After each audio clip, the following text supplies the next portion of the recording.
to see. Okay, and it could also help us answer the question, Ellen, that we're discussing this morning about moving the informal into the formal. It is an easy conversation to talk about the informal more generally, because that's what we see in terms of work, as well as in terms of our own traditional African systems. Okay, but do they want to come into the formal? And what does that mean? So the framing becomes a key point. Okay. Dan, do I hand back to you or to Edwin? Edwin, are you ready to set up the Mentimeter conversation? Meanwhile, colleagues in the room, this is your time, 2 to 3 minutes. Quick conversation. What is the kind of social protection you want to see in the post-COVID era? At 1 or 2 key points within the tables, and then we wrap this up. Edwin, you ready? Over to you. Hi everyone. Hi Martin. Super ready.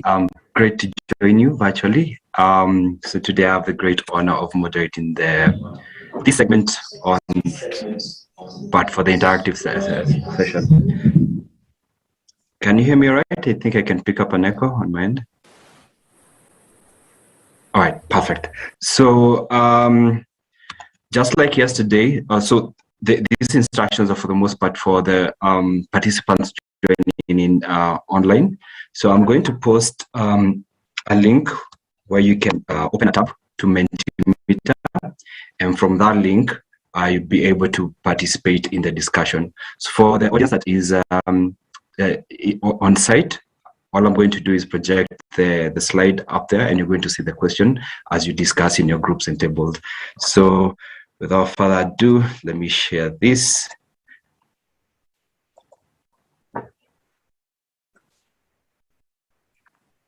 So maybe just reiterating the instructions, just like yesterday, for those that are joining in online, please click on the link that I've provided in the chats, and you should be able to respond to this question here.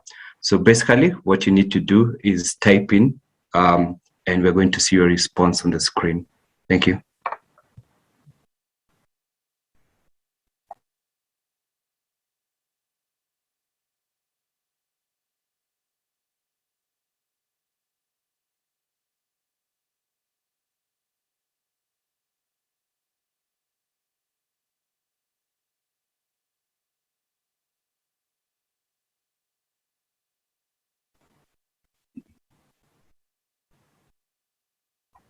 Perhaps for more clarification, just type in your answer and click on the blue button that says submit, and your response will be posted on Mentimeter. Thanks.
You know why the volume is low like this?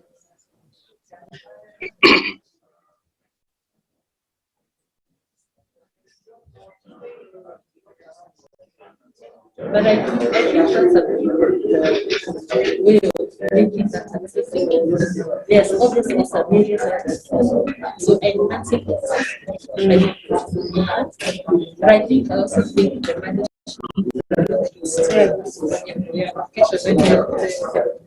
the treasury is making applications, they should increase the they get, I think, they get One stop will be direct.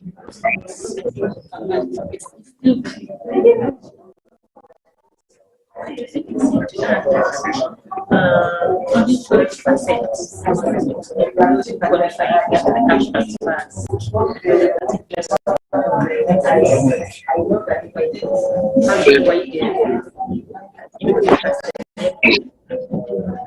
that's the thing of increasing the budget.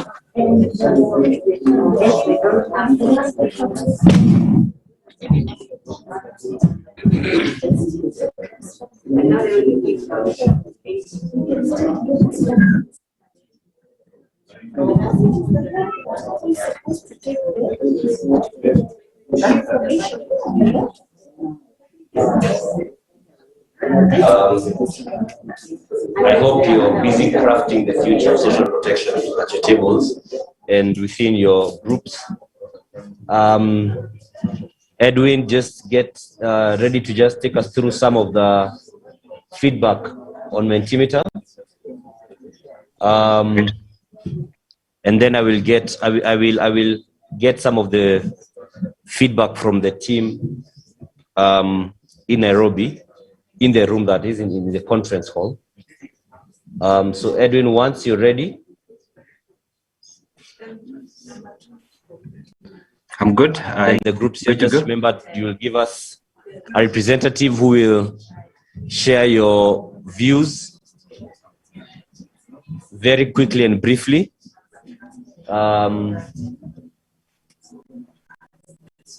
Just to remind you, we are helping create the solution ourselves. We got guidance from the professors yesterday, from the government side, from PASGR, from the high-level experts. Now we also want to give the homegrown solutions to this. So Edwin. All right, thanks, Dan. So I'm just going to sample a couple of responses. Okay. Can you hear me all right? You can hear me? Yeah, I yes, think he can. I can hear you. Okay, he can begin to do the feedback. Okay, perfect. So I'm going to just highlight some comments here. So maybe I could read.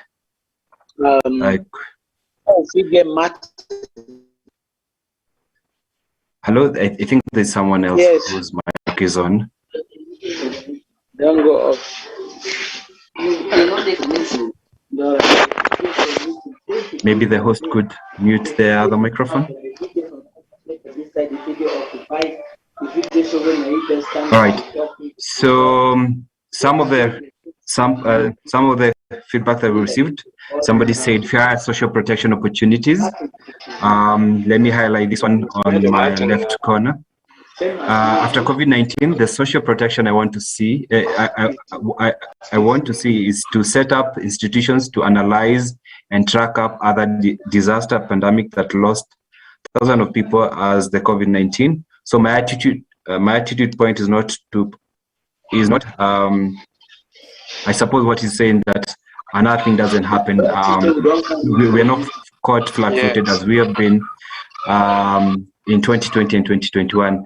Another person says an inclusive, sustainable, and transformative social protection. This other feedback here says social protection programs that insulate vulnerable communities against future social shocks. And I see another saying fair social protection opportunities. Let me sample some others. All right. Great.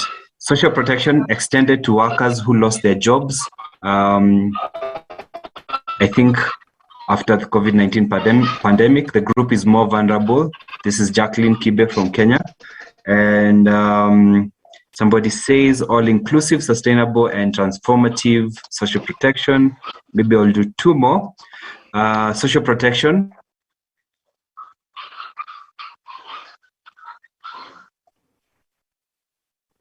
Social protection dedicated to the vulnerable groups that have been hit most by COVID-19 and building on an African fund for social protection. I think that's a good idea.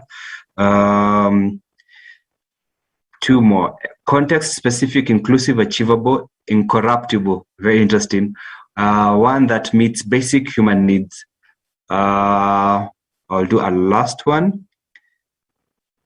Social protection that includes all children, women, and all vulnerable groups, and also leaving no one behind. I guess I'll sample those ones and turn it back to you, Dan.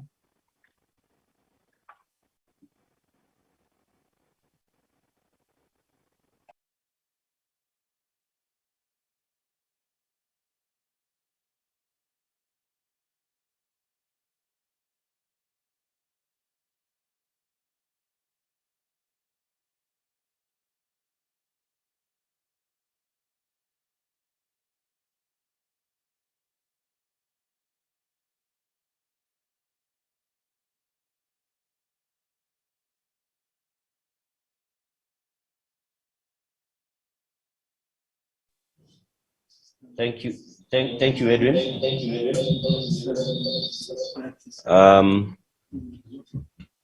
So from the different groups in the room, I'm going to come with the microphones so that you can, I'll just come to you. Then you'll have your representative from your group share with us. Is my mic on? Check, 1, 2. Okay. To just share briefly what your group feels is the kind of social protection you'd want to see post the pandemic. So let me be democratic. Which group wants to go first? Which table wants to go first? This one, okay. Then we'll go to that table there. So I'll just come and who is going to present? It's you. And I will hold the mics for you, so don't worry. Check, okay. So you'll just introduce yourself then. Thank you. I'm Donatos from Our Lady of Charity, and my colleague is Ellen. And we came up with two themes. First is to promote and implement gender-sensitive social protection. And the second one is to promote and effectively implement the universal health care program. Thank you. Thank you very much. So there's a matter of gender representation. Then besides that, there is also UHC. Thank you very much. I'll hold the mics for you. So thank you very much. This is Erastus, and I'm also representing my group here. And we came up with more or less 3 points, but I'll mention 4. Number one is what is coming out very clearly from the theme of this conference, that inclusivity is key. So a post-COVID-19 framework, social protection framework that talks about inclusivity, but also practices inclusivity. The issue, I think my colleague has also mentioned that the key challenges about COVID-19 is about the issues of health. So a COVID-19 social protection framework then that integrates universal health coverage. In Kenya, we are talking about the National Hospital Insurance Fund, so that all the vulnerable populations need to have that. And then a social protection framework that provides adequate civic education, awareness, name it, knowledge, education, and information. Why? In order to encourage informed citizens' participation, and eventually this will lead to ownership. When people know and they are aware of what is happening, they are happy to say that I am part of this. Even if I'm paying the taxes, I know exactly what the taxes are doing to our social protection programs. And then yesterday we really talked about what is happening within our social networks. We have the shamas, people are coming together in terms of whatever they are, and they are able to come out of their poverty. So a post-COVID social protection framework that will actually talk to government so that they can invest and encourage and strengthen the social concepts, the social protection concepts that are within the social networks. Talk of the shamas, talk of when people are helping each other during hard times, for example, burials, or even when they are celebrating, of which we know that our governments are not investing a lot. So these are the 4 points that we have from our group. Yeah. Thank you very much. He's also mentioned something that the CS yesterday alluded to, and he talked about the government plans to put 600 million shillings through NHIF. So I'll come to this group. Who is your representative? I will come to you. Good morning, everyone. So what we came up with is pretty much what other groups have discussed. So the first one was to build on existing indigenous social protection. So how do we strengthen that? That is where in our community, we have the young taking care of the old. We have the Nyumba Kumi already existing community. The second was to increase maybe budget allocation for the formal cash transfers, because you find for the elderly, once they have many needs, the money they get, once it buys chicken feed, vaccinates the homestead, the animals at home, there's barely any money left for other needs, including medicine. The third was to increase access to funds. Already what is existing is that they have to either go to an M-Pesa agent or they have to go to the bank. Can we make it easy that they can just access this money from their homestead through the M-Pesa? And the fourth was to widen the spectrum of the vulnerable, because the focus is on the elderly. Yet we have quite a number of vulnerable groups. We have the orphans and we have the homeless. Thank you. Thank you very much. Thank you very much for that. I will come to this table, then I will come to the center and finish at the guys right next to the podium. Who is going to be speaking for you guys? Yeah. Okay. I'll just hold them for you. Thank you. In this table, and on behalf of this table, it was the opinion of the informal economy members represented here that before we came to this, this meeting should have listened to the kind of social protection the members of the informal economy have been managing and running by themselves, apart from the universal social protection services that are being offered by various governments in Africa. Two, it is important that we widen the basket, not only for the most vulnerable, but also for the unemployed youths to be considered in provision of the safety nets. But as I finish, it is very important for this conference and for Africa to let the voice of the informal economy to be heard before we reach such kind of answering such kind of things.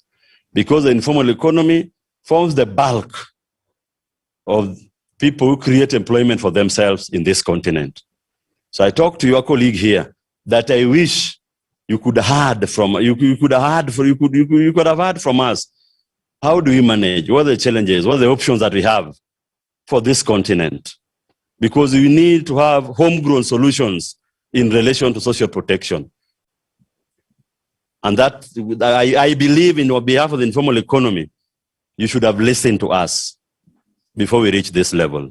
Thank you. All right, thank you. Just to clarify, is that this is part of the solution making process. We're looking at what kind of post-pandemic social protection we'd want to see. And when you talk about homegrown solutions, this is part of what we are doing. So I believe we are all on the same page. This table, you're the one. Let me come to you. Same page, same book. Same page, same book. In the same era, not a new, the revised edition. Yeah, my name is Angelina Kola, and on behalf of my sisters Beatrice Muganda and Cecily Mwangi, one of the issues that came up yesterday was regarding ownership. And this is actually because it is not driven by the stakeholders. So we are looking forward to a post-COVID-19 period where the stakeholders are part and parcel of the solution. And then the second issue is we need meaningful, enough and consistent cash transfers to meet the needs of the persons they are intended to. Because most of the times, these needs are not equal for each and every person. 2,000 shillings might be enough for one person and might not be enough for the other person. And then we are also calling for transparency and accountability, because most of us, when we try to interrogate the lists, we are told that that is not our work. It is the work of the maybe social development officers. So the transparency will maybe bring forward the issue of ownership that we have been struggling with. Thank you very much. Thank you very much for that. We have our final group here. All right, I'll hold for it. Okay. Thank you very much. And on behalf of this table, we observe that at this stage, if we want to see what can happen post-COVID, we have to recognize some of the increasing challenges in the most vulnerable groups, such as, for example, teenage pregnancy amongst girls. It's on the rise, and many places this is reported as so, especially in media. And we are thinking at the school level and in the communities, engaging with the school administration and also in community leadership. Social protection can, first of all, recognize there's a big problem of increasing vulnerability. So we then want to see more engaging at that level of realizing the rising problem. But this also has to be in depressed economies, because social protection is about investing resources when you want solutions. And on that, what we want to see is we should intensify engagement with the resilience, the community resilience.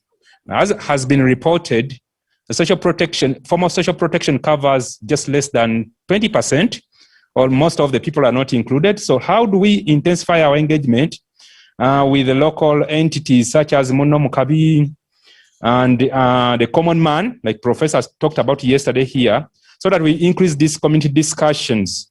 And within the increase of these community discussions, we can augment the strengths that exists in these groups. Notably, one of them that has been noted that many people, Wanjiku,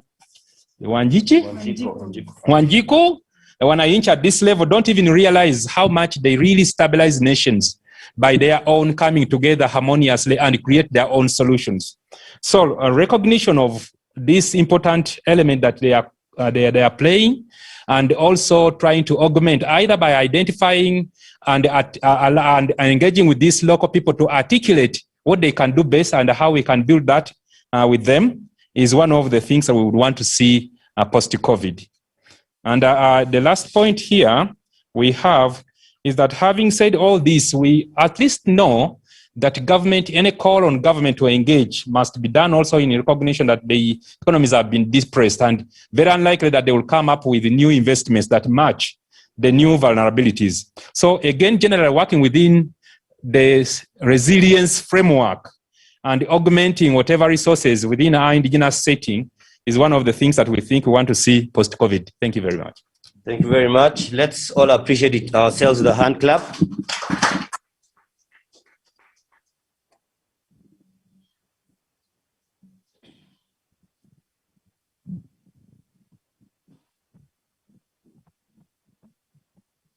Okay, that was quite insightful. You can hear a lot of the need for sustainability, for accountability. You can hear the need for the solution coming from the participation of the very people who are meant to benefit from these protection programs right at the beginning of it all. And so that's, you could see some consistent themes, both from the groups here and those who are sharing their ideas online and their views online. We are pretty much on the same page. It's pretty clear that everyone wants us to begin from there. So now, I believe the participation of special people on this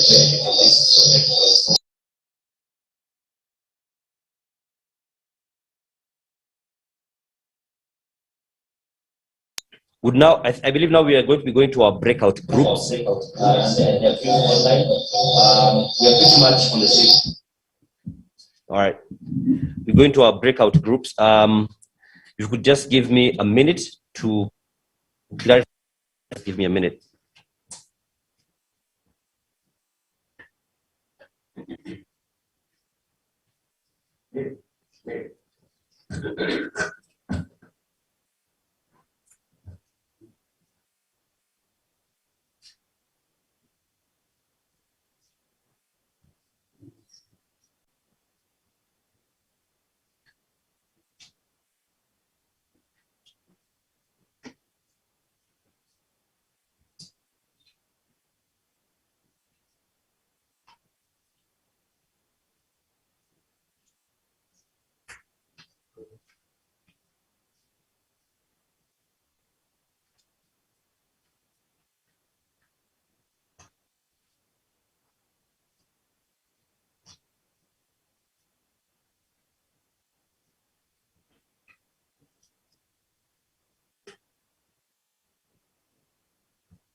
All right.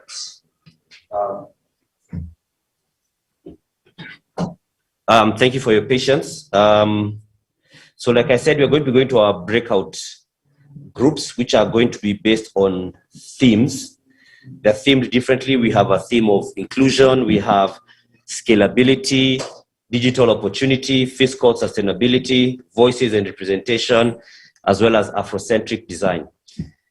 Now, the groups are going to be, for those of us who are following online, who are participating online, you're going to be guided on how you're going to have your groups divided. Edwin, I believe, should be guiding us through that. For those of us who are here in this room, we are going to be meeting in different rooms based on the theme or the topic that you're going to be attending to. And so, because we'll be moving to other rooms as we walk out, the good people outside there are going to guide you on which group you're going to go to. They'll guide you on the group as well as the the theme, the room rather, that you're going to have that. And those of us who are streaming and watching the stream will be having a live interview with Dr. Martin Atela, who was here earlier on. He's the head of research and policy at PASGR. So everyone is catered for. So I'll just read once again. Inclusion. The dialogue leader is Rebecca Sanyu, and the assigned rapporteur is Richard Ngilangwa. Then we have scalability. The dialogue leader is Ebenezer Ajete Sose, and the assigned rapporteur is Professor Elizabeth Bakwayo. Then we have digital opportunity. Dr. Boniface Diagbo is the dialogue leader, and the assigned rapporteur is Rachel Makoha. Then we have the other topic being fiscal sustainability. The dialogue leader is Simon Nhongo, who we actually had share a question yesterday. And the assigned rapporteur is Dr. Emily Comfort. Then we have voices and representation. The dialogue leader is Dr. Pauline Ngimwa, and the assigned rapporteur is Dr. Andrew David Omona. And we have Afrocentric design, which is going to be, the dialogue leader is Oberon Jelil Odum, and the assigned rapporteur is Dr. Mary Mangai. So at this point, I'd just like to invite those of us who, Edwin is going to guide for the online team, the guys who are participating online, on how they'll be divided into the various groups. Those of us who are here, we are then just going to slowly walk out, and we are going to be guided on the different groups and rooms that we are going to be in. So just for the sake of being cautious with the containment rules and social distance, I'm going to release you per table so that we also don't have crowds. So I'll begin with the table closest to the door. You guys can begin walking out, then you'll be guided in terms of the room. And then from there, we'll begin. I'll release another table by table just to ensure that we avoid the crowding and the difficulties that can be presented by social distancing needs.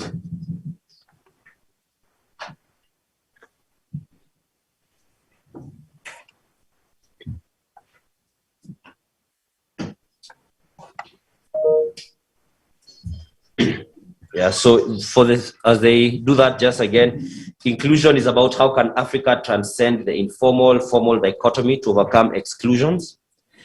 And in regards to scalability, how can Africa realize scalability and ownership of experimental innovations to unlock their transformative potential? Then digital opportunity is how can Africa optimize the opportunities and mitigate the challenges of leveraging digital technology in the design, delivery, sustainability, and accountability of social protection programs. Fiscal sustainability is about how can African states rebalance their balance sheet to sustainably finance social protection. Then we have voices and representation, which is how can Africa effectively leverage on voices and representations of citizens in decision-making and accountability for social protection. And last but definitely not least, the Afrocentric design, which is about what can African states learn from the resilience of indigenous social protection systems in the design and delivery of a sustainable and accountable social protection framework in Africa. So I think once, if that group is done, we can maybe have the next table. Proceed outside to just get assigned to your different rooms.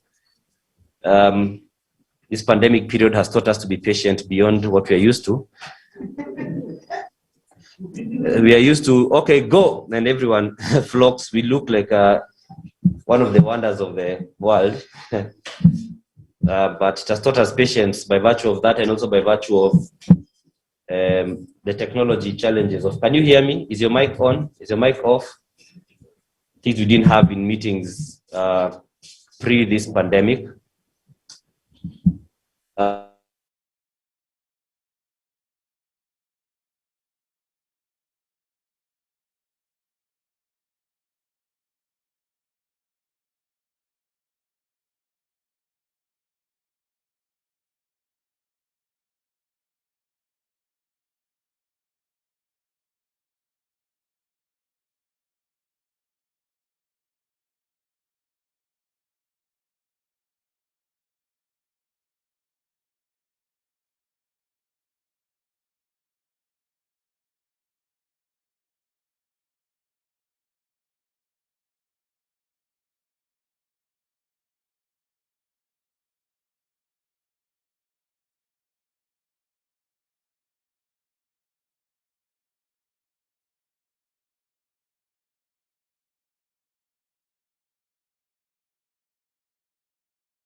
Hello? Yeah, hello. Yes, Edwin. Yeah, this is Ebenezer. Okay, welcome. Thank you and welcome. You too. So are we expected to start now? It's only me or both of us? Is there anyone else? I can see others also in the group. We are 9. Okay.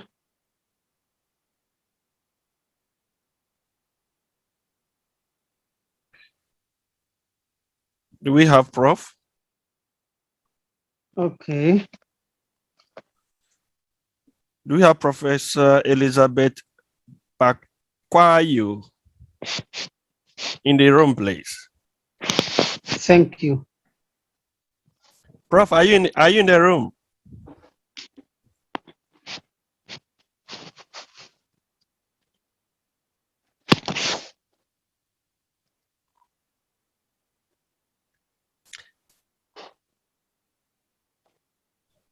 Are all 9 of us in the room, please?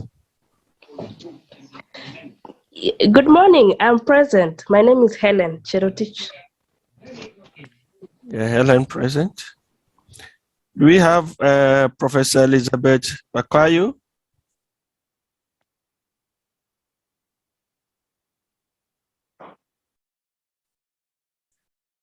From the sheet I have here, Professor Elizabeth Bakwayu is our assigned rapporteur. Okay. Do we have her in the room?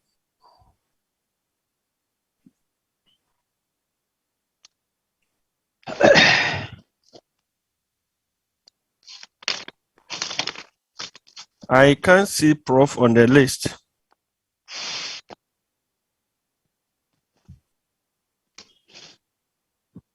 Let's contact with her. Come again? Contact with her.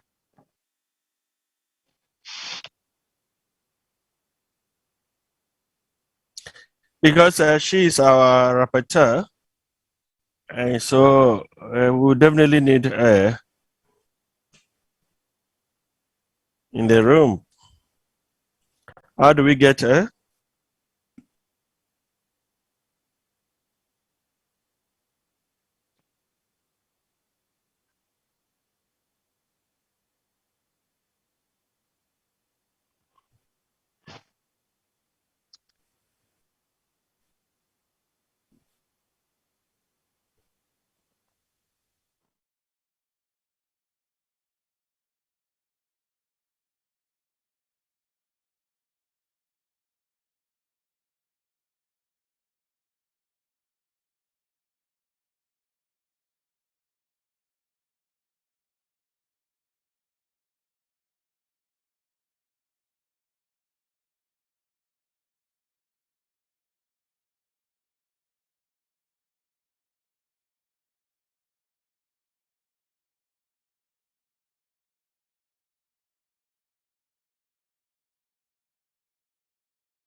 Sorry. Who will be?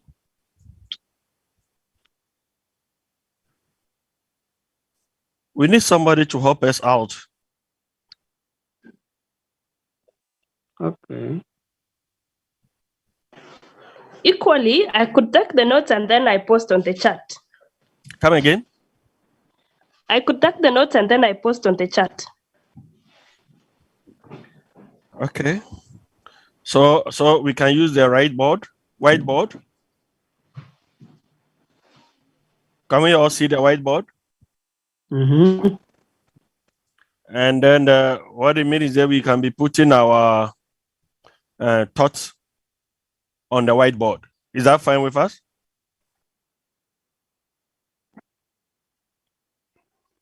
Yes, what was the question?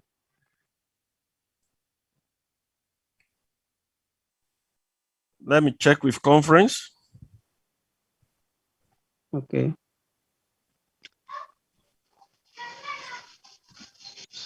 We were expected to work on scalability. To me, yesterday, we were expected to work on scalability in relation to the presentations made. That couldn't be done. Today, we have also scalability on the next step. So my suggestion is that we're just looking at the scalability of the issues raised.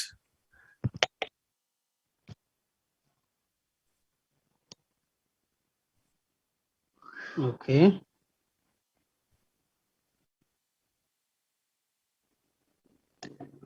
I'm inviting the host to the, I've invited the host into the room to assess us.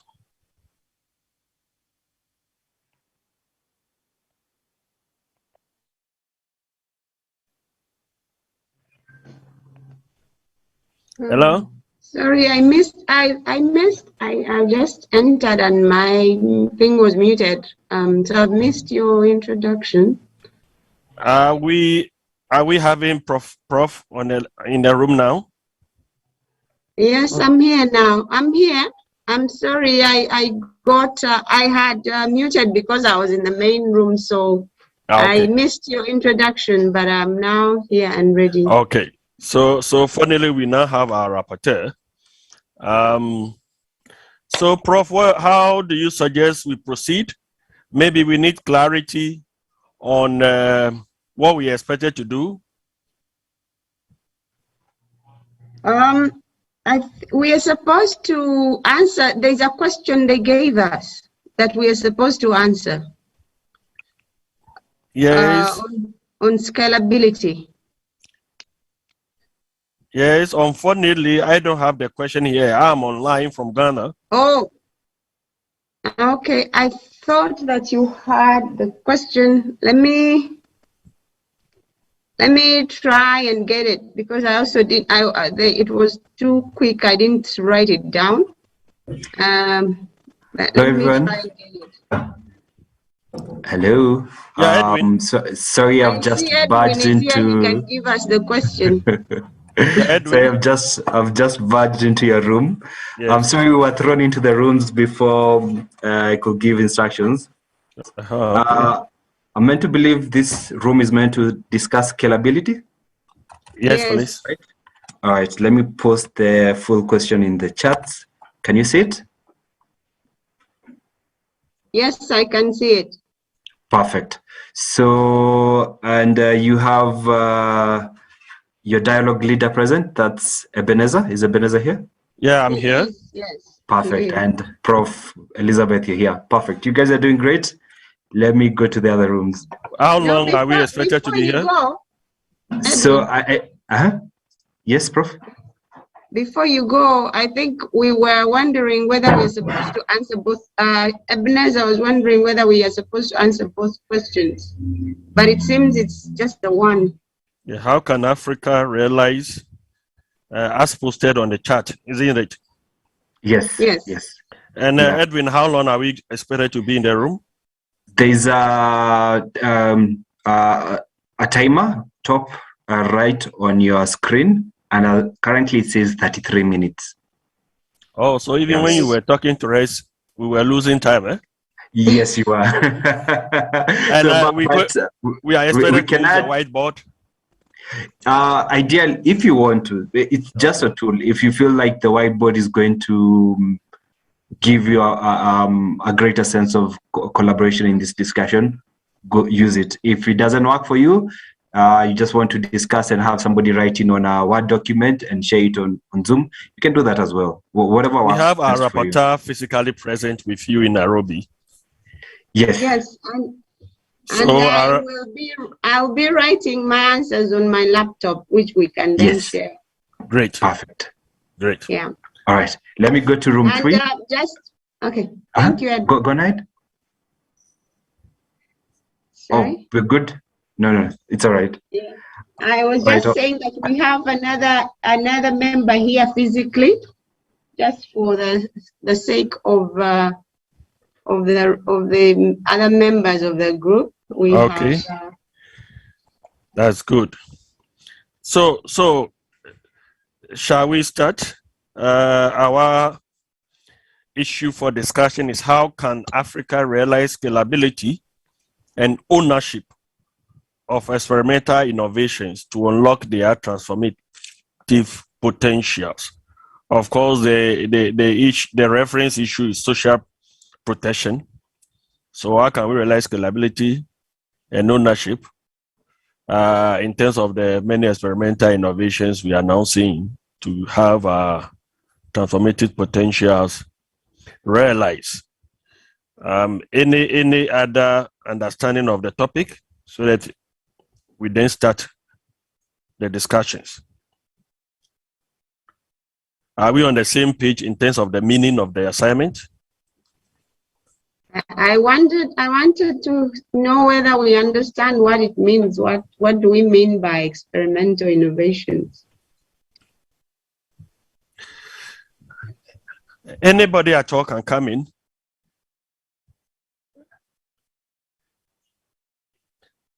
My quick understanding of it is that we have a lot of pilot social protection interventions on the continent, which are good, but which are still in books referred to as pilots. And so, to me, scalability is about taking them out of the pilot folder and making it bigger and real and targeted at the transformative potential of social protection. We are concerned about the transformation, not the protection and the others, but the transformative potential of social protection. Any other understanding? Prof, you can also help us out. I just wanted us to be on the same page, but what you've said sounds good. I don't know whether my colleague here wants to add something.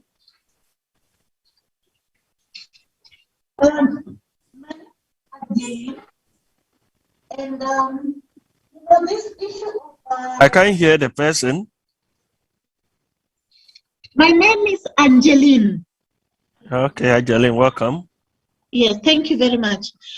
I am of the opinion that the reason why we are really struggling with ownership is because of the inadequate clarity on what exactly is social protection. Because I can give an example of what we have as merry-go-rounds among women groups.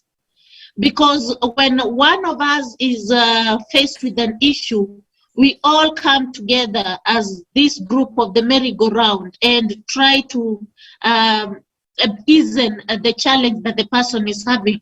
So I think the challenge here is the term social protection, which is not very clearly defined. And so if we have some clarity on not really using the term social protection, but saying social protection can be this and it can mean this, contextualize it depending on the region or the area. Thank you. Okay, so if I get you right. Your belief is that scalability and ownership can be realized if we are able to clearly define what is social protection for us. According to our context, yes. According to our context. Of course, we know that many international organizations have their own definition. If you go to the ILO, they define it more like a social security in other places. The World Bank have their own definitions in terms of their priority areas. Okay. So we're talking about clear definition of social protection. Any other? Any other point? Do we have our online participants active? I can see that we are 9. Of course, we are 9, 2 in person, and therefore 7 online. Do we have our people online? Or we have yes. We are 11 because the 2 in person are. They are not online. Okay. Yeah. So others, I can see Ellen. Yes, I wish to contribute. Yes. On how we can realize scalability and ownership. I think the first thing we need to do is to ensure that there's advocacy and lobbying for African governments to understand the importance of social protection and what it actually means. Because when you look at the budgeting processes, often than not, the vulnerable populations are left out. There are no policies to cater for them. And even if they are given the budgets, you realize a lot is put on infrastructure and all those other things, leaving aside the protection of the people themselves who need to use this infrastructure. So for me, for us to realize this, the first thing would be advocacy and lobbying for African governments to be able to put more efforts in social protection. And who can do this? I believe that the civil societies, for example, now PASGR, have a role in bringing in government to discuss and to see how they can put social protection into budgeting to be able to scale up this and to realize the full potential. Thank you. Yeah, Ellen, if I just want us to make it more pointed. Advocacy and lobbying has been going on. Let me use the Ghana example. In Ghana, we realized that we've not been able to link social protection to economic development. And that is one reason why the ministers of finance and others take social protection as a residue. Are you talking about that type of lobbying where, because we know from yesterday's presentation, we realized we had a transition. We used to have the poverty reduction strategies, and then we came in and now social protection is the issue. Is social protection going to remain a welfare handout issue, or we have to link it to economic development so that the advocacy and lobbying will be targeted towards that? Is that what you mean? Yeah, thank you. So what I mean is this: when the governments are doing budgeting for development, in every other aspect of development that the government is thinking about, there is need to bring in social protection, so that it does not look like now social protection comes about when there is need, when there is poverty alone, or when there is floods, but it's intertwined with development. Okay. So we're talking about advocacy and lobbying for social protection as a development tool.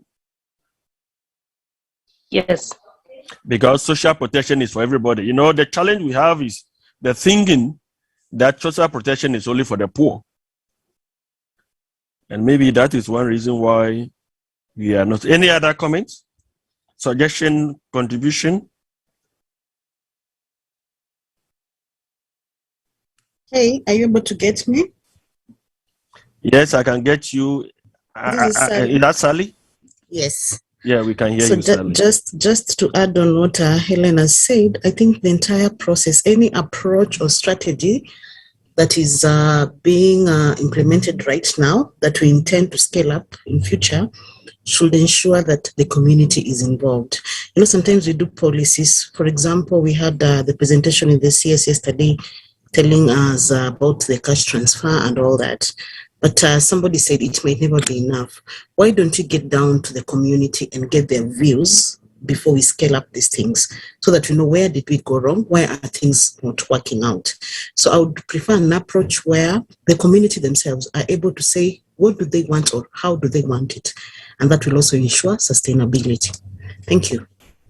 Okay, so Sally, if I'm coming back to you Yes. to make reporting easier, Mm-hmm. we are talking about involvement in the form of actual active participation in the process. Yes. Yeah. Okay. Because, you know, we have many of these social protection policies bragging at the end of the day that the targeted groups are involved just by just organizing sometimes determination workshops and telling them what had already been decided. So that in this case, if we're talking about involvement, we're talking about from conceptualization, development, implementation, monitoring, and evaluation as much as practicable, involving the community. And if you do that, sustainability will be assured. Otherwise, if you do things at the office level and then you want to roll it down to the community, it will flop badly and we won't attain what we want. Great. Thank you. Any other comment, contribution?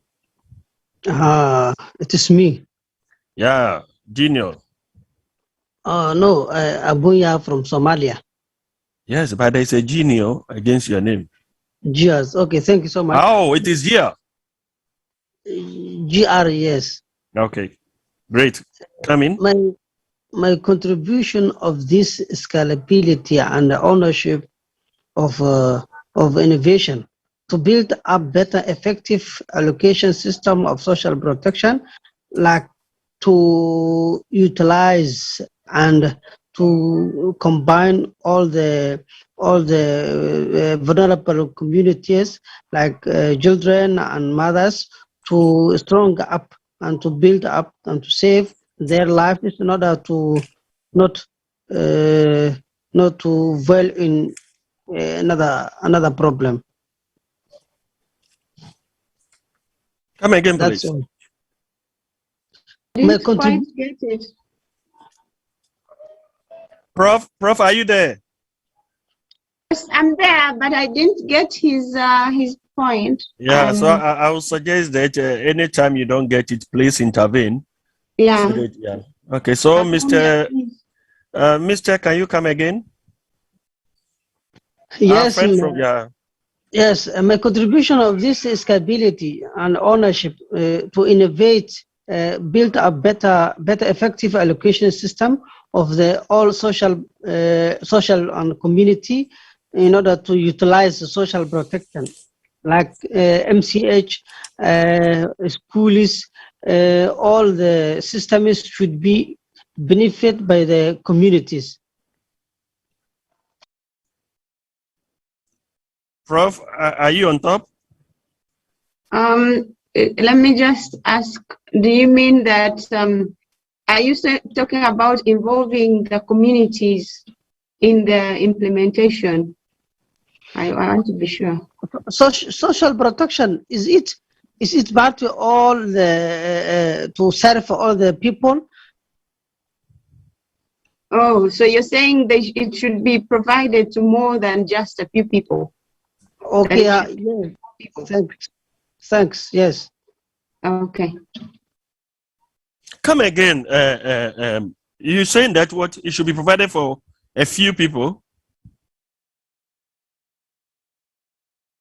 No. He's saying that it should cover more. It should be broader. Okay, broader. Okay, great. Yeah.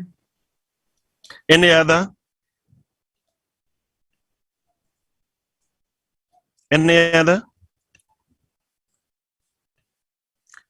If I may come, I am of the opinion that if we make it a right issue, it could help in scalability and ownership. And let me give an example of Ghana. Our constitution makes free guarantee free basic education on a gradual basis for all children. And we've been on this since '92 when we started running our constitution, until about 5 years ago, a government came in and said universal. Everybody from nursery to senior high school is free. And it is a right, of course, in the constitution. Do you think making social protection a right issue will escalate it from this experimental or pilot level to a more permanent and national level program? Yes, I believe that if it is made a right issue, it will also get the priority that it lacks at the moment. And with the priority, of course, there will be budgetary allocation that is equivalent to the need. Because as it is right now, it's seen in form of a handout, welfare, it's the whim of whoever wants to give you. Because in some of the countries, you'll hear cases whereby today you're given the cash transfer, and then the next one comes after maybe 3 months or 6 months. It's so erratic, and the reason as to why it's erratic is because it's seen as a welfare. It's considered that something that the government is just giving to you, not really as your right, but coming from that point of view of charity. So I agree with you. Thank you. Any other comment? Yes. I have an opinion. While making it a right, there is need to define what vulnerability is exactly, because I have an imagination that if, for example, in Kenya, we made social protection a right, in a community, for example, in the arid and semi-arid areas, everyone in the community is vulnerable. How will it be economically viable considering now it's a right to everyone who is vulnerable? So there's need then to define who exactly fits in to be supported in this social protection assistance, for example, or in this social protection program.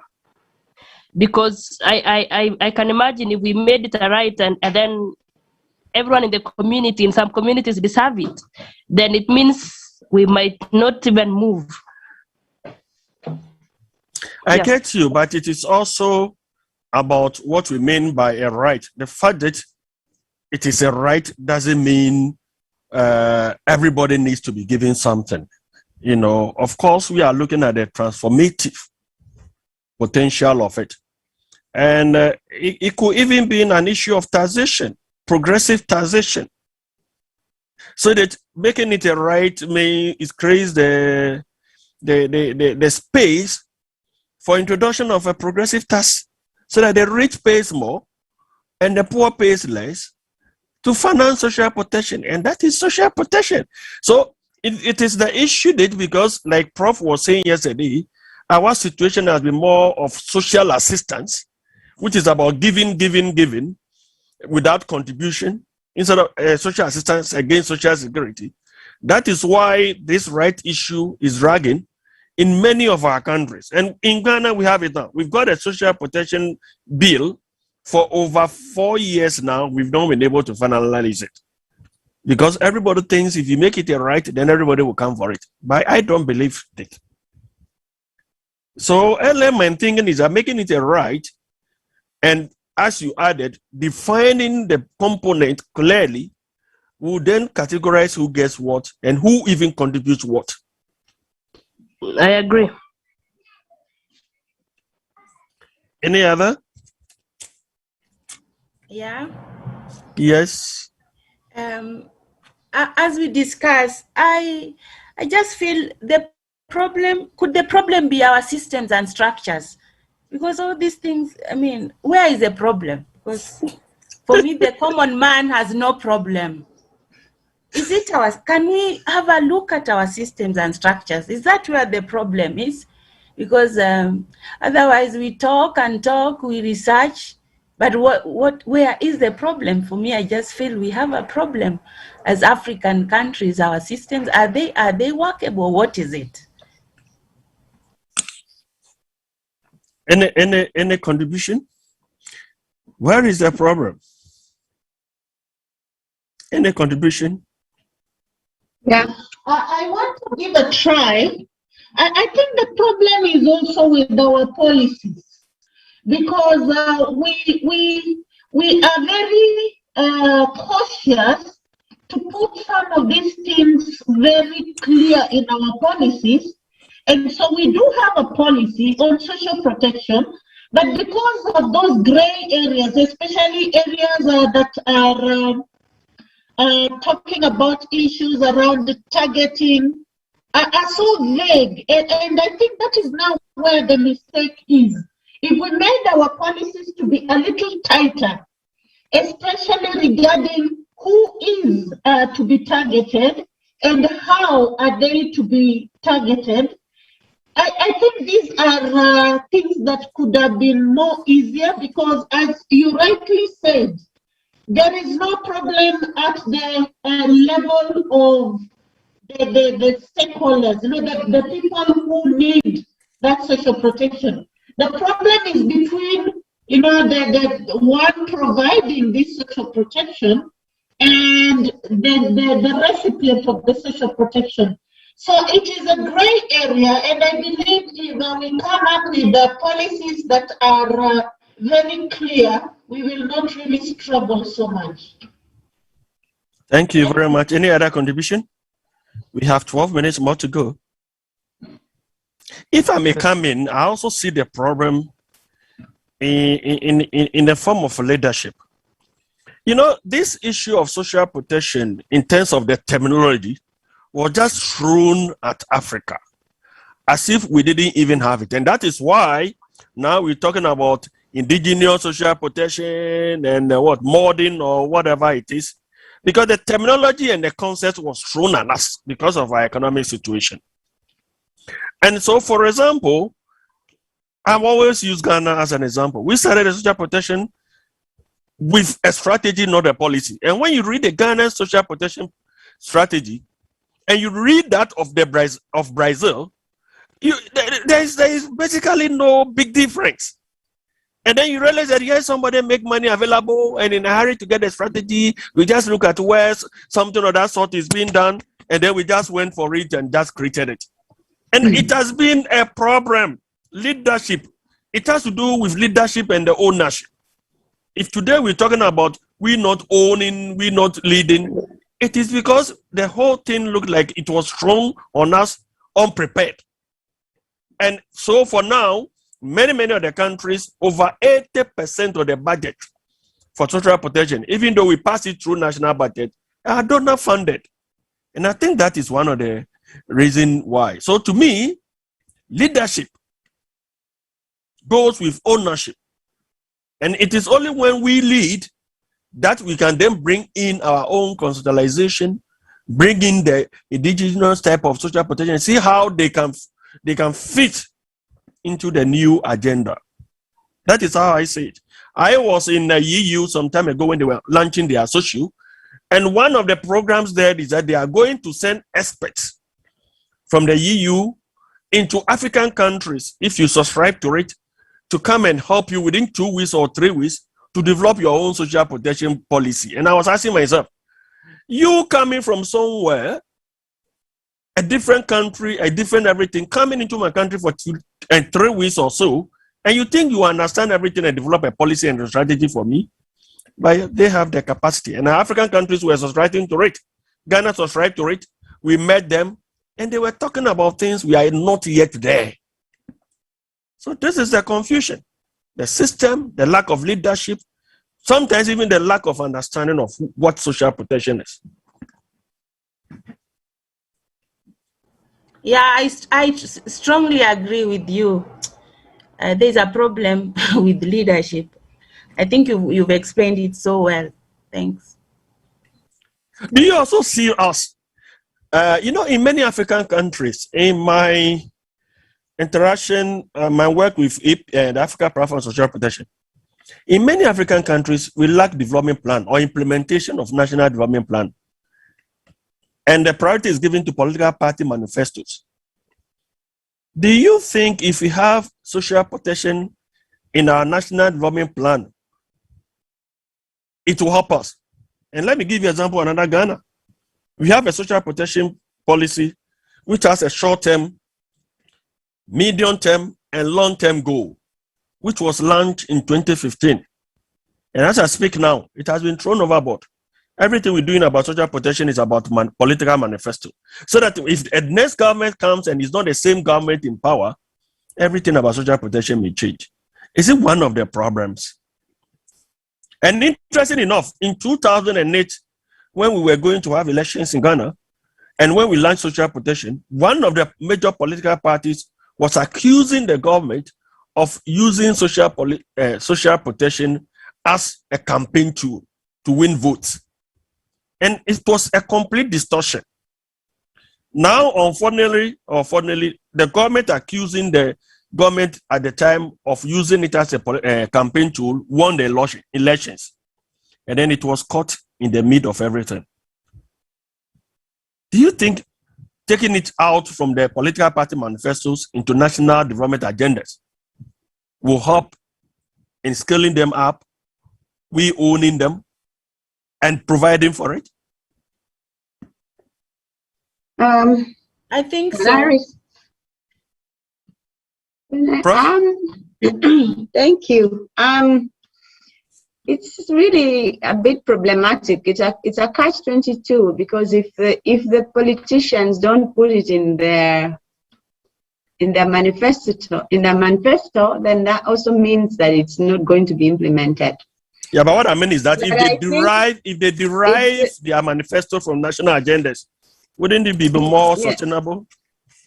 Yeah, but are you saying that the national development plans don't have it? Because there are some which have the social protection in their national development plans. But we don't make it obligatory. I have been involved. So you're going back now to make it a rights-based a right. I get but it is already there. I get you now. And if the politicians don't make it part of the manifesto, then it will never get out of the development plan. So it's still a matter of making it a priority. Is social protection a priority, actually? Because if it was a priority, it would be in the budgets. But as you've just said, most of it relies on the goodwill of the donors. But if the government, if the leadership, if even those that are putting it in the manifesto, if they really meant it and it wasn't a campaign gimmick, then they would put their money where their mouth is. But you still find that they are going out looking for donations and not really putting it in the budget. Great. So you are the rapporteur. Catch it for us. And the contribution, I would suggest about 3 minutes to the end of the time. We'll allow our rapporteur to give us a quick reflection of what we've said, so that we'll be able to prepare a presentation. Of course, the feedback is just about 5 minutes. Any other comments, contributions? We have Robert. Hello, there is a comment here, and also to let you know that we have a third person on here. To let you know, it's a new person. Okay. We can't hear you. There is a new third member who has joined us. Oh, okay. Yeah, maybe she can just introduce herself. Okay.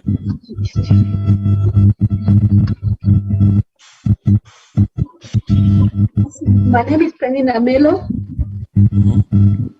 Yes, welcome. Yes. I work with Women Empowerment of Kenya. Okay. Yeah. Good to know. Do you have any quick contribution to make? We have just about 4 minutes to go. I've just got in, so I was just checking out. Sorry.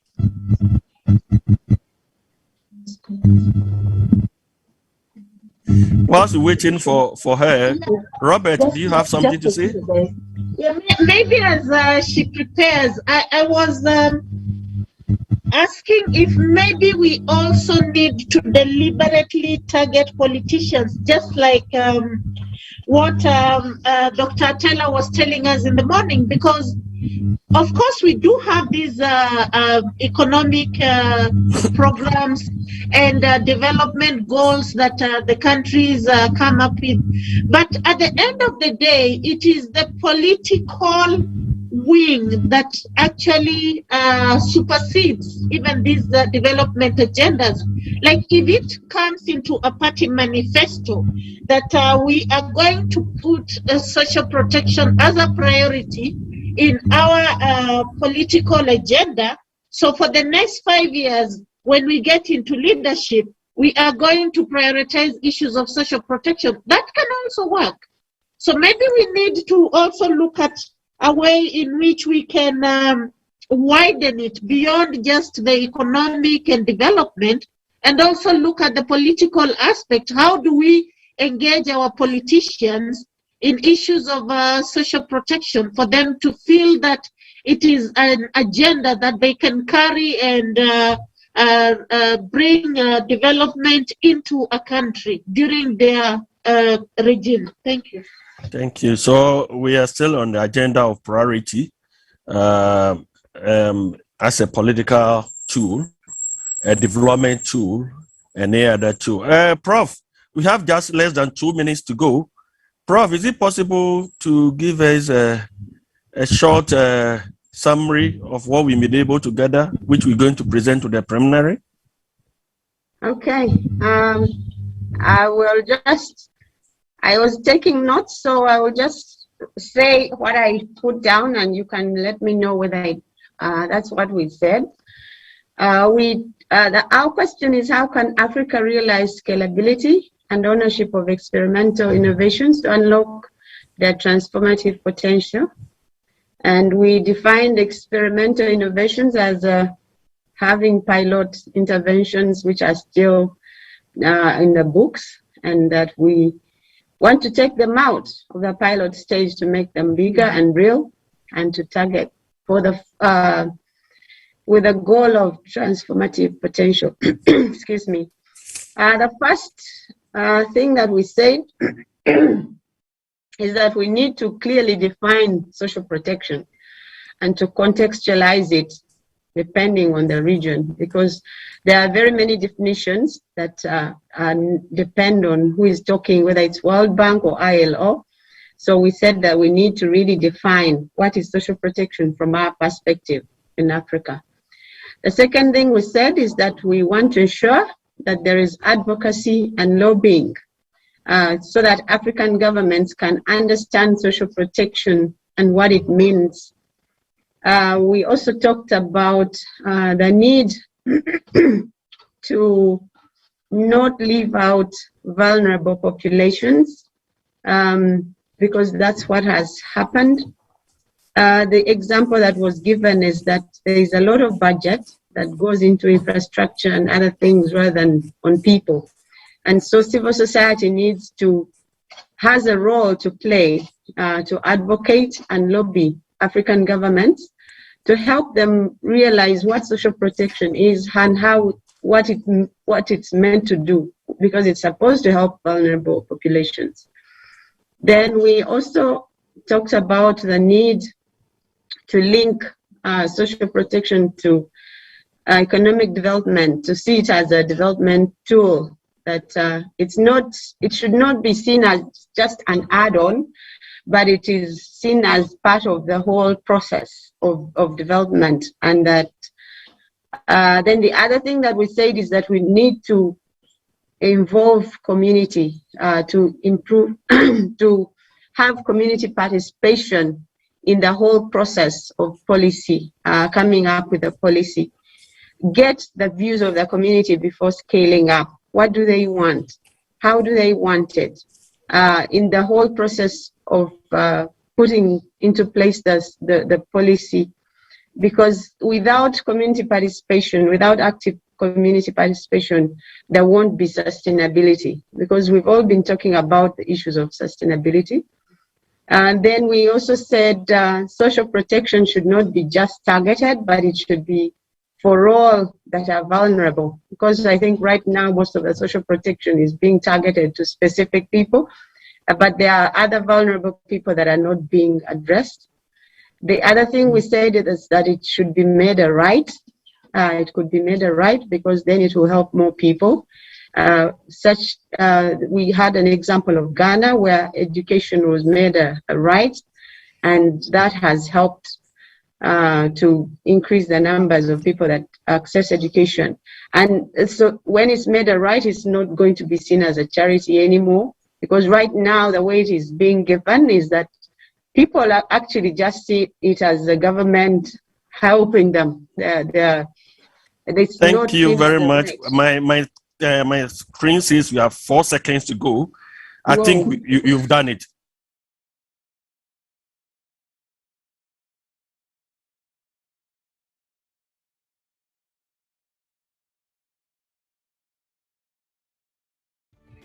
Suggestions in terms of moving forward.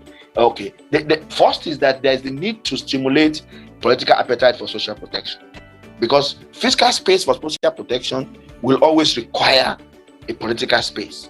If the political actors, the policymakers do not see and recognize and own and be ready to champion the issue of social protection, hardly will it get the kind of resources it's needed, hardly will it get the kind of institutional stability that it needs, and hardly will you be talking of being sustainable. The second is that for social protection to be able to be able to promote people out of poverty and to build resilience and increase human capital, certain design parameters needed to be clearly worked out. And those are the kind of things that I said earlier on are beginning to emerge in terms of how to be more effective and how to be more efficient with the social protection programs, whether it is social assistance, whether it is social insurance or labor market interventions. The last point is there's a need to spend more. There's a need to increase the fiscal space for social protection. But then there's a need to spend it more efficiently. And of course, there's a need to find good sources for funding social protection programs. There are alternatives that many of the African countries are facing, of where they are spending resources to subsidize instead of actually getting the resources directly to those who needs it, and not spending it widely in a way that provides and brings little impact. Let me leave you with this in an attempt not to go too much beyond my time. But once again, thank you for the opportunity to be part of this very interesting and enlightening session on something that is very germane to development, particularly in the African region, and that we should encourage our political leaders to take full view and prioritize the issue of the poor and the vulnerable to poverty.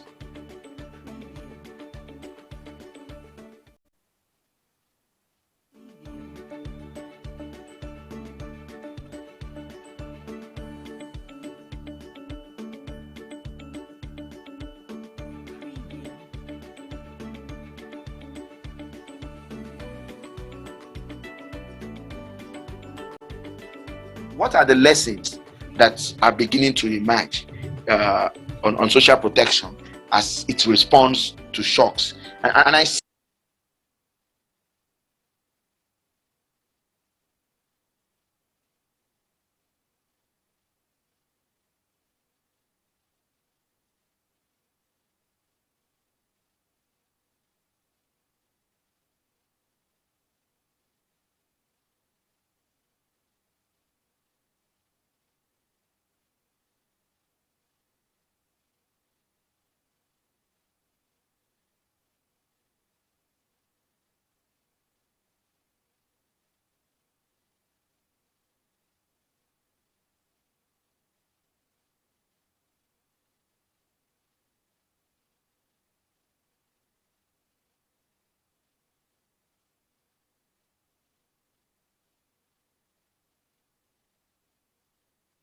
Sorry? Yes, I'll give you just now.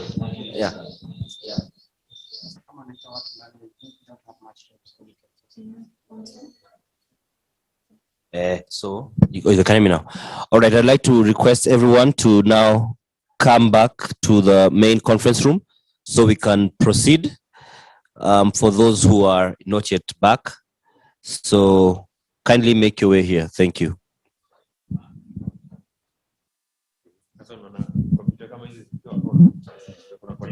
Yo, river bear. So yeah, you guys can start singing. Then I'll just cue you where I feel when what do you call it? When I need to take over. Let me just give you this.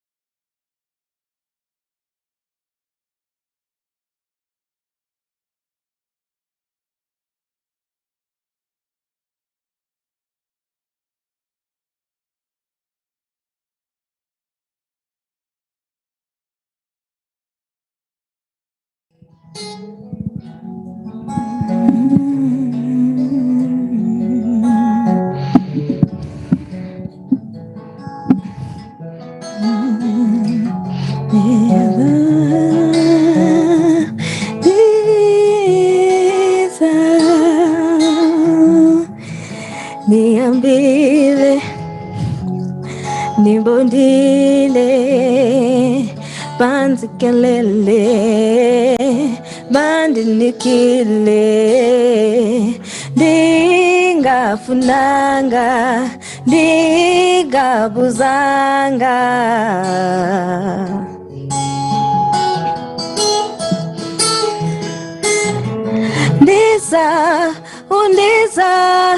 Ndiza ubuya, niupate niklizio yami, uzuyenze msuva yona.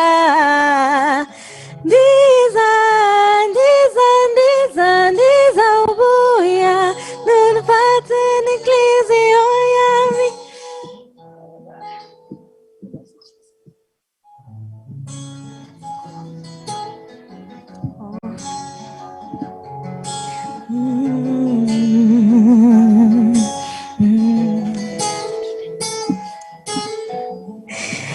Niambile, nibonile, bandikelele, bandinikile, ndingafunanga, ndingabuzanga.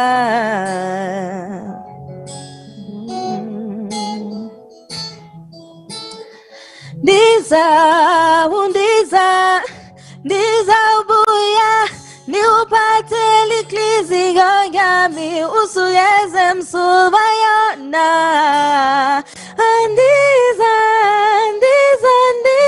Ndiza ubuya, niupate liklizio yami, usuyeze msuva yona.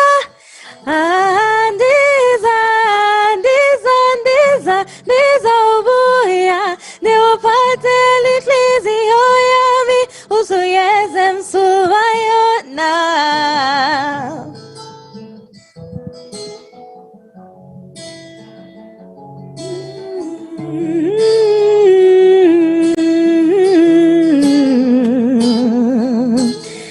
Ndiza ubuya, niupate liklizio yami, usuyeze msuva yona. Ndiza ubuya, niupate liklizio yami, usuyeze msuva yona. Ndiza ubuya, niupate liklizio yami, usuyeze msuva yona. Niambile, nibonile, bandikelele, bandinikile, ndingafundanga ndingabuzanga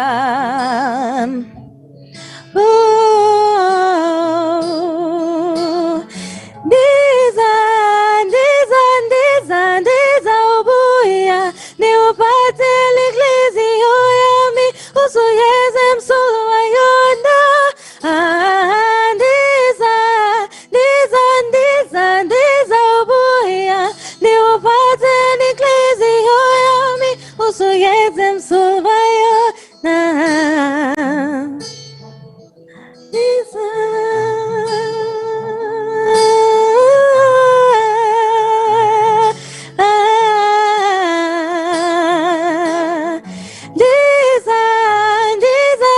ndiza ubuya niwapate liklizio yami usugeze msulu wayona ndiza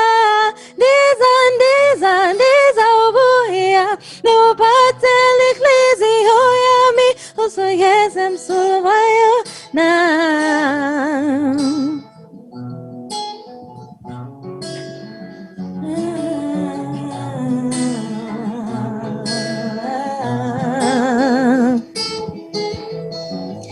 Diambire Nibonide Banza kelele Banza nikile Ndingafunanga Ndingabuzanga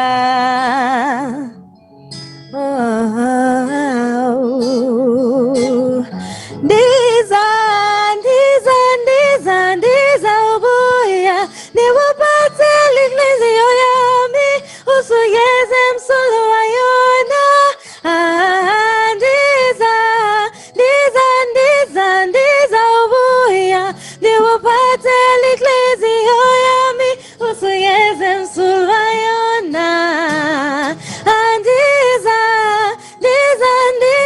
ndiza ubuya niwapate liklizio yami usuyeze msulu wayona ndiza ubuya niwapate liklizio yami usuyeze msulu wayona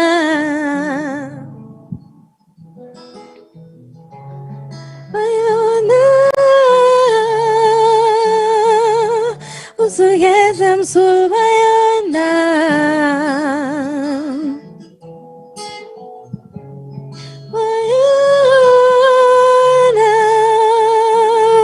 usuyeze msulu wayona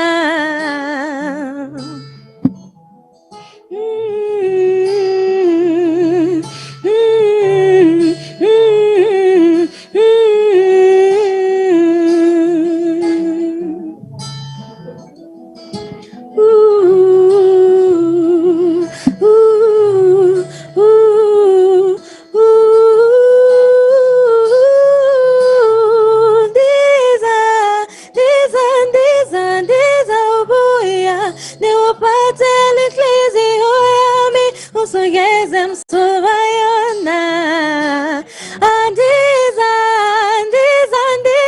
ndiza ubuya niwapate liklizio yami usuyeze msulu wayona ndiza ubuya niwapate liklizio yami usuyeze msulu wayona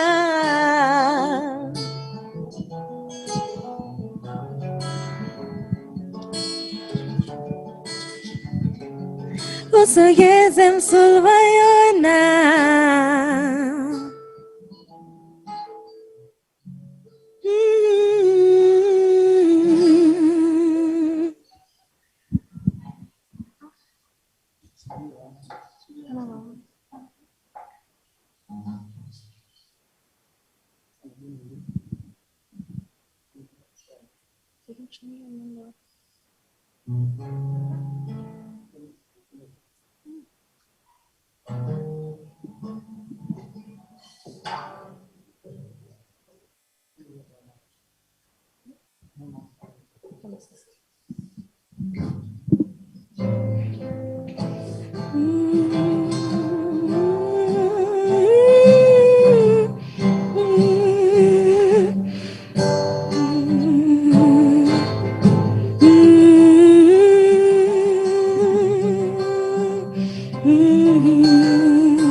Abraham, you're the God of covenant and faithful and true.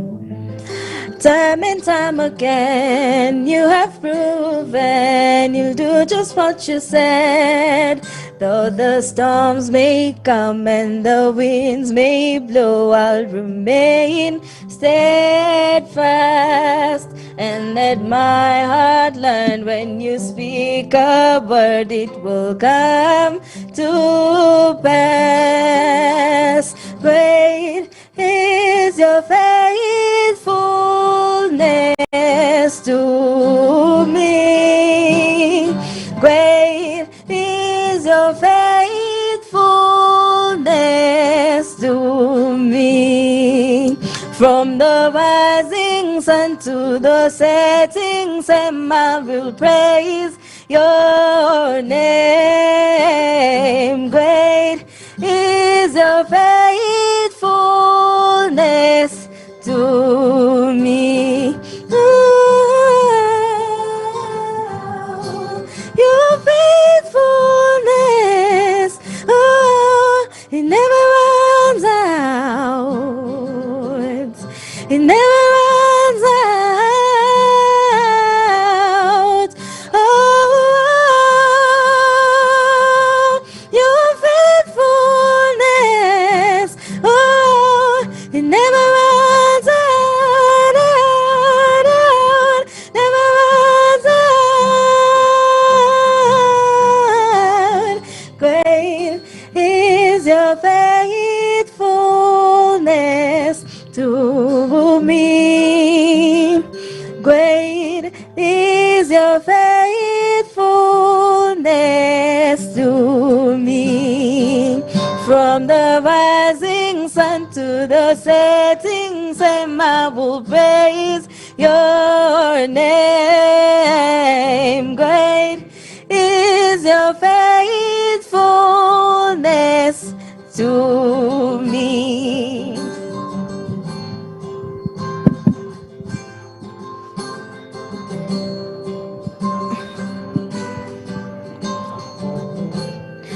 God, from edge to edge, though the earth may pass away, your word remains the same, yeah. Your history can prove there's nothing you can do. You're faithful and true. Though the storms may come and the winds may blow, I'll remain steadfast and let my heart learn when you speak a word, it will come to pass.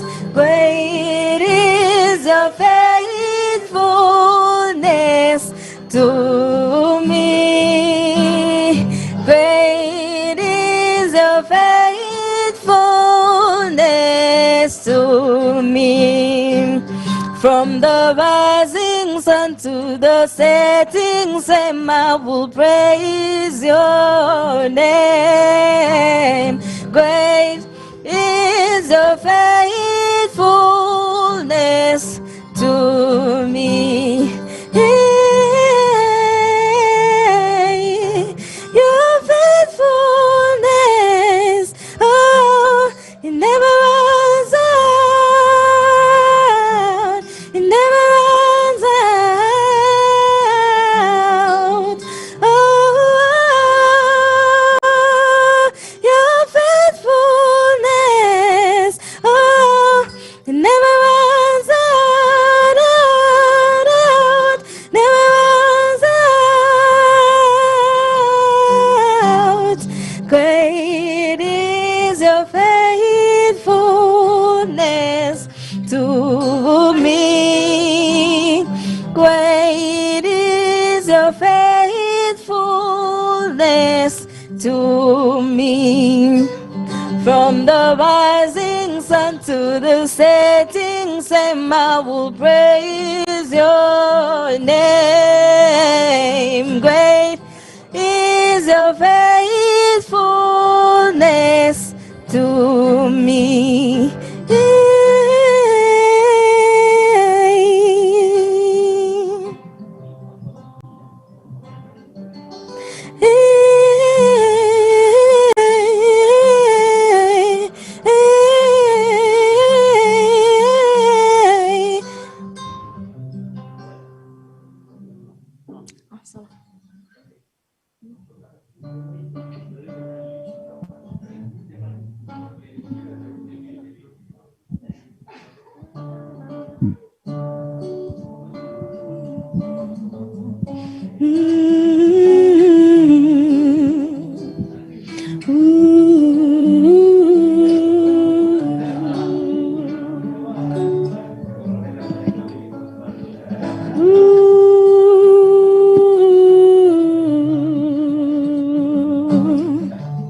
Anapari mama,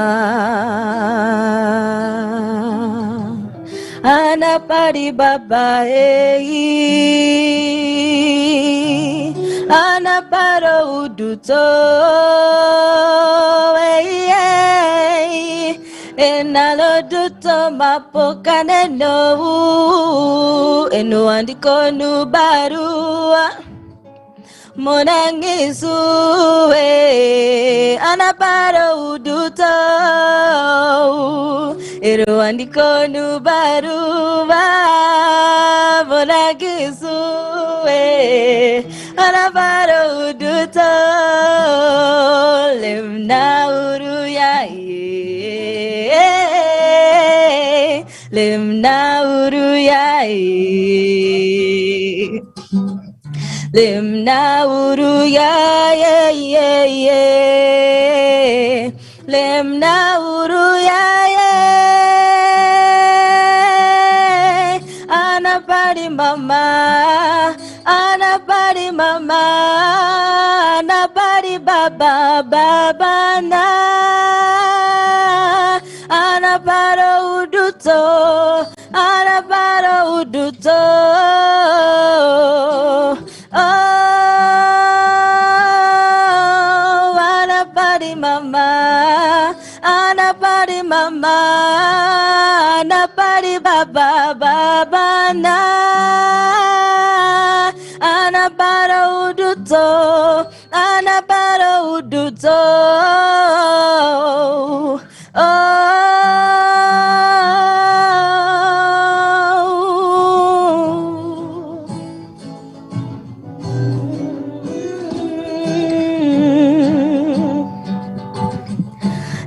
Lemnauru, lemnauru, lemnauru ya ye.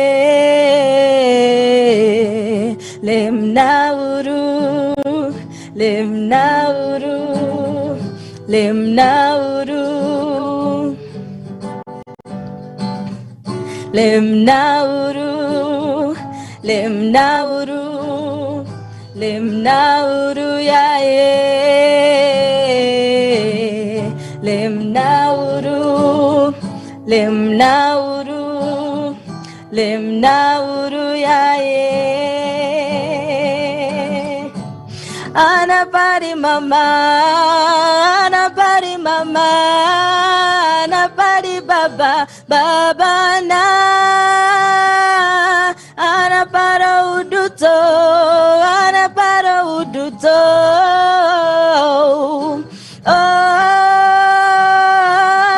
Anapari mama Anapari mama Anapari baba Baba na Anapara uduto Anapara uduto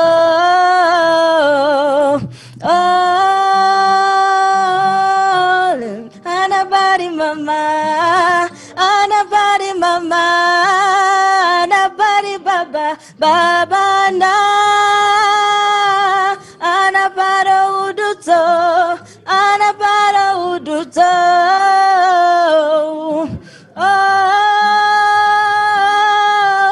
Anapari mama Anapari baba Anapara uduto Anapara uduto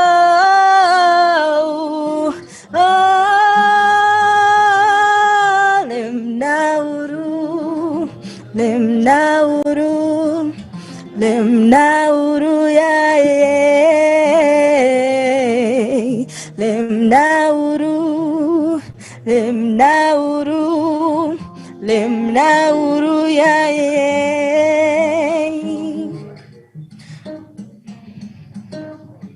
Lemnauru Yeah, yeah, yeah.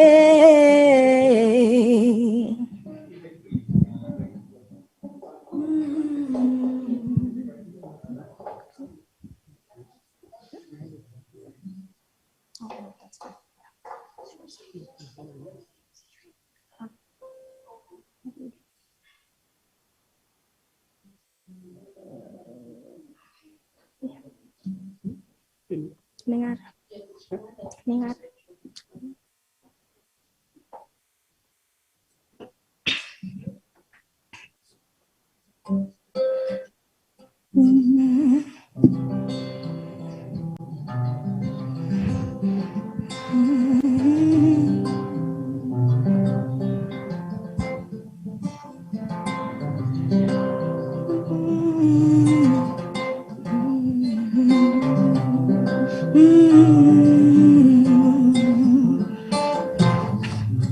Umenifanya ning'are, umenifanya ning'are, umenifanya ning'are Yesu.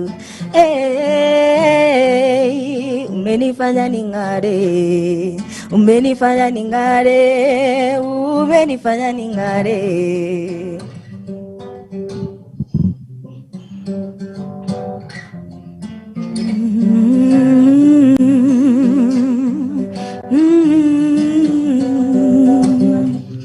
Wewe waitwa nuru, eti nuru ya watu, ukiingia kwangu minang'ara.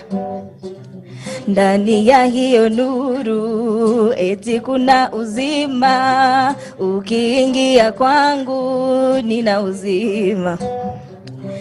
Uso wake Yesu, sura yake Mungu, umeingia kwangu minang'ara. Njia ya Injili, utukufu wake Kristo, umeingia kwangu minang'ara. Umenifanya ning'are, umenifanya ning'are, umenifanya ning'are. Hey, umenifanya ning'are, umenifanya ning'are, umenifanya ning'are.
Ukiingia kwangu minang'ara, ndani ya hiyo nuru, eti kuna uzima. Ukiingia kwangu nina uzima. Uso wake Yesu, sura yake Mungu, umeingia kwangu minang'ara. Nuru ya Injili, utukufu wake Kristo, umeingia kwangu minang'ara. Umenifanya ning'are, umenifanya ning'are, umenifanya ning'are Yesu. Umenifanya ning'are, umenifanya ning'are, umenifanya ning'are Yesu. Umenifanya ning'are, umenifanya ning'are, umenifanya ning'are Yesu. Umenifanya ning'are, umenifanya ning'are, umenifanya ning'are.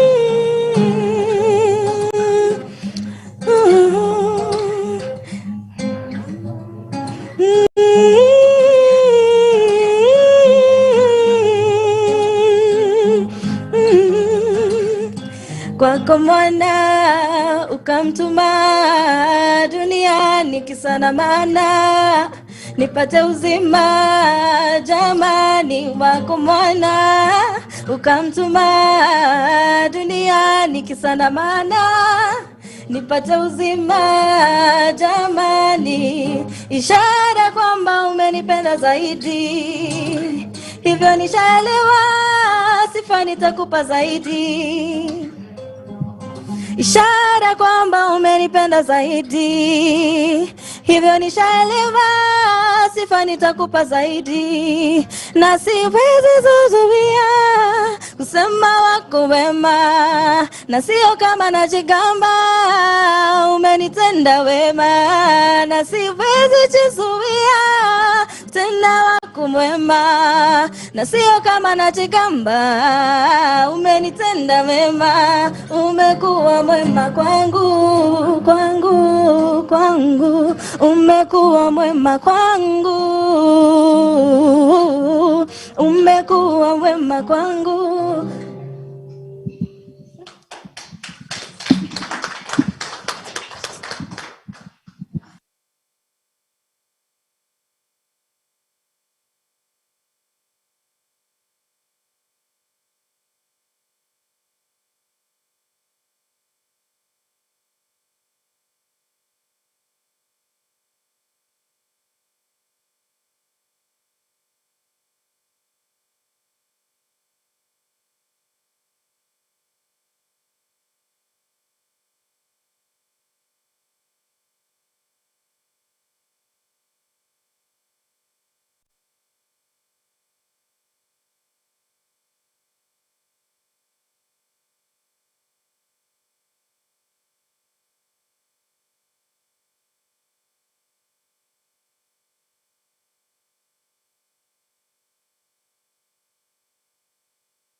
Thank you very much, and for everyone else, welcome back. Thank you for your patience as well as taking part in the discussions that were. I have it here. Thank you. Thank you, everyone, for your patience and just for participating in the different discussions that were being held. Lord Machadu, I would like us now to get into the discussions where we are having the presentations of what has been discussed in the different groups.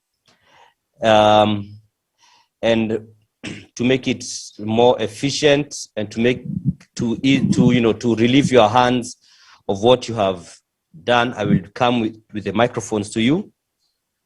I will hold them for the persons who will be presenting here physically.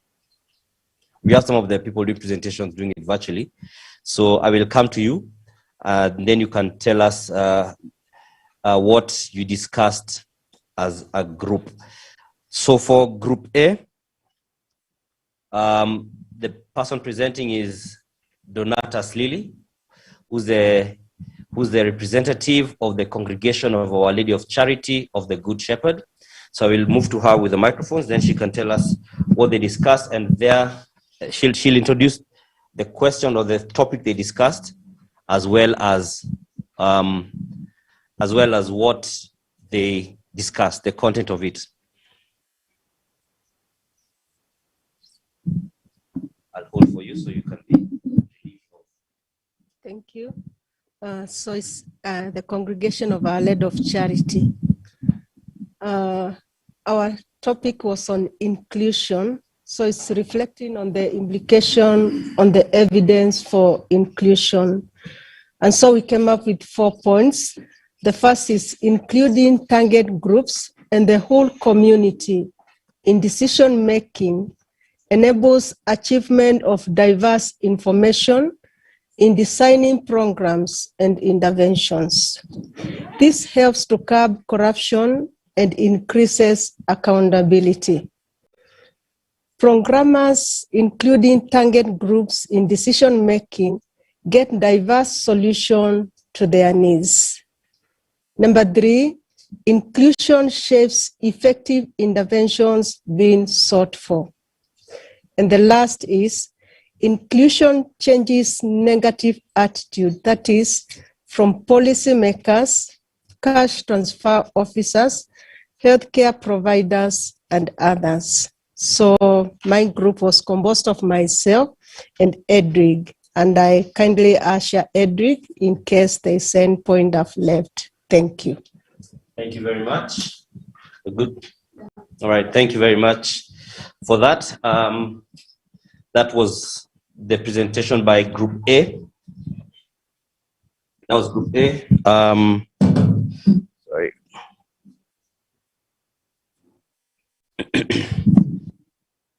So Group B, Group A was talking about inclusion, and we've seen, we've heard what they had to say about it, and their views and the benefits that would be drawn out of that. Group B was talking on scalability, and the presenter, the person who's a dialogue leader who's going to be giving a presentation is Ebenezer Ajete Sose, who should be doing it virtually. So Ebenezer, if you can hear me, we are ready for you. Yes, we've given it to Prof. Elizabeth to do it on behalf of the group, please.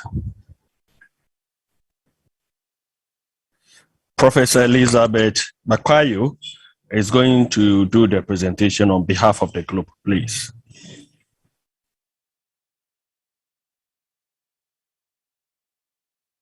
Are you hearing me, please? Doctor, to Professor. Yeah, Professor yes, Elizabeth Bakwayo. Yeah. All right, thank you very much. Let me move to her.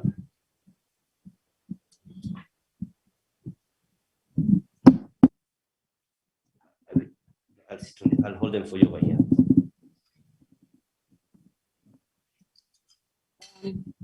Thank you. Our group discussed the question on how can Africa realize scalability and ownership of experimental innovations to unlock their transformative potential. We defined what we thought experimental innovations were about, and we said it's a lot, that there are a lot of pilot interventions on the continent which are not yet being implemented on a large scale. And so the question is, how do we make them part of who we are as Africans and also make them, put them on a larger scale? And our answers were that we need to clearly define what social protection is from our perspective and to contextualize it depending on our region as Africa, because there are so many definitions out there.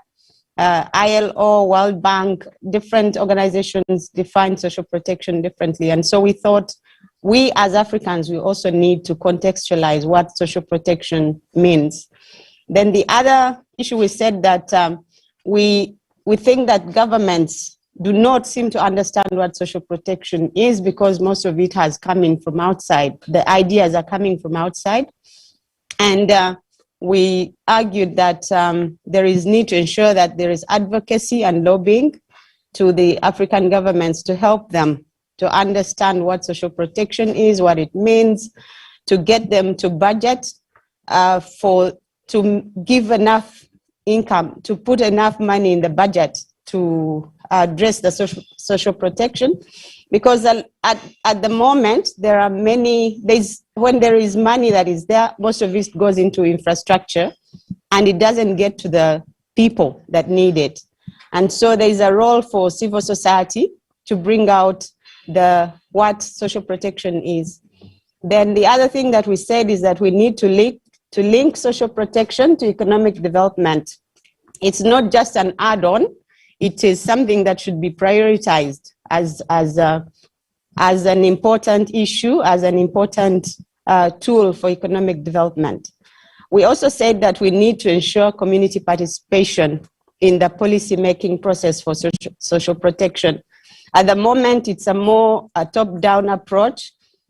People are not involved in the design of the policy, in the implementation, in its evaluation, in its monitoring. And so we need to get the views of the community before we scale up. Because if we scale up what we have now, it will not be sustainable, and we need sustainability. And community participation is one of the ways to get sustainability. And we also said that social protection should not just be targeted, but it should be for all that are vulnerable, not just a few. And also we suggested that it should be made a right rather than just to be seen as charity, because most of the time, at the moment, many of the recipients of social protection, they are seen as charitable cases. It's not seen as something that you have a right to receive. And so the government can decide this month, we don't have the money, we won't give it to you. But it needs to be seen as a right. We also talked about the need to put it in the national and country development plans, social protection, for those where they are not in the development plans. But we also talked about the fact that the leadership, it has been captured by politicians so that it gets put in their manifestos, and when they get out of the place, it doesn't continue. And so if we want social protection to be scaled up, to be owned, it needs to become part of the nation's development plans. Thank you. If there are any other additions, my colleagues, we were 12 people, and 3 of us were here, and the others are online. Thank you. Thank you very much for that. Let's appreciate. Thank you very much. That was the presentation by Group B, who are speaking to the issue of scalability. Group C, the question, or rather the topic they are meant to address, is digital opportunity. And the dialogue leader who is meant to be doing the presentation is Dr. Boniface Diagbo, I believe, or have they made any change? Dr. Boniface, if you can hear me. Thank you. Virtual. So I will ask to Madame Rachel Makoka to represent our... Oh, sorry. Okay. So Rachel Makoha. Thank you. Right. Let me come to Rachel. Thank you for that's the digital opportunity. We had an opportunity to do it digitally, but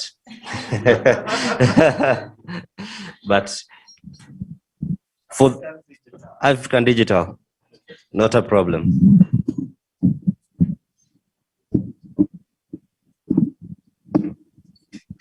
Thank you, Dan.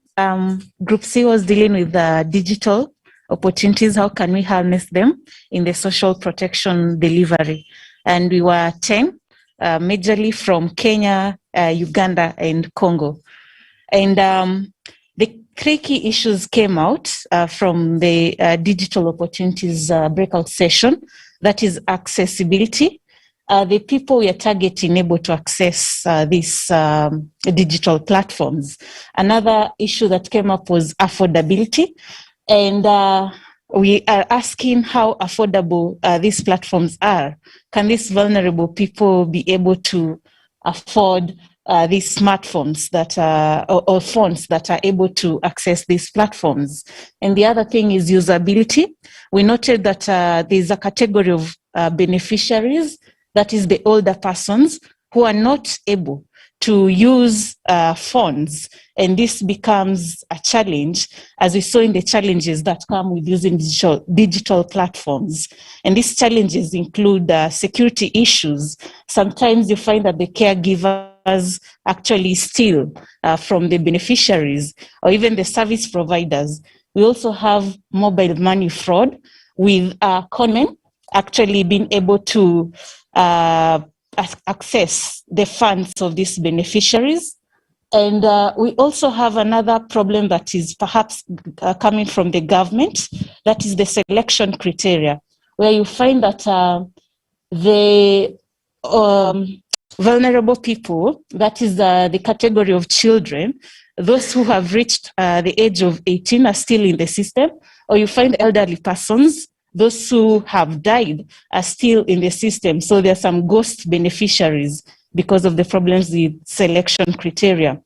And we thought that to address these challenges, we need to, one, find a way to monitor delivery and accountability of these cash transfer programs or any other type of social assistance that is given through digital platforms.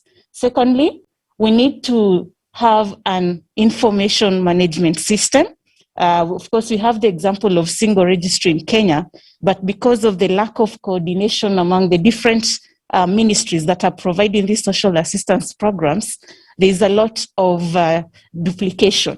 And this can be addressed by having that single management information system.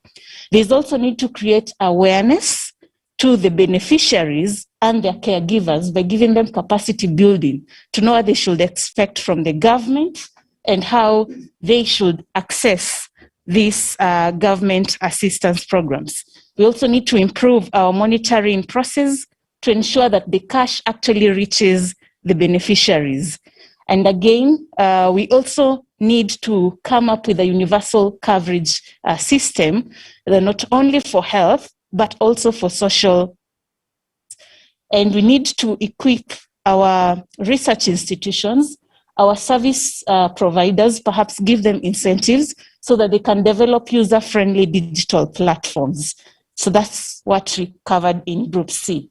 Thank you. Thank you very much. Let's appreciate Group C. Group C was, once again, just to be clear, was tackling the topic of digital opportunity. And I can tell you for sure some of those issues are very real. For me as a digital editor at Nation Media Group at NTV, there's a lot of those disparities that will present challenges across the board. You may find a few thousand people who are very vocal on Twitter, but they do not necessarily represent, those who are the views and the sentiments of those who are, let's say, on the ground. You'll even find a difference between the feedback for the same thing on Twitter, on Facebook, on Instagram. It's like 3 different worlds sometimes. So the digital dynamic is a very pertinent issue. Group D was on the topic of fiscal sustainability. Group D is meant to be represented, the presentation should be Simon Nhongo, unless they have opted to go with Dr. Emily Comfort. Dr. Emily Comfort, okay. I will come to her, she's right there. And this is about fiscal sustainability, I believe.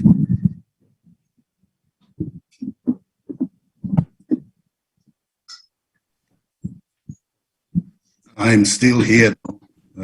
Thank you very much. Our group was looking at fiscal sustainability, and our question is, how can Africa effectively leverage the voices and representation of citizens in decision-making and accountability for social protection? And we discussed a number of issues, and we thought the overarching issue is countries have to entrench mechanisms that promote constitutionalism, accountability, democracy, and good governance, because it is through those mechanisms that the various things that will lead to sustainability will be achieved. So one, we need to reframe social protection as a human right issue where social protection becomes the legitimate right of all citizens, regardless of status and background. And then two, we need to have a situation where the state is obliged to look after the welfare of citizens, especially in cases of health and education, and that we think will ensure sustainability, fiscal sustainability. The third one is to widen the tax base and also use taxation to alleviate the burden for those who are in the informal sector, as well as release some money for them to be able to save for the rainy day. The other issue is the involvement of stakeholders if accountability and civic engagement is to be sustained. That is a real issue of voice and representation. We think that we discussed that involvement of those specific stakeholders is key. And earlier on, I think we had some groups who are saying that they should have been involved more before this conference as well. Then the other issue is effective participation of all actors, and that includes civil society, government, labor, and business, the business community. All of these actors should be effectively participating in the policy process and also implementation of such policies. That's going to be key for sustainability. We looked also at, we looked more broadly at the issue of socioeconomic challenges. We think that for sustainability to happen, there has to be a key interest in socioeconomic challenges, addressing those socioeconomic challenges that our societies face from a more broad perspective than just looking at social protection. Then we also tasked civil society to engage the government and the actors more to ensure that there's a creation of a conducive environment for social protection. In some countries, there might not be a very conducive environment for civil society to play a key role, especially where the space for civil society is shrinking. And the other thing is that these processes have to be institutionalized. If we are talking about social protection, we must see institutions around social protection actually growing and strengthened, and also to make social protection more universally adopted, that institutionalization is key. The other thing is we need to build capacity of beneficiaries. I think Group C has talked about that. If we want to ensure sustainability, then citizens have to be more active. They have to hold governments accountable, and they have to engage those who are responsible in order for them to be supported. The other important thing we felt could help the whole continent is the issue of having compelling data. We learned that during this COVID season, there were many countries struggling with who is vulnerable, who deserves support, who is qualifying, and so on. And we think that having compelling data across the continent is very key to enable comparability, so that if we are doing case studies and we want to compare which country is doing what, we can use data that has a similar kind of baseline indicators. So that's very key for us. We also connect that to having a very clear monitoring and evaluation framework.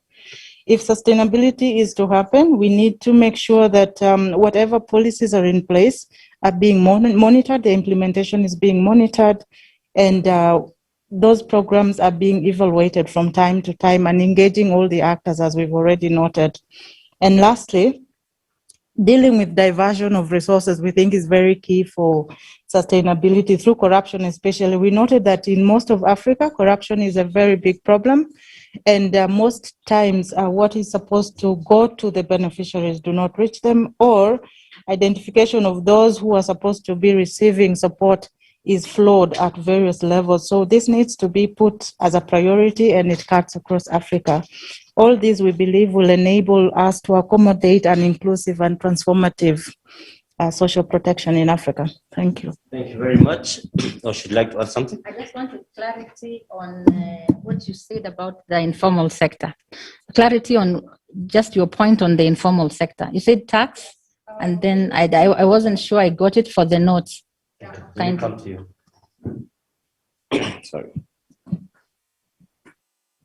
We thought that the inclusion of the informal sector has to be embedded within the tax system, first of all, to widen the tax base and ensure that we know who is in the informal sector, who's in the small and medium-term enterprise, and so on, but also to use taxation to support them. So if you know they're already struggling in their business, their small bases, then you can exempt them from some taxes, and that will be a form of protection for them.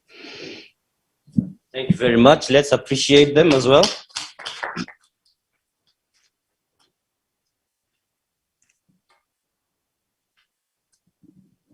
Thank you very much, Dr. Emily Comfort, for that. Group E, which was tackling voices and representation. The dialogue leader was Dr. Pauline Ngimwa, and the assigned rapporteur was Dr. Andrew David Omona. So you're doing the presentation? All right, I will come to you, Dr. Omona. It's here.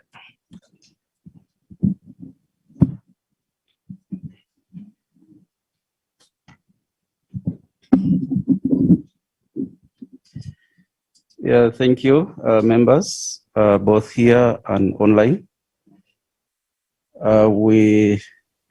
Our group had attracted the majority. We had the room filled up, not until some people had to be taken to another group.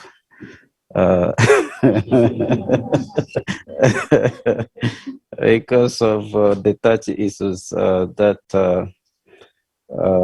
in regard to voices and representation. When members started thinking through and reorganizing their thoughts about getting the voices and representation, people say the first thing is we need to identify and locate these local people, where these local people are, and who are there, because at times we talk of local, we have the non-locals also in the local. Like in the different communities, you have something for the local people. You find the elites are also there.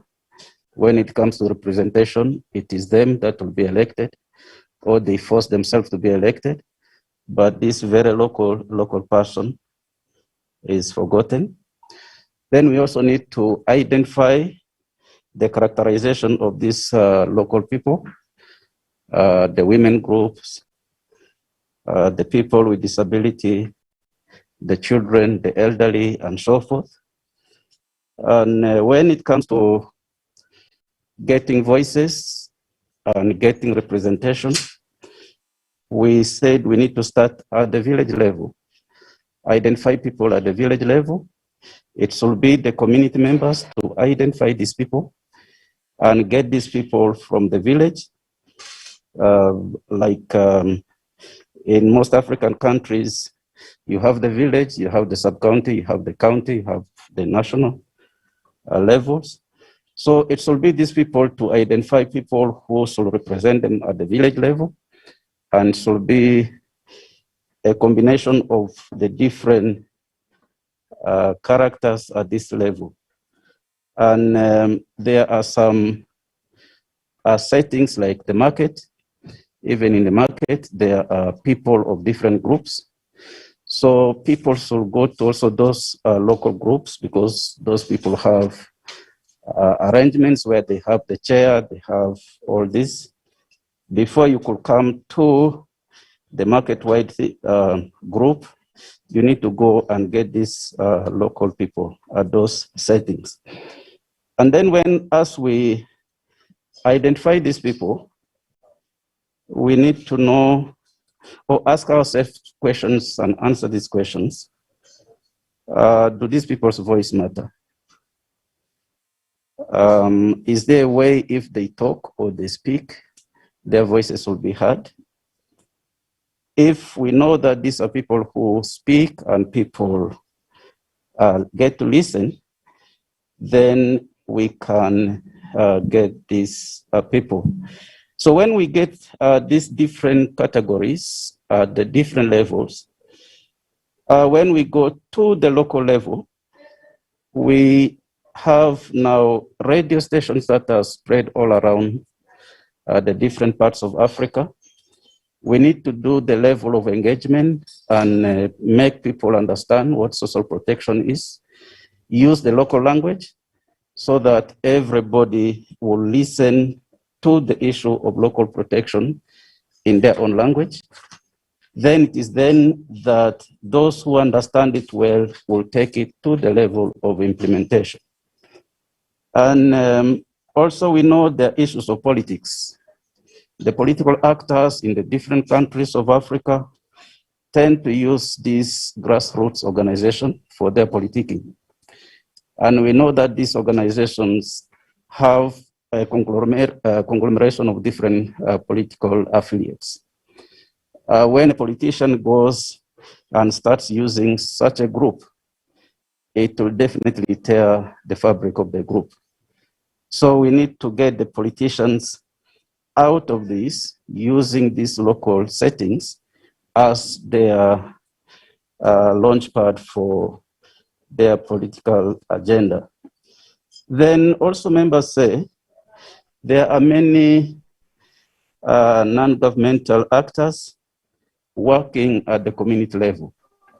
So there's need to use such community-based organizations to educate people on issues of social protection, so that these people identify what they need and how they need it, other than getting somebody from the government and or from the international community who will come to identify your problem and try to address your problem in a way that is best understood by him or her, but not the community.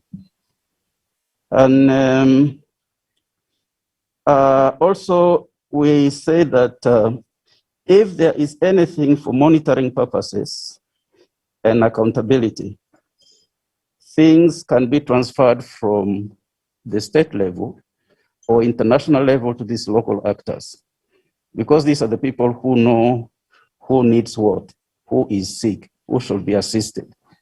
And when they are the ones controlling whatever and identify, control, and distribute, then the most vulnerable people in the community's interest will be taken care of, other than letting somebody talk for them in a way that is not what they want. Thank you.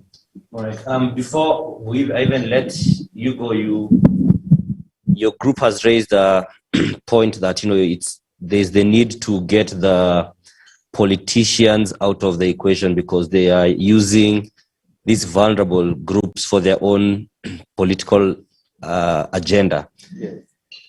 The question becomes, how practical is that, how realistic? Because these people being vulnerable, they need of resources, and the politicians will come with money. They'll pay them for these kind of things. So how do we realistically achieve that? When you pull the politicians out of this, it's a source of resource. We've seen even the rallies that happen. It's been in the news that some of these young guys, if it's in Kenya, you paid 1,000 bob to go and attend a certain rally. There's mobilization. So how do we, because these guys, they see that 1,000 bob they don't even have that, especially in the pandemic time. So how do we, realistically get them out of the equation and still meet this need that is there? Yeah, we know the politicians are a part of the community, but our point is avoid politicians using these local settings. They can come to the community, but they don't come to you as the chairperson of our association to cause you callers to come for his rally and pay money to you. Then you use that money to buy our votes. They can come to the community, yes. They can engage the community, but not the community as these local arrangement settings. Pauline has some points to make. Not using the formal arrangements at the local level as political capital base for their own politicking. Okay, thank you very much. Let me just move to Pauline. She has a burning point.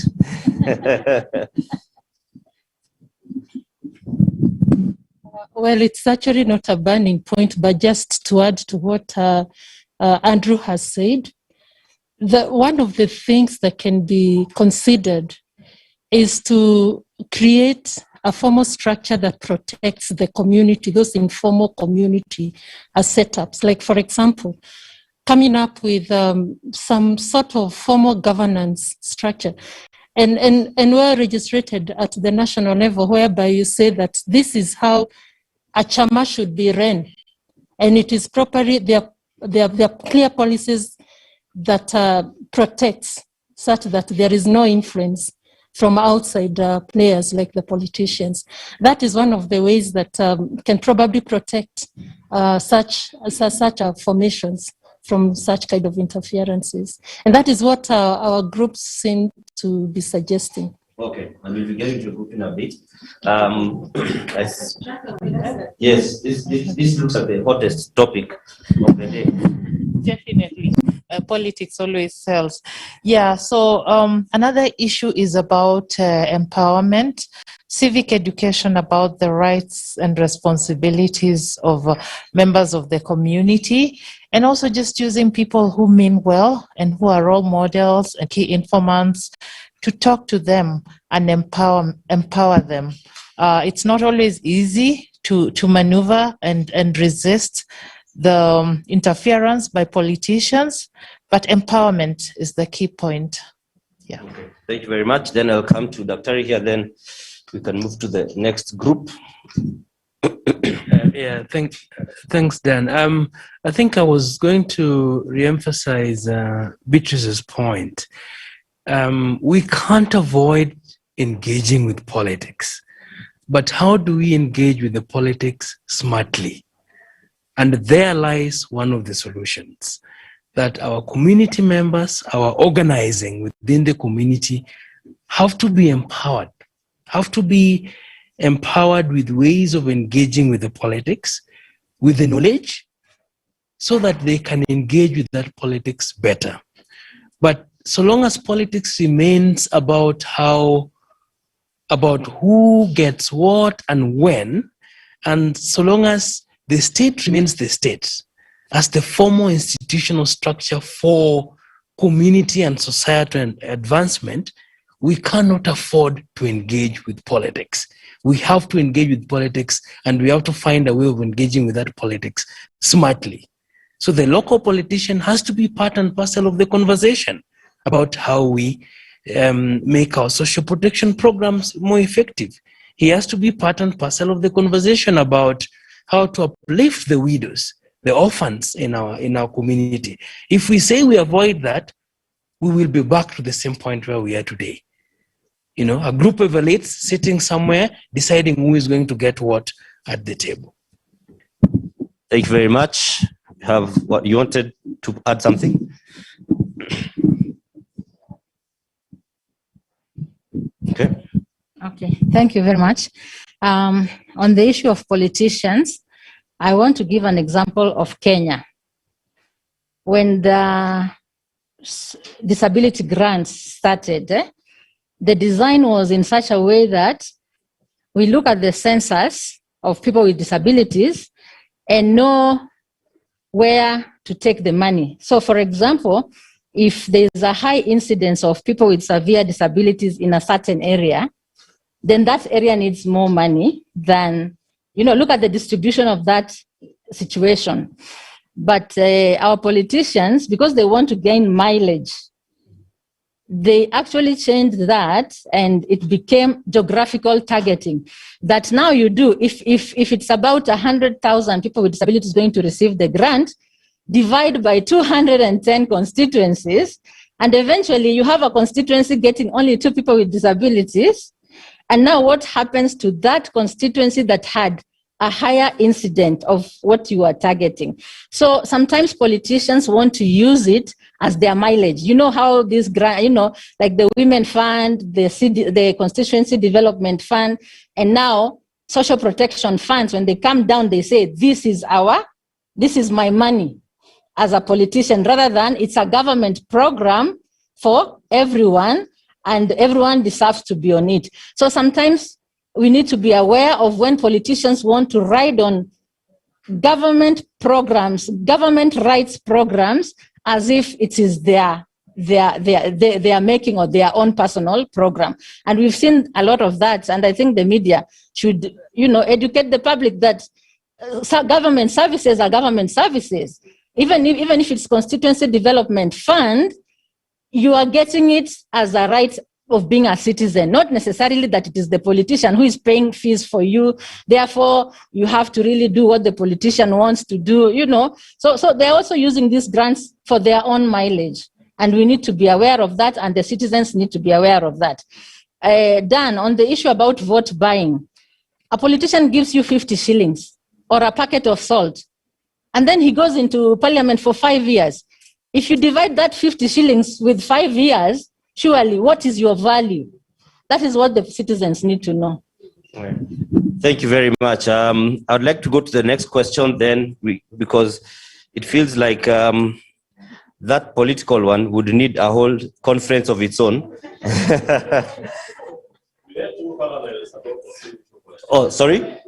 There were 2 parallels in our group about the issue of politicians. Okay, let me come to you so the online audience can hear you. Then we can go to the next group is the Afrocentric design.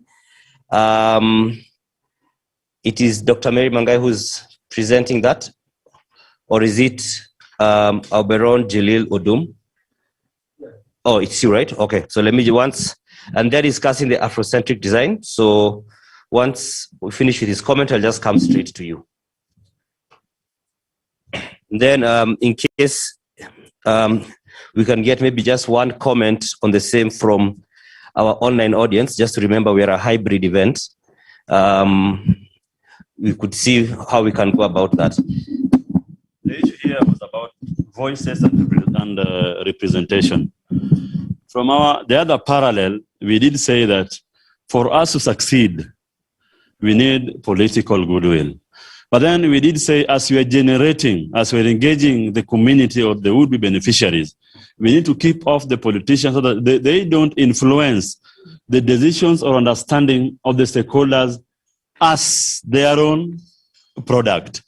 But then when we want to, when we now want to turn our voices or our policies to be actualized, is where the political goodwill so that we can influence them, maybe through assemblies, the county assembly, the national assembly, and even the Senate. So those are the 2 parallels that we had in our group. At inception, since when we want to engage to get the voices, let the community itself and other non-state actors guide the community.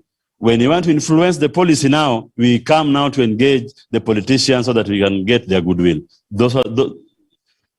Thank you very much. Thank you very much for that dynamic. Can I add to the point? Just a second.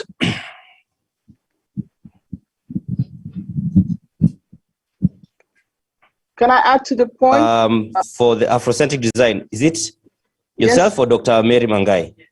Sorry? Dr. Mary Mangai.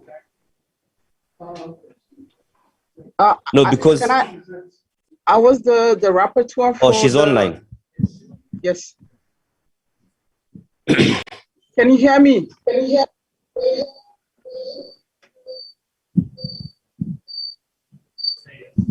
Yes. Okay. So I was the rapporteur for the Afrocentric design. So the question that was posed to us is about what can African states learn from resilience of indigenous social protection systems in the design and delivery of a sustainable and accountable social protection framework in Africa. So in summary, we identified 4 concepts from the question that was posed to us. So the issue of identification of indigenous social protection systems, the issue of design, delivery, and accountability. So from yesterday's discussion, we had already dwelled on the fact that COVID has shown us that more people need to be covered in social protection in Africa. And the issue or the question is, how can we be progressive in realizing a continental social protection system? And how can we innovate and improve on the indigenous social protection systems that we already have in Africa? And then the issue also of relearning our social values, our virtues, and regenerating them to benefit us in social protection. And that we also summarize that we have African communities have the strength, and we can actually harness those strengths. So let me just quickly run through the indigenous social protection systems that we identified. So some of the indigenous institutions that help to support each other to design an Afrocentric social protection in the past would include table banking, street collectors, informal credit systems, businesses having contribution systems that covers each other during insurance when the need for insurance arise. We also saw that there is the social capital. So those are the indigenous social protection systems that had been with us from inception, and of course the list is endless when you want to look at different African communities and what they are doing to support each other in the past, and to ensure that that during shocks they are there for one another. So the issue of the designing, we also looked at the fact that we need to digitalize these indigenous social protection systems and to make them innovative and invent new hybrids of this indigenous social protection system. And we found that Africa has the strength for social networking, and with the issue of collectivism, communism, we can actually leverage on our social networking. So, for instance, there were examples around people actually borrowing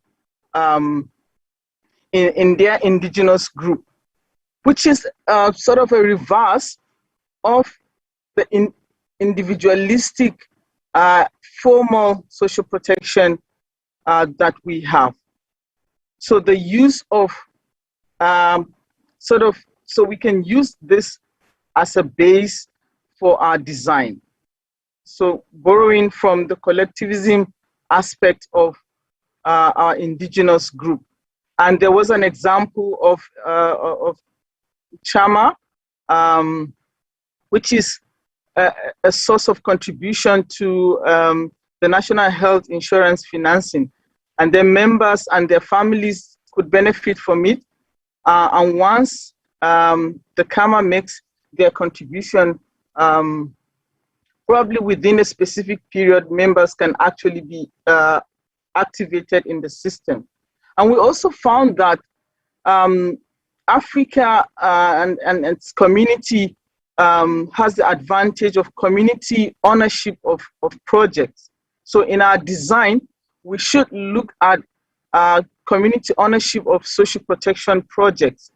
How do we ensure that communities sees social protection projects as theirs?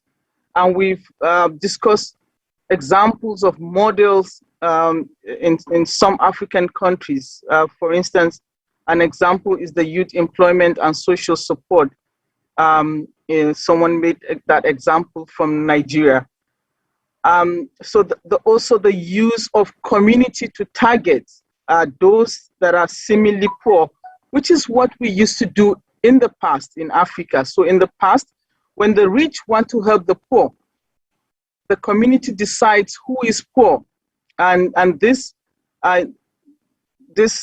model or targeting or design is used to the community will be the one to define the criteria for who is poor and who should be helped. And so we need to leverage on this strength. They can actually do the things that they could do themselves. We also found that the design of the need-based involvement in social protection systems would actually benefit the communities. And they should also be involved in the implementation of community-based projects. And in that way, to actually be practical about it, there should be, or there could be, a community management group who would actually be involved in the implementation, the monitoring, and the evaluation. So in terms of delivery, we also note that our social networking can be an avenue for the delivery of social protection in Africa.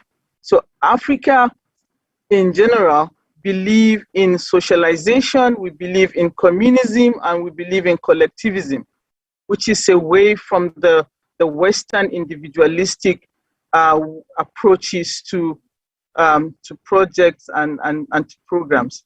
So we can actually deliver in that light. We can also deliver based on social values.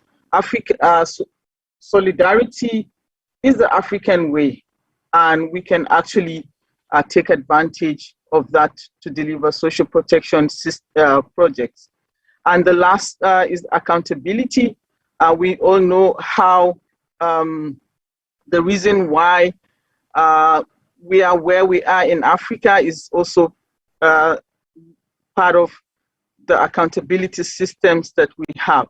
So to ensure accountability, we will need the communities to monitor and to evaluate this social protection program to ensure that there's no fraud, there's no corruption, and so the involvement then of the communities, the involvement of the beneficiaries would be very much beneficial to the African way or the Afrocentric way of delivering social protection program.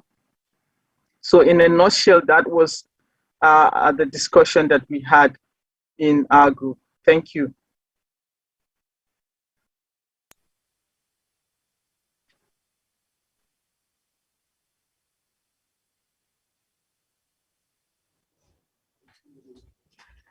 All right. I just wanted to add something. Okay, let me just bring the mics to you.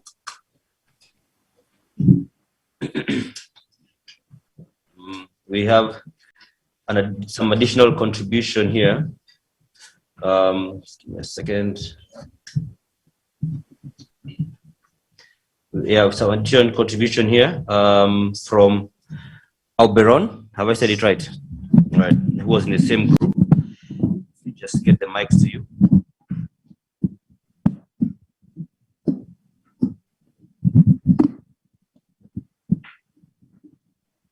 Okay, so just so you know, there was a little bit of controversy over the terminology, whether it should be people-centered, it should be Afrocentric. But I think by the time we finished, we agreed that basically what we want is something Africanized. And so whatever we want to call it, we want to make sure that even if we say it's people-centered, what kind of people? We want something that is, very specific to, the African man. So basically, it should be something that is innovative, that is inclusive, that is effective. And we have found that, there are some limitations. If you look at our current, indigenous dispensation, you will see that we are moving more into being individualistic. People are, staying in gated houses And then again, we saw also that the indigenous, SP programs are based on solidarity. And so obviously the right issue component is not there. And so we need to learn from, all of these things. And then we mentioned that if you look at, how government implement SP programs, they can't do it without communities, which is why then the indigenous, SP that we do will be a very crucial thing. So in terms of even design, I mean, if you have, people in the community that can help you in identification, they can show you exactly where you can find the people. And then even in terms of graduation, people can tell that people's lives have improved. And so they can actually help in the graduation. And then in terms of monitoring and evaluation, talking about accountability, I mean, the same social networks, in the community can actually help you do this very well. Thank you very much. Thank you very much for that. Let's appreciate that group as well for their contribution. And now as we are, heading towards, we may call it the climax of this discussion, of this conference, we're going to be heading into a panel discussion. And again, it's going to be a hybrid one, where we'll have some of our panelists here in the conference hall, and others will be joining us virtually. And so this is going to be just reflection on what next for each actor in social protection, given the evidence that has been presented. The context here being COVID-19 was pretty much a natural experiment that allowed us to stress the social protection systems at all levels by, in quotes, dumping a huge demand in a short time period. So what happened is that we've established that it widened the cracks in an existing, in a system that was already frail. And so this has given us some sort of shock therapy of how to handle this kind of a situation. So what we're going to get some seats here, some chairs here to the front for the panelists who will be joining us here. And we shall also be, as we also allow the tech team, whether we can check with all the virtual panelists, just to make sure we're good to go. Physically, Mary.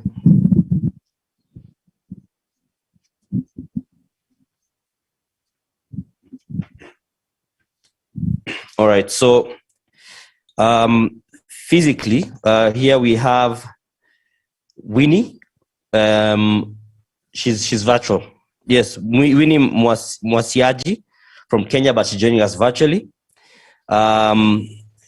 Here we have Richard Rory in Kenya as well. Professor Julian May in South Africa. Dr. Mary Mangai, South Africa. We saw her speaking just a short while ago. And we also have Professor Omoboale Oni from Nigeria. So those are the virtual panelists that we have. Then in-house, I don't know whether they're the analog ones, but our panelists in the conference room are Pauline Makwaka. Is she here? Yes.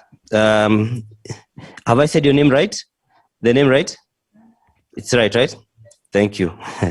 Then we have Angela Okola. Angela Okola. We also should be having Joel Maingi Mwangi. All right. Then we should also be having, yes, I think that's the people we'll be having physically. So what we'll do, you could take a second to stretch as we set up the chairs over here. Stretch inside the room, because if you go outside, I know how people.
Okay.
Okay. Okay. Okay. Okay.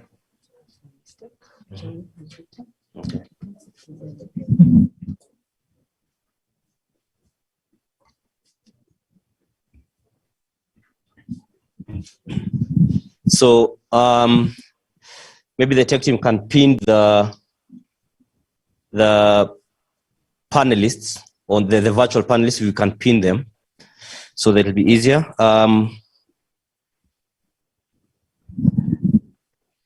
We have a correction on one of the panelists. It's Cecily Mwangi, the General Secretary of the Kenya Union of Hair and Beauty Workers. Kuhabo, who is among us, we apologize for the error, and is also one of our panelists. And Joel Mainge is a representative of the persons living with disabilities. So I will request those of us who are on the panel to just come and take a seat on the front chairs, so that we can kick this off. The extra chair behind is for me to sit on as I hold the microphones for you, just so that we can again be very cautious with the pandemic. Karibu sana.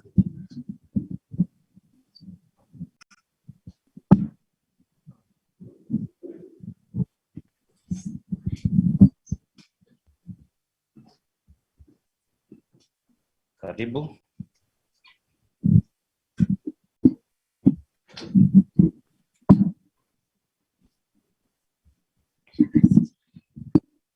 No, just come to this side. Yeah.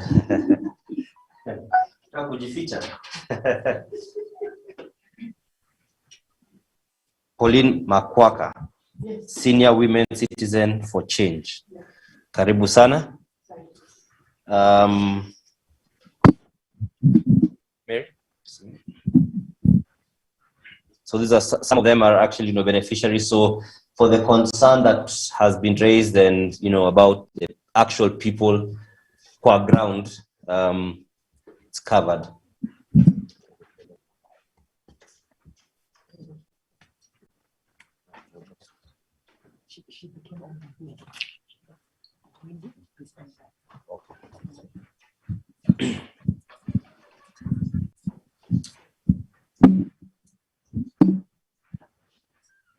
All right, so we have again some of our panelists online and others are here. So I'll just begin by just speaking to, is this mic on? It is, eh? Yeah, okay, thanks. Check once you can hear me. Check. Now you're on. Okay, thank you. Sorry for that. Let me begin with Pauline from the Senior Women Citizens for Change.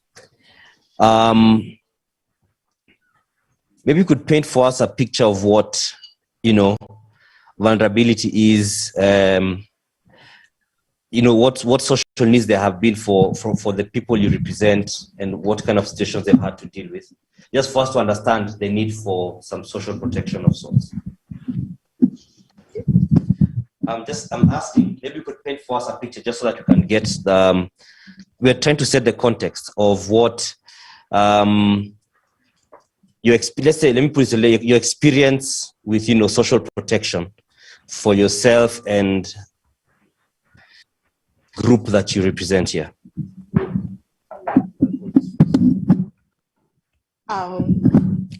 Senior Women Citizens for Change has done a lot of work on the sensitization on the rights of the senior members in the community. We have also helped them to know their rights and come forward and say, this is where we want to move to. And then we have also encouraged them in economic empowerment. The cash transfer, we have pushed to make sure that the elderly people are getting their money through the systems that the government has put forward. In fact, yesterday, there was a lot of problem because the seniors are not really getting their money because people are stealing from them. And we still encourage that the government should make sure they follow so that these old people, like yesterday I saw the old people just moving, very old, they are looking for their money and the money has been stolen from them. Who steals this money? Pardon? Who steals the money? The caregivers and even the children. I mean, when an old person gets the money, the son or the grandchild comes and takes the money from the old person. So the old person is not able to get the money. So what we are saying is, which is the best way to make sure that this old person or this old woman and man is getting the money? We need to make a follow-up, like we are saying, the community should be concerned to make sure that the old person in the community is getting the money. Okay, thank you very much for that. That's some good context. We'll be back to you in a bit. I want to come to Joel. And Joel, maybe you could tell us what it is that you do, as a person, and how then your experience has been by virtue of being in a vulnerable situation, and just paint us a picture of that situation. Let me just come to you. Just face forward. I'll hold the mics from the side. Thank you. Maybe to start on is me as person with disability, what I have experienced of late, because my disability comes from the accident.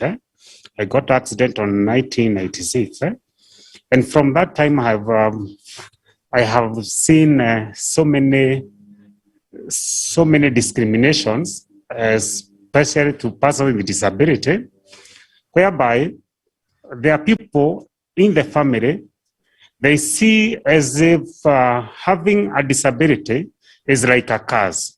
So there are people who don't like to be associated with you.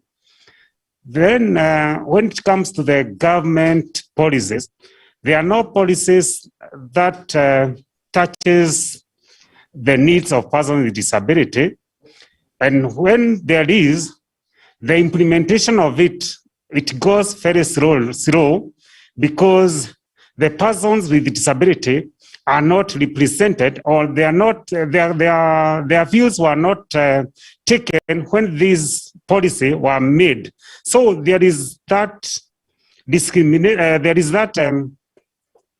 gap whereby most of persons with disability are not represented in many occasions. Even from maybe from here, this side, this conference, I think members we can see these premises is not friendly to persons with disability. Suppose somebody is using a wheelchair. To reach here, it could be difficult. And we are coming up whereby we don't want those what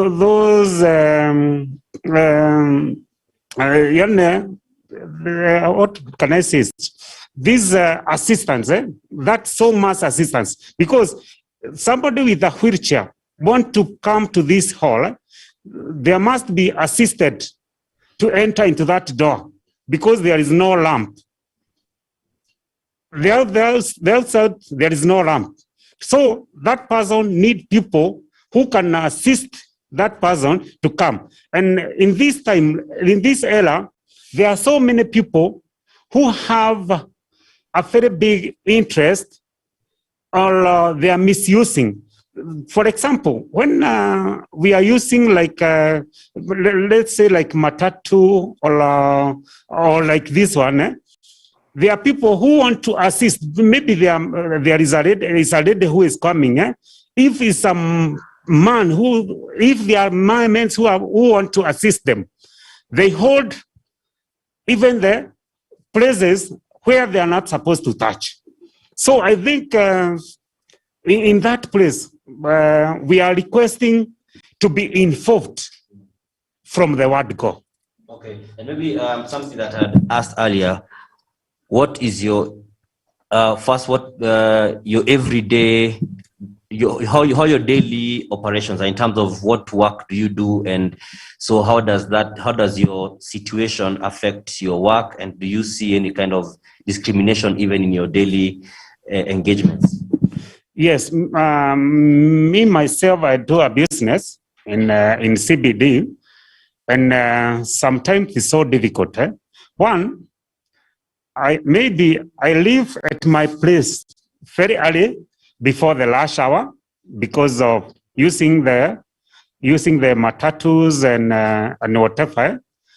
Then when I'm arranging my goods so that I be in business, I have to pay an extra money to people who will assist me in that place. So there is so much difficulties, and probably when we come in socialization, you see the crutches I'm using. These crutches broke at any time. So there are times I maybe need an assistance, or I use an extra money to maintain my daily ongoing. Okay, thank you very much for that. And I want to come to Mama here to just tell us what your experience has been, and that of the people who the group you represent, in regards to the conversation we have about social protection, just for us to understand the context. My name is Cecily Mwangi, General Secretary of our trade union by the name Kenya Union of Hair Deputy Workers. I'm talking of hair deputy because all of you pass through our hearts. We make you beautiful, we make you handsome. So it is from that ago that I'm talking about. Hair deputy industry is a very big industry. About 80% of the workers in this industry are women. They are women who are young, old, and they're single. These women, the nature of work, make sure that they stay at the workplaces from 5 up to 9 at this time when there is the curfew. Otherwise, they operate almost 24 hours. These people have no exposure, they have no connectivity, they have no rights. So we as a union, we decided to, we as here the beauty workers, we decided to come together at the form a trade union to fight for our own rights. One of the main rights we are talking about is social protection. Social protection is not a privilege, it's our right, as provided for by the law. So it is there, workers in the industry do not have the information. And even those who manage to have the information, they do not trust the government programs because they think that by now engaging with the government will get access to them and they will be forced to comply with the laws. They will also be forced to start paying tax. So they say they do not see any benefits come from the government, so they prefer staying on their own. So what we are doing as a union, we are telling them that we are Kenyans, we have to be law-abiding people. And for us to be law-abiding, we must know our rights. We must know what does the Constitution have for us as workers in here the beauty. What are the benefits that is there for us? Before we get the information, what are we doing as social protection is concerned? So we are saying, first of all, we need to address our social welfare issues. That is, when one of us is sick, we come together, we contribute money, we pay for the medical bills. When one of us dies, we also contribute.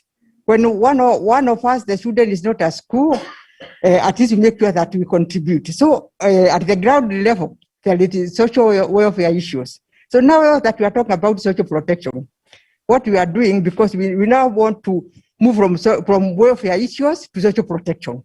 So what we are doing as a trade union, we are now creating awareness on social protection at the workplaces where the saloons and barbers are. We are also talking about the social protection through the churches because our members go to church. We are also talking even about social protection through the media, talking about the benefits and the rights. We say that we want to tell the government that we have to address our problems as far as social protections are concerned because we are taxpayers. So our needs have to be addressed. They have no choice. So before the government implements or provides the service we are demanding, we have now come up with the circles. We have already started reforming circles for here the beauty workers, where they are saving and also borrowing. Through that one, it's giving them economic empowerment issue because they have started buying plots. They have started taking their children to school. Even if they have the dignity that in the case of anything, at least I'll be able to go to my circle and then borrow money. And that way, it's giving them dignity. So we as a union, we are trying to say that at least welfare issues on the ground, at least they are in place. But now we are saying that now that the union has come, is talking about elevating us from social welfare to social protection. Now we are engaging the government. That's why in our meetings, we invite all the stakeholders from the government. Even the local authority people, we invite them for the meetings to talk about the bylaws. We tell them that we need you to give us our rights as bylaws. The labor laws, we are also working the means of labor to make sure that the workers know their rights, because whether you are informal or formal, you are a worker. International Labour Convention defines a worker as a worker, regardless whether you are informal or formal. So, as the government is saying, and the world is saying that we need to move from informal to formal. You cannot move from informal to formal unless you make sure that at least you put systems which are working. We empower people. So that's why, because once they are formal, there are a lot of benefits. The government will be able now to offer services which they offer to other formal workers. And so, excuse me, just to clarify, are we saying that for example, the group you represent, that you're open to being formalized, but you said at a point they don't feel the value that they get from the taxes they pay, so they would rather stay outside the tax bracket? Yes. Is that the situation? And doesn't that mean that you sort of, to some extent, lose the right to complain when things don't go right? At least we are right because we are citizens and we are taxpayers. But all we are saying that to move from informal to formal, it means that at least you have to make them economically able. You also to provide the working environment, a better working environment.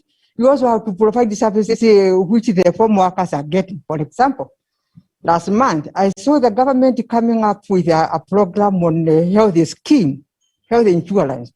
If you see the benefit the civil servants are getting as far as hospital bills are concerned, I got surprised because the informal workers are the most people who are paying the taxes in this country at a higher rate. We are the service providers.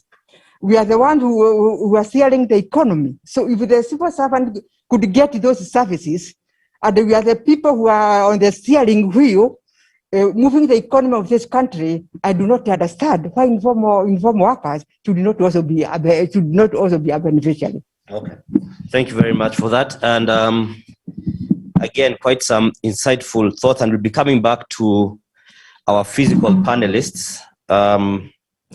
In not long, I want us to cross over, to our virtual panelists, and let me just arrange my notes here. I'd like to just we've had some of the concerns that have been raised by the people who the good ladies and gentlemen who are on our physical panel in regards to their circumstances and the people they represent, the people under the who share circumstances as theirs. And I want to first of all just get some quick comment, like from let me confirm. Yes, Winnie Mwasiaji. That's from the government. That's the State Department of Social Protection. From what you've had, being shared here, and she's been shadowed by Richard Rory from the NSSF, and from what you've had here, do you feel that there's still quite some way for the government to go in regards to just meeting the needs of the people who are in different brackets of vulnerability? Thank you very much. I listened to the presenter, and I believe she has a lot of concerns that are being looked at as a government also. I want to say that the government is actually, I know she's talking of informal sector to be covered under social protection. And I think a lot of the people who are covered, especially during COVID, were looking at the informal people who had really lost their job. And the government is working towards making sure that we expand social protection interventions and looking at the systems and looking at the programming to ensure that we are having both long-term, immediate and the long-term strategies to be able to take care of all these people. I think if it's anything, if you look at the safety nets, most of the safety nets are actually covering those who are in the informal areas. It's not looking at basically those who are employed.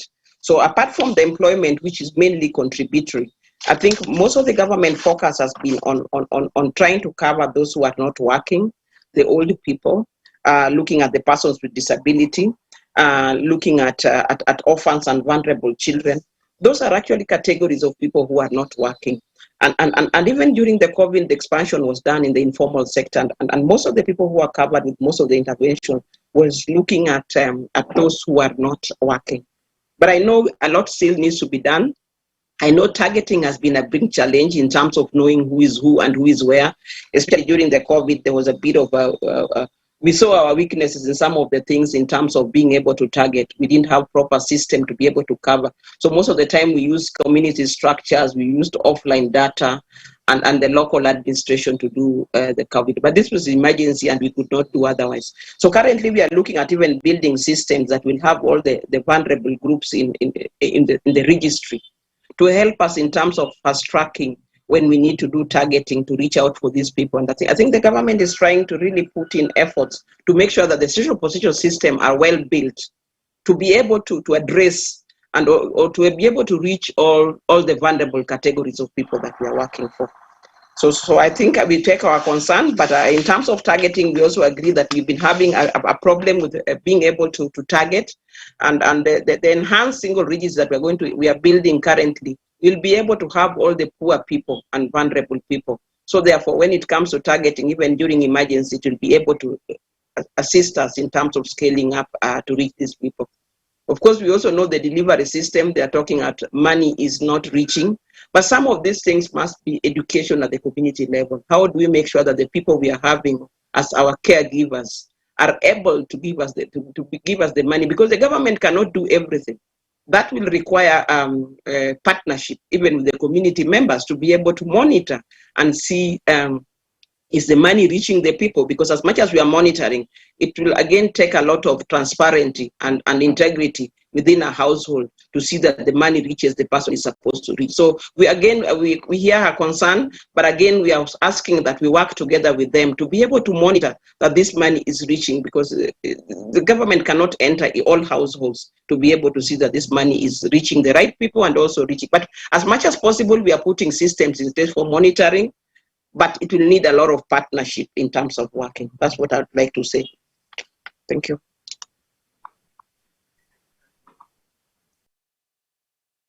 Over to you, unless you have something else.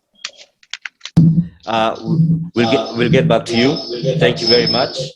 I'd like to bring in, interestingly, you noted that when the three first panelists spoke, you hardly would hear, I want money. It was more of the conditions around their vulnerability, you know.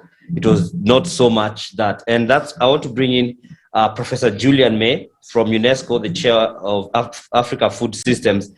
And Prof, when you listen to the gentleman and the two ladies here, like I've said, you are not hearing so much of, I want money, but it's more of, yes, the money issue is there, but we want some of the other benefits around it. But our social protection systems largely are big on cash transfers and maybe relief food. How, you know, what different thinking should governments have around this to just make sure that the support they give to the vulnerable is more holistic and impactful, meeting the needs that are sometimes not necessarily about giving them the $2 a month, $20 a month kind of arrangement? Yeah, thank you for the question. Thank you for the invitation. I'm very sad not to be able to visit Kenya again. You've raised a very interesting question.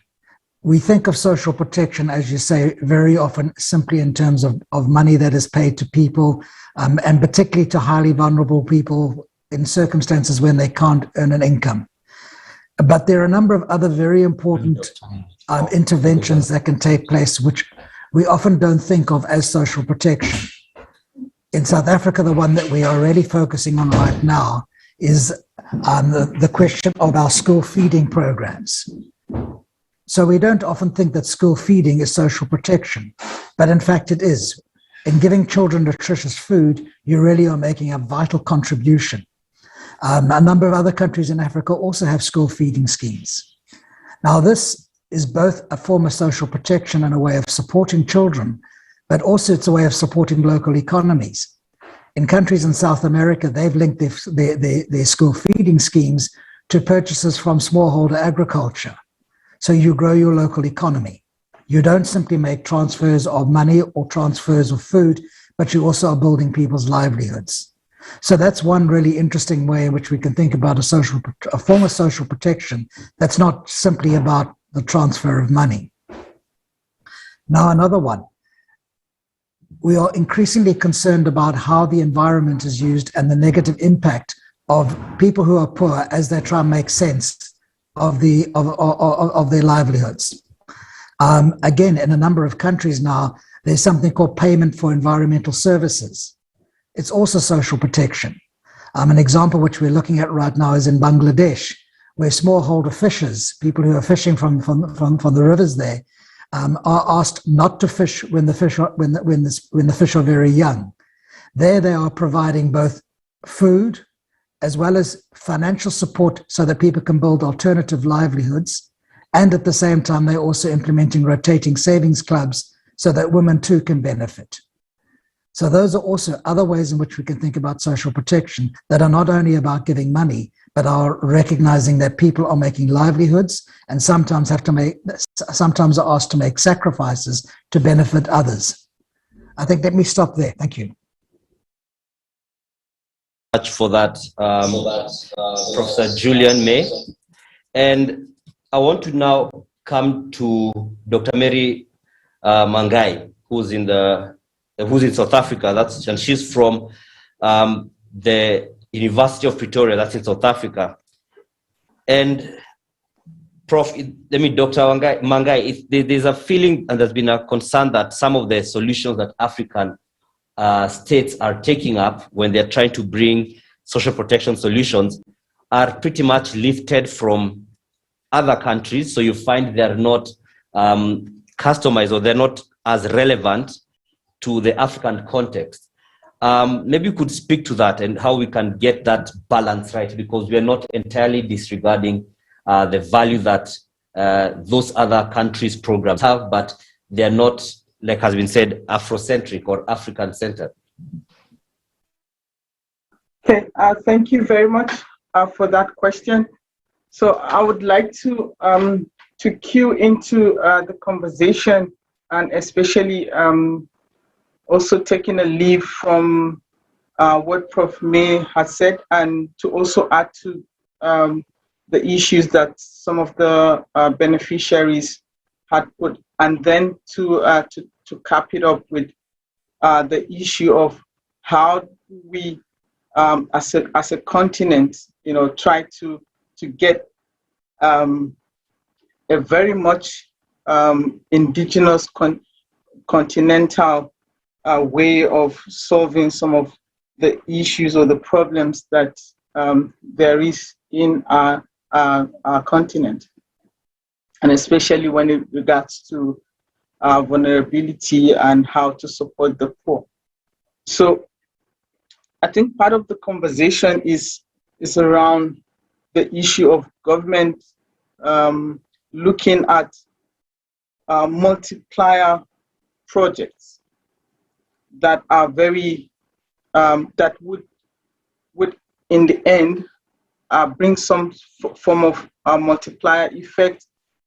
So for instance, while we look at, getting cash transfers from donors, the question we would want to pose or ask, or rather engage with the African leaders, is what they can do to actually ensure that there is a multiplier effect on the livelihood of people regarding some of the projects.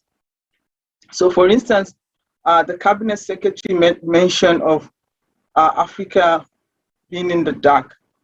And while that seemed to be a light conversation, I didn't take it that way.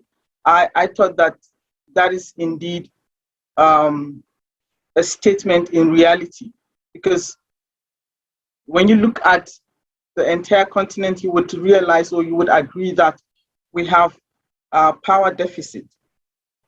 And we know that,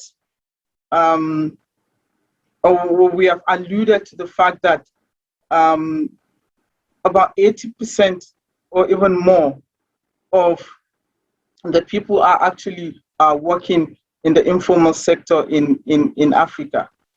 And if we have an Africa or a continent who is in darkness, and we are not taking advantage of the entrepreneurial spirit that we have in Africa, it then means that the tendency of us getting out of, the challenges even post-COVID would actually be difficult. So in looking inward, Africa as a continent, or the leaders, must be accountable. They must ensure that there are projects that can actually,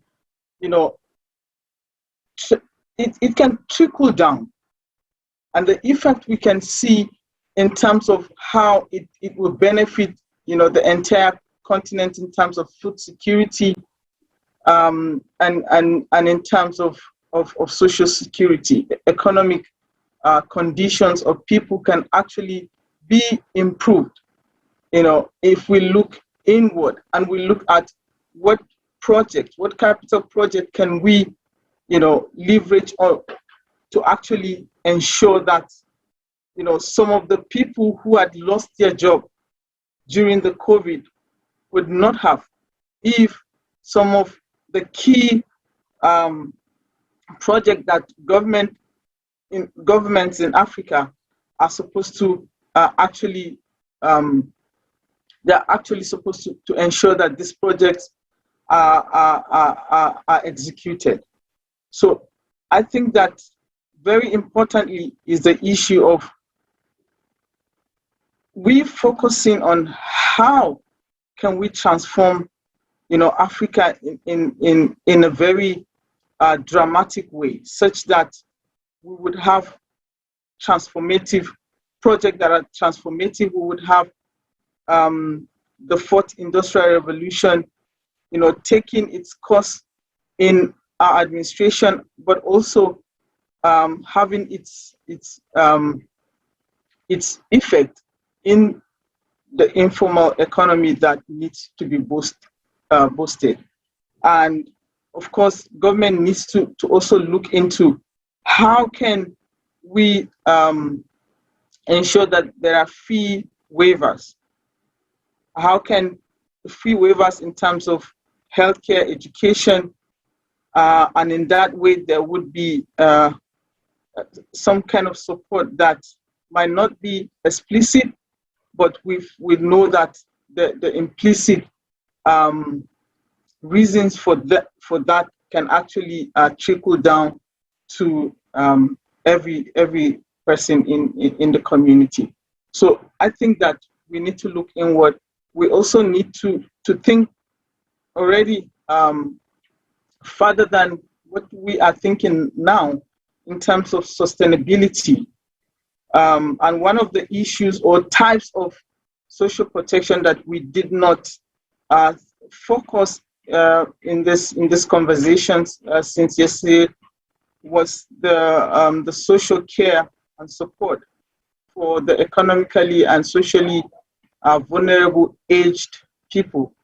While we think about the strength of the youths in Africa, and we're not actually leveraging on that, we also must think about what kind of support are we putting in place where we have family support and family-based support for the elderly. So looking inwards, I think that government should have its focus or its eyes on some of the deficit that we have in terms of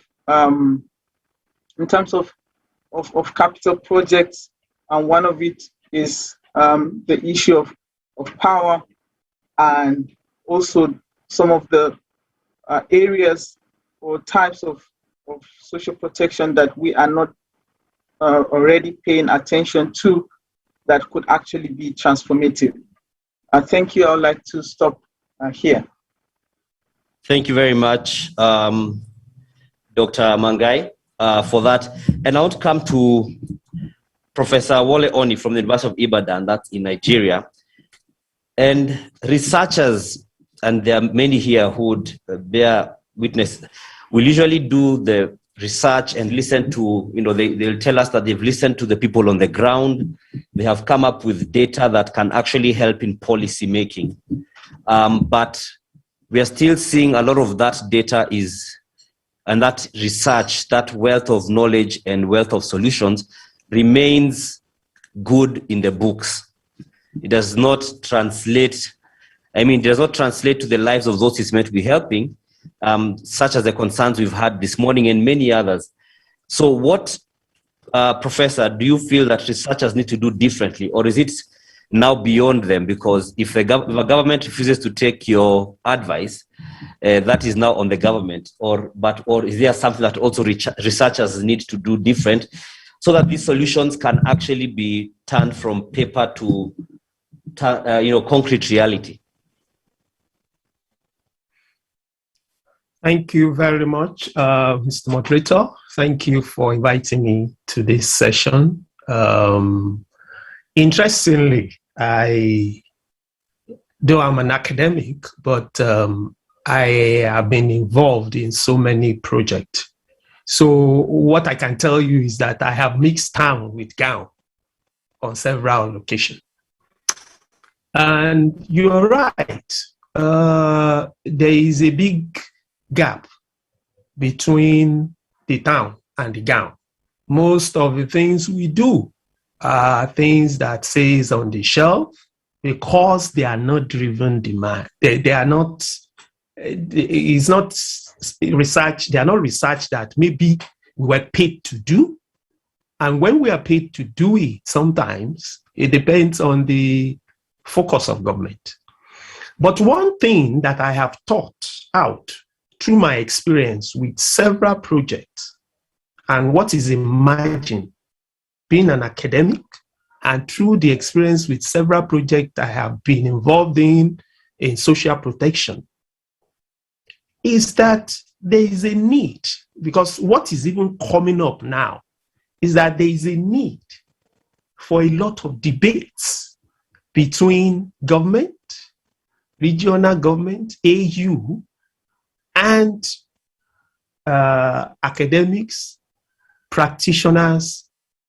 And then I feel that we should be thinking about an innovative research lab for social protection. Now, this innovative research lab will basically have the term of reference. It could be sub-region, it could be regional in terms of African-based, it could be country-based, depending on how we structure it. This lab will help to come up more with evidences that are of felt need in the area of social protection. I've had a lot of people talk about the issue of political economy. Yes, it's a big problem. There is always what we call elite capture. When people, with the experience I have in a project called Youth Employment Social Support Operation, most of the communities will tell you these are the poor people. And you will see most commissioners, most politicians wanting to influence that list identified by communities. So the point is, how do we ring-fence? What can research do to ring-fence and make sure that we have less of an exclusion problem? Because politicians always want to have their ways. We devised ways in that project. We told those people on the project to say, based on the academic experience we had, to tell them that, yes, there is nothing wrong in coming up with their own lists, apart from the single register that we've developed. But they should provide funds for that list, because we know that if you don't target right, the wrong people that you target will not give you the right result. Because what you want to do with most SP projects is to break intergenerational poverty. So essentially, one of the things that I see is that we need to close that gap between town and gown. And one way of doing this, and I'm pushing this to PASGR, that maybe we should start to think of how can we put together a proposal that will make it look like AU, sub-regional countries, need an assistance, most especially in the area of providing evidence-based research. For example, my country, Nigeria, will have challenges in so many areas, in the area of political economy, in the area of how to target properly. Even with the single register that we've developed, we're still having challenges of exclusion. We're still having of how best to update that single register, because it must be dynamic. Some people must come in, some people must go out. So basically, you need that think tank or that innovative lab to help to bridge that gap, because there is a very big gap between the town and gown in African country.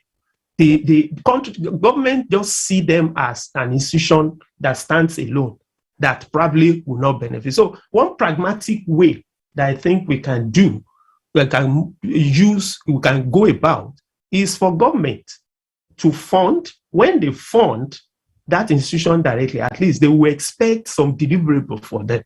And AU can lead on this.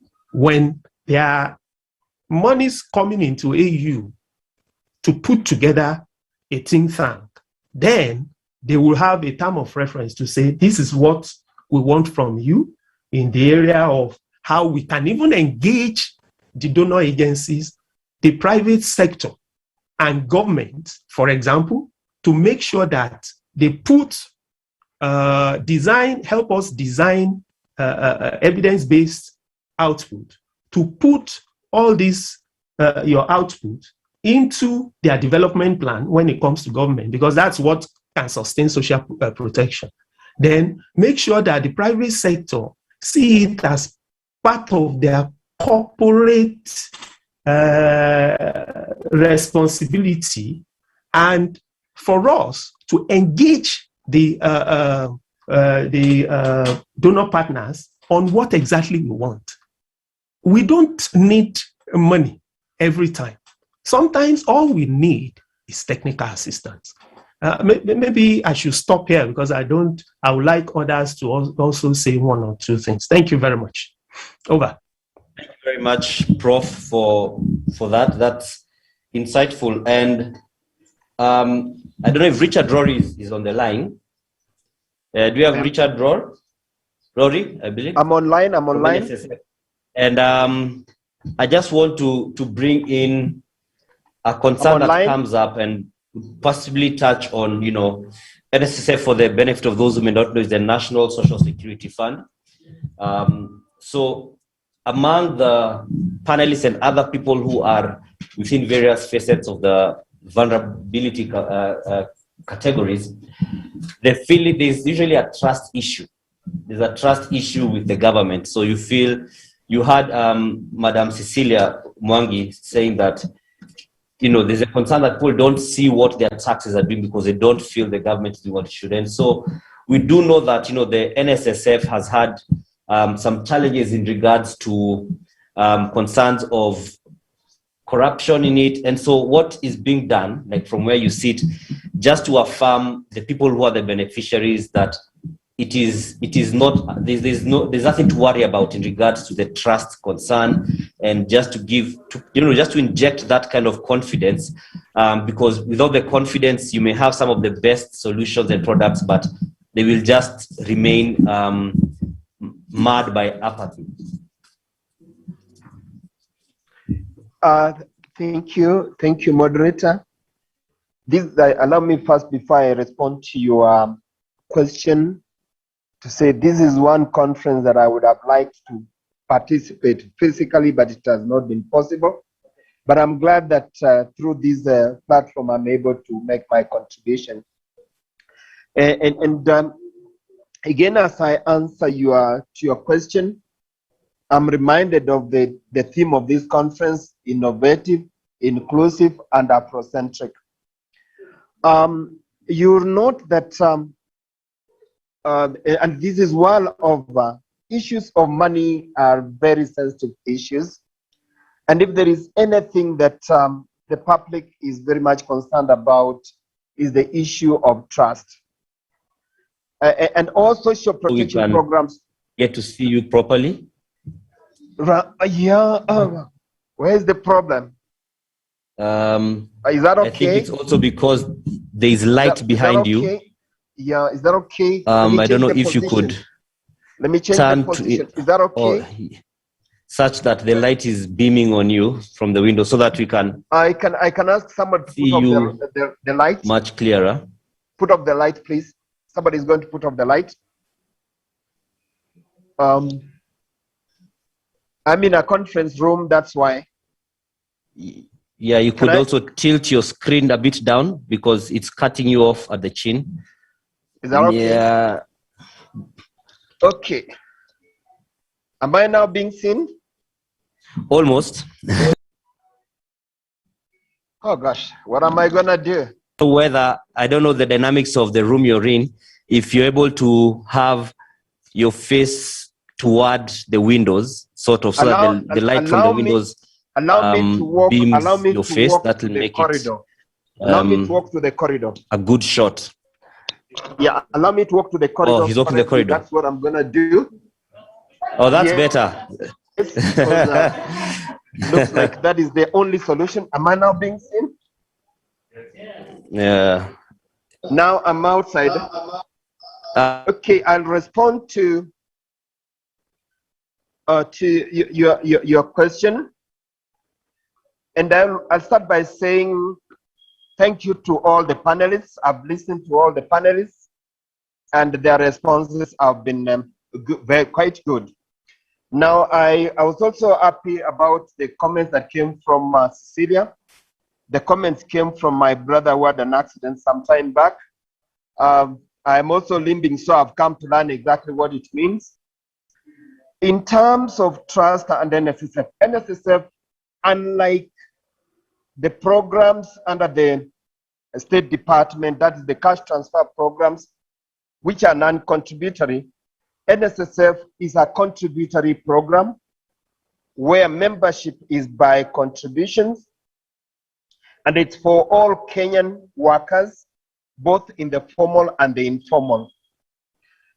Over and above that, of course, there have been historical issues that have touched and questioned the trust of the institution. And the government has addressed that through the NSSF Act number 45 of 2013. Through that act of the fund and the employees of the fund, they are subject and there are penalties in the event. Also, one of the ways you realize of improving trust is transparency and accountability. And unlike before, NSSF since 2014 has been holding every year an annual general meeting where members participate, where members question, where members scrutinize the financial report and are able to give their views. Over and above that, NSSF currently has embraced the ICT, and you realize during this COVID-19 period, ICT has become a very, very important tool.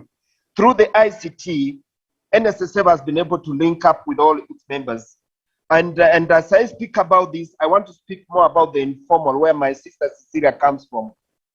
In order to bring on board the ICT, and in order to promote the issues of confidence and trust, NSSF has brought on board Safaricom, and as through Safaricom embraced USSD use, and NSSF through *303#, that's a USSD code.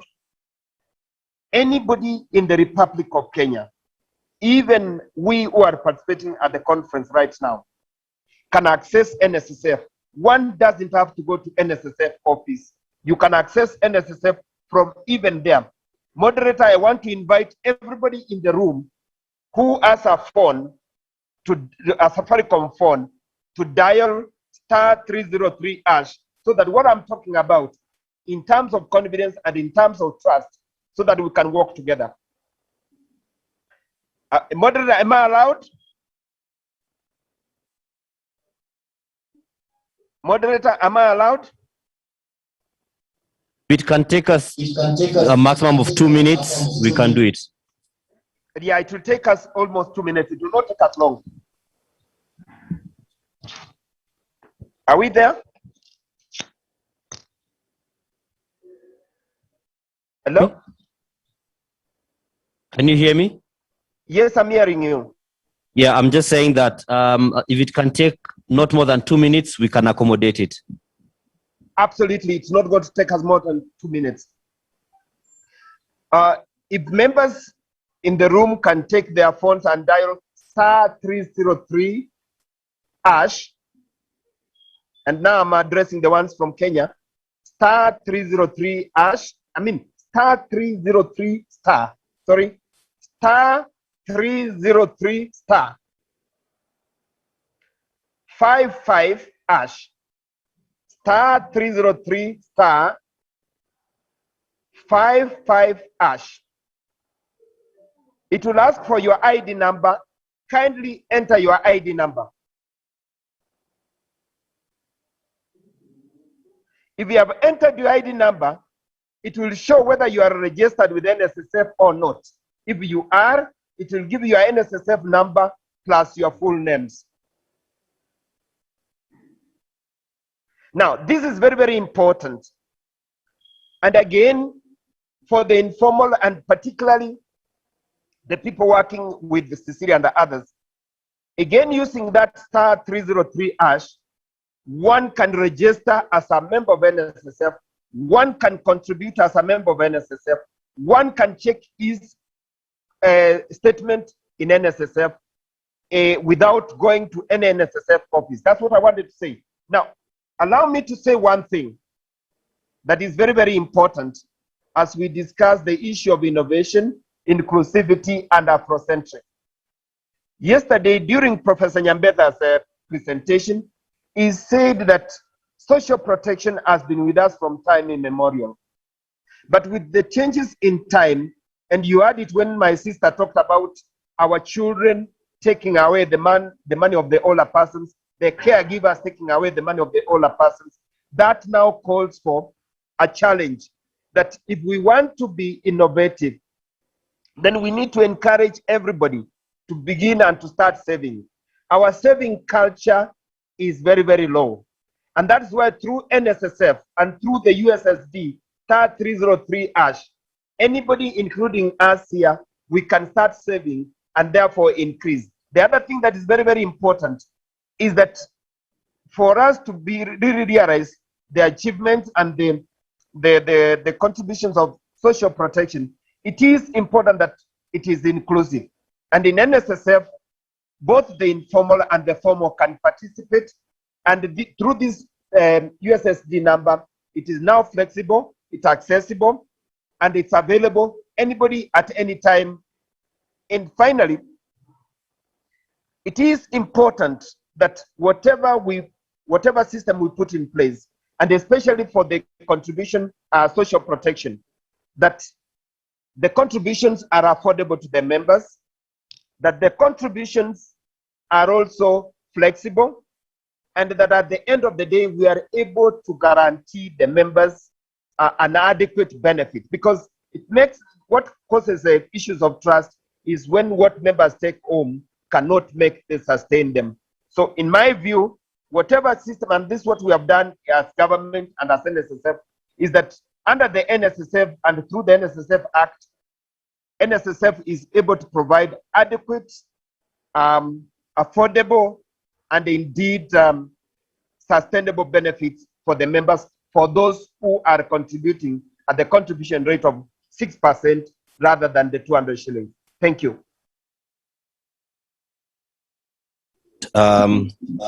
Insight, and I just want us to do, thank you very much for that insight. I will be coming back to you in a bit. I just want us to do one more round of just brief answers. I'll come back to the room just so that as we come to a conclusion. And I just want to know from the ladies and gentlemen who shared their experiences, based on what you have had being shared by the experts as well as some representatives from government, do you feel things are going to get better? And in addition to that, what would you like to be done to make things better for the group that you represent? Listening to the experts and even the other experiences, I think things can get better. But listening to the Nigerian expert, we need to bridge the gap so that we are allowing the empowerment of the community and the government, the community, and the experts to do research so that we can come up with a better way of social protection.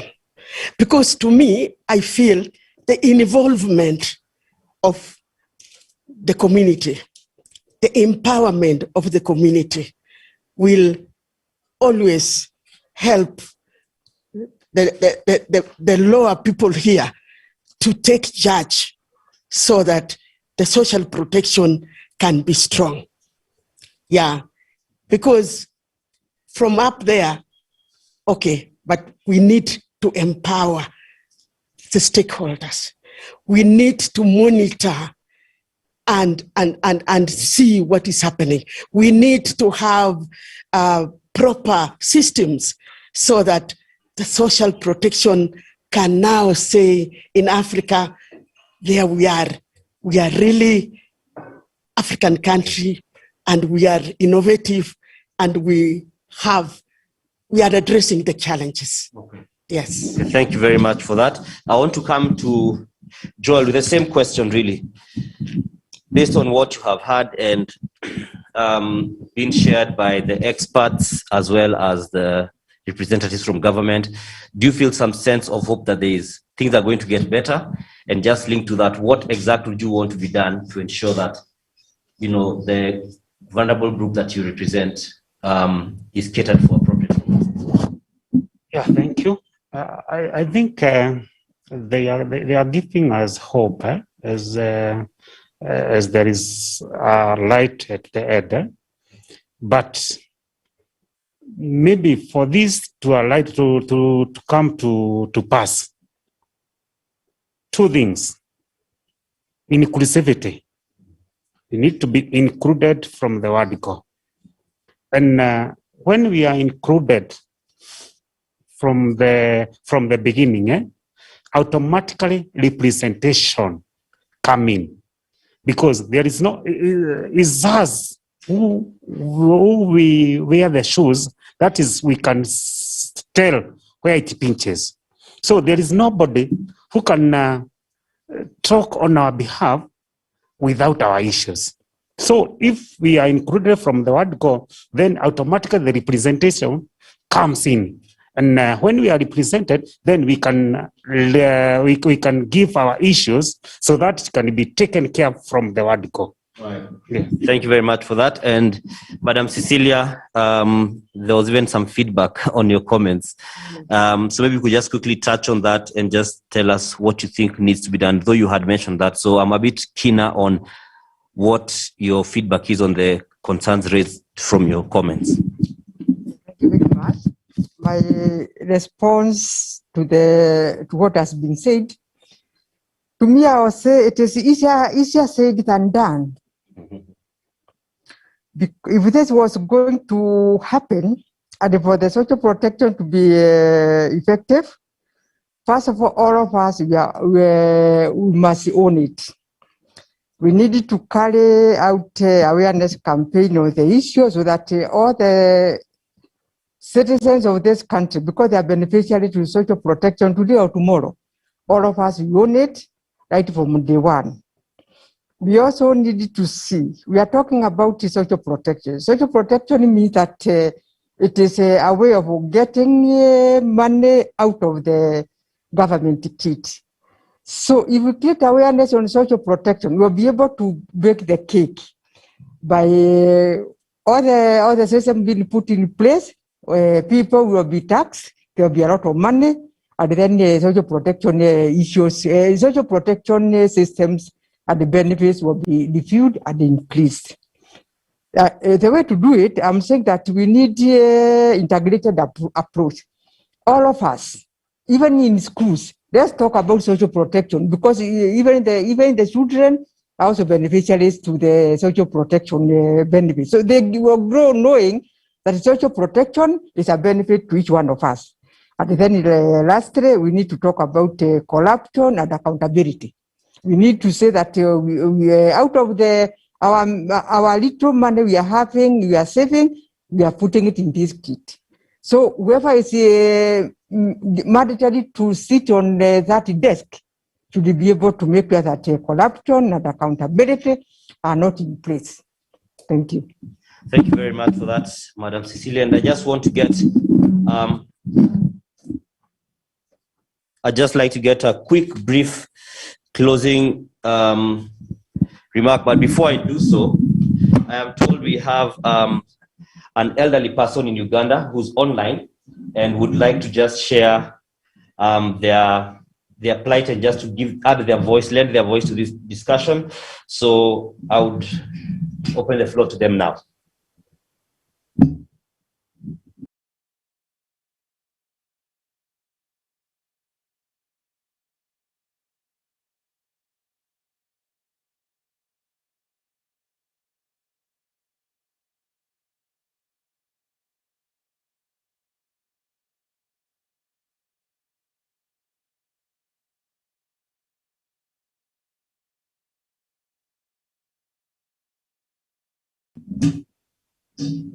Sorry? Oh, please, the individual who would like to speak, let us know your name so that we can unmute you from our end.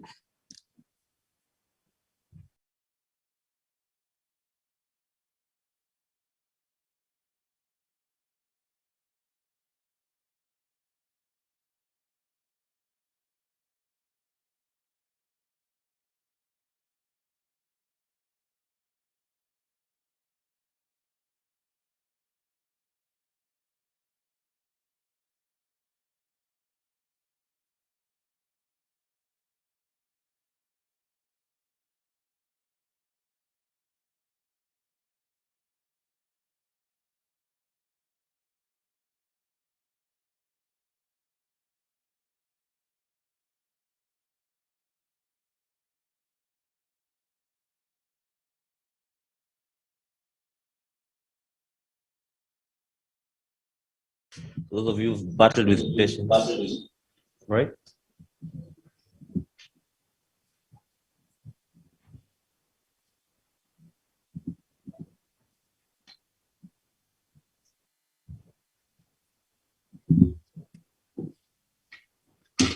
All right, the person who would like to speak is called Were Wataga from Uganda. Were Wataga from Uganda. If we're ready, we could then listen to you briefly so that we can come to the closing remarks from our panelists who are online.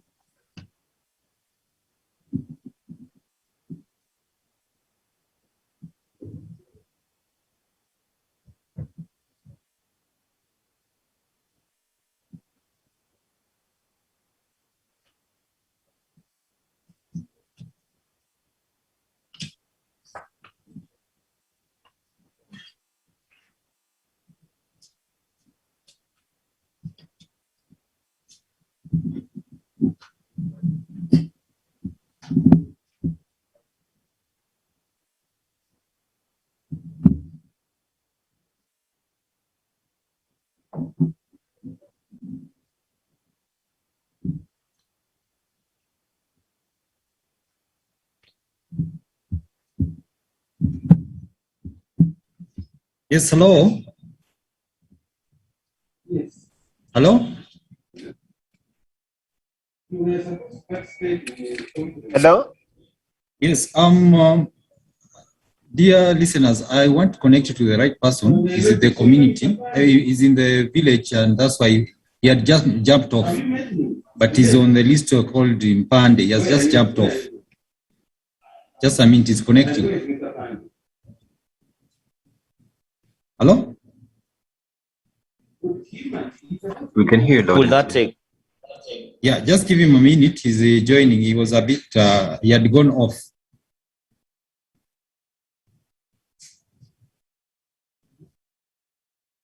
Back. I'd like to now just come to, once again, our online panelists just for some closing remarks, and I'll be a bit specific on what I'd like you to respond to. Let me begin from Nigeria. Professor Oni, one of the concerns I'd like you to just quickly address in about a minute and a half as we close is there's been a concern, the researchers are very academic, which is what they're meant to be, but become so academic that implementing it, or even just for the people to own the message and to own the research and own the agenda becomes more difficult because there's a lot of jargon. The communication around it is a bit too high level for the vulnerable people. So they will not even see the value in what you're presenting, yet it could be the solution for all our problems, all our problems. Maybe you could quickly just speak to that so that they can actually understand. Because after all is said and done, you'll do a whole research paper, a whole book, you might do a whole documentary, but someone doesn't understand, will that add food to my table in my time of need? Prof. Okay, Mr. Moderator, thank you very much. I hope you can hear me. Yes. Very good. Yes, you touch the point that most people have been raising about the role of academics in development. I would also like to leverage on my experience as an academic and also as a consultant with the World Bank, who has worked with a lot of projects. And one of the things I've learned is that when you communicate, even when you come up with research, it must come out with simple language. Simple, straightforward language. Then there is whatever you do, even with your research, must be participatory. And also the output or the policy notes that will come from that research must be something that the Director General, the Commissioner, the Governor can relate to very easily. A very simple example is when you send a 200-page report to a governor to read or minister to read, you can be sure that that thing will end up on the shelf. So the language and the simplicity of the communication of your output matters, going by the experience I have had in this business. And also, you must also understand the language of the operators. In most projects, what they want is that for you to help them. For example, almost all projects have what you call a project implementation manual that will help in, telling people how the project will be run. That document, for example, if they ask an academics to come and work on it, must be done in a participatory way. Those people, the M&E, the MIS, the operation manager, the G&V, that is the person involved in gender, the person involved in so many of the operations must be involved. And you must use them to develop that manual so that whatever you are coming up with, they can easily relate to it. In fact, you make them to lead as much as possible. And that's why when I talked about the issue of a lab, an innovative lab, it's not going to be the strict academic thing. It's going to be a mix so that we'll be able to narrow that gap as much as possible. Even academics will now learn how to use words that are easy for people implementing, are easy for beneficiaries to understand. And when you talk about accountability, what do you mean? In my own sense, in example of project, I see community developing disclosure board to say this is how much we've spent on this project. And they can easily be taken up by community members. And in coming up with design, it must be bottom up. The beneficiaries, people sitting there have said it clearly. So how do you come up with all this kind of design or academic work to help them understand and relate more with what you are talking about? How do you let them understand their role and responsibility? Because in every social protection program, the role and responsibility of beneficiaries must be clear. How can academics help us to understand this more? How can we, using our understanding, for example, my experience on some project shows clearly that it is not as if people in the community don't have a a good sense of what they want. I was part of the first set of people that developed a community-based targeting method used to populate social register for Nigeria. When my own sense of poverty was using FGT measure, that is the relative measure, to generate poverty line, and also using the absolute value. When I got to communities, poor communities, they made me realize that their own definition of poverty is a little bit different. The poorest of the poor are the people that at the end of the day, when they are hungry, they don't know when their next meal will come from. When they are sick, they will resort to prayer. They can't even afford to buy Panadol. These are the basic, simple way of going about, though we can flesh it up with our academic work, but then helping them to now determine the poorest of the poor, or validate the poorest of the poor using proxy mean test. All these things we now have to come together and mix and relate well with those operating, the beneficiaries, so that they will understand our language, and government. Thank you very much for giving me time to for that, Prof. We appreciate your contribution and your insight, and just especially you being an academia and saying that you need to be simple, not simplistic, but simple in your communication. And I believe we have the elderly person from Uganda. His name is Mpande Joram. Just to, in a minute and a half, just share what you'd like to share.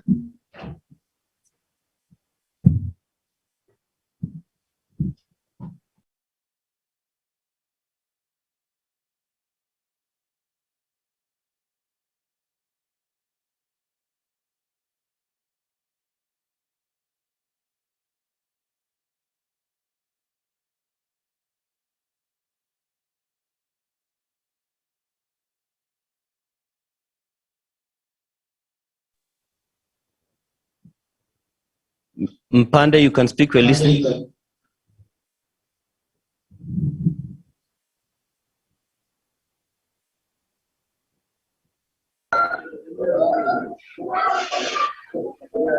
Hello?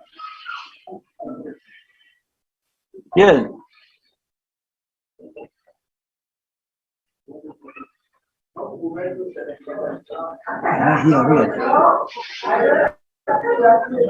Hello?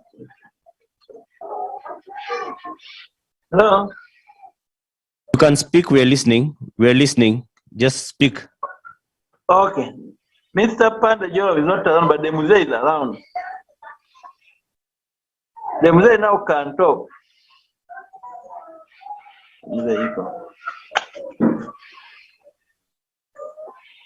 My name is Animrod Kainja. I'm from Kanja village, Kanja parish, Kasol sub-county, Barisa district.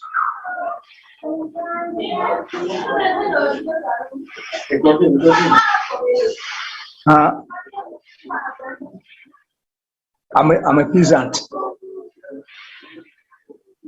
My education is J3, 1959. Then I went to Arapai for 3 years. I have a certificate of unmarried husbandry.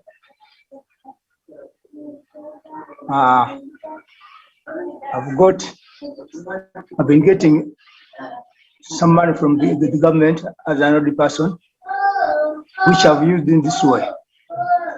I've got one cow for milking, because I'm old, I need milk.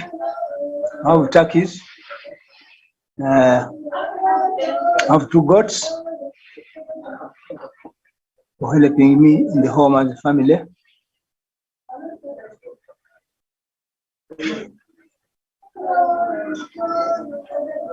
And have some hens, not only help me for 13 visitors, so I can't call them a big project. I'm also born again person of a church at home in the midst of Abundant Life Mission International.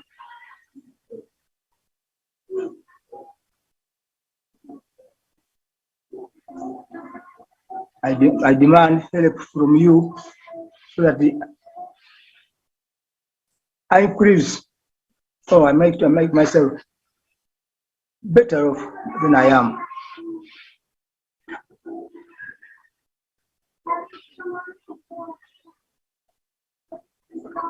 I'm a Mugwere by tribe in Pasha district. Thank you very much, Mzee, and we hear your concern, and we shall see how to get back to you on the same. This is pretty much, ladies and gentlemen, a live example of a vulnerable individual, the kind of people that we are talking about, and addressing just the question I'd asked Prof. Oni about how do we turn these wholesome conversations to be a reality to the good old man in Uganda. So that for us is a real life example of someone who's in need, because he has just, shared his experience. We'll see how we can pursue a conversation with him as much as is possible. I'd like us to briefly just get a closing remark from Winnie Mwasaji, who's from the State Department of Social Protection, Mwasiaji. And I just want to know briefly, Winnie, if you could just tell us what are some of the learnings that the State Department of Social Protection has learned from COVID-19? It came and threw everyone off, really. So what are the learnings, and so far, what are some of the things that have been put in place to actually implement the learnings? Just briefly. I'll go to another person. Thank you very much to our moderator. I'd like to say that for us, as a country, I think we really learned a lot. And I really now do appreciate why we really need data and evidence on where to find most of these people. Like, for instance, we realized that in terms of targeting, we were not able to quickly reach the people during the COVID situation. It became very difficult to do targeting. And as I said earlier, we had to use the local structure, which was not very easy. And even delivery, some of the things you could not deliver. As you say, technology sometimes is very, it's not very easy to come about or to know. So some of the people even don't know how to use phones. So in some of the areas, you're not able to reach the people because of the delivery mechanism that were being used. And again, it was also complicated because sometimes we had to give non-food items. So supply and was very difficult to be able to reach the community. Again, the COVID also showed us that actually we need a lot to expand our social protection interventions to make it scalable when there's need, because we could not easily scale up to cover more people. So we need, and that's the reason why we want to build a system where we can scale up both horizontally and vertically to be able to reach the needy people, because data issue is very, very, very important. And then therefore we could not be able to also implement very quickly. We also had the issue of collaboration and basically the issue of how do we speak to each other, how do we coordinate our responses that we are giving to the people. It became very difficult because most people were rushing. It was an urgent need to be able to reach out to the people. Therefore, people were working almost in isolation. I know the government tried to put together a multi-sectoral team to see how they could quickly respond to this. But again, because of the urgency, it was very difficult to put people together. So there were a lot of duplication in some of the efforts that were being made for this. And therefore, probably we lost a lot of money in terms of reaching out to the same people and not being able to quickly work together, network, to be able to see who has been reached with what, and therefore who needs additional support. So that the issue of coordination was was not done very well. But again, we understand the issue of why this happened, because we really had to respond quickly. There was no time to put up systems. But through this, again, we have learned as a country, we need to have a good database that is able to help us be able to implement social protection, and also have very good technology and delivery systems that we can be able to use for this. So we are actually currently building a social protection system and an enhanced single registry that is going to have all the poor and vulnerable population in it. This will help us in terms of even when there's any other emergency, or even in terms of implementing social protection at any other time. We also realize that we really need a lot of funding, especially we need funding to be able to reach out to people immediately. And it's good that as a country, Kenya, we are coming up with the National Social Protection Fund. We are trying to establish this fund. And this fund will also help in terms of even being able to reach out during emergency situations. So again, when we have this, we believe it will help us be able to address our issues of social protection. Again, currently the government is working on issues of health. You know, COVID again really affected the health system, and who was affected most? These are the poor and vulnerable population. We are looking at our informal settlement, those who are working in the informal sector, and those also who are not employed. So therefore, currently, again, one of the programs that is coming, we are trying to have an integrated approach to be able to, and I know this was raised by several people, how do we make sure that people are not just getting cash transfer, but we are going beyond cash? So we're introducing several cash plus programs, and this will help us in terms of addressing issues of health or other vulnerability or needs of these particular groups. So apart from the UHC, which is the universal health cover, we are also looking at other productive or other safety nets, other programs that can have an integrated approach. We are currently working on what we are calling the economic inclusion program. This is basically trying to build on livelihoods of these people to make it more sustainable, and it's offering different packages, including coaching and mentorship, and looking at skills development, looking at business enterprises. And I get the concern of most of the panelists that say that we need to have more of inclusivity in the preparation. And in this program, I can say that we are actually using a participatory approach where we are discussing with the community their needs and also looking at ways like which business enterprise they would like to go into. So we are looking at different ways. I know it's been said that we are adopting foreign approaches, but I want to say that as much as we are adopting some of the approaches and learning from them, as a country, Kenya, we are trying to domesticate some of these approaches to make sure that it suits the Kenyan situation. So therefore, you pick it up, you learn from it, but then you're able to expand it and domesticate it to be able to address the Kenya issue. So what I want to say is that social protection is very expensive, and we need to collaborate. We need to work together. How do we work with the civil society to be able to even create awareness, or also to be able to augment what the government is doing, because the government is not able to address all these issues. So therefore, it's very important that we also work with researchers, because evidence building, if we don't build evidence, we are not able, every time we go to ask Treasury for money or the Ministry of Planning to be able to incorporate what we are doing, we need to have good evidence. And that will help us in terms of, even like now, we are able to, if we are able to get some data or some survey on quick survey or assessment on some of the socioeconomic impact of the COVID, this will help us in terms of moving forward and being able to put up some long-term strategies that even in terms of emergency, we are able to respond quickly to this and even reach the people that we really want to work. So again, as one of the panelists said, that integration approach, I think this is quite important. But again, more so building homegrown financing. How do we make sure that we are building homegrown financing? That we are able to even respond to this issue. I know the COVID was too much and we got a lot of support from all over. But how do we have sustainable, how do we make sure that we create sustainable financing for this? And again, researchers come in, building evidence, and this will be able to help us justify and be able to say, what are the costs? What is the cost of not being able to provide social protection? What do we need to do as a country? So then we come up with what we do, what we can do together, and to be able to address all or any eventualities or even any emergencies that we come across.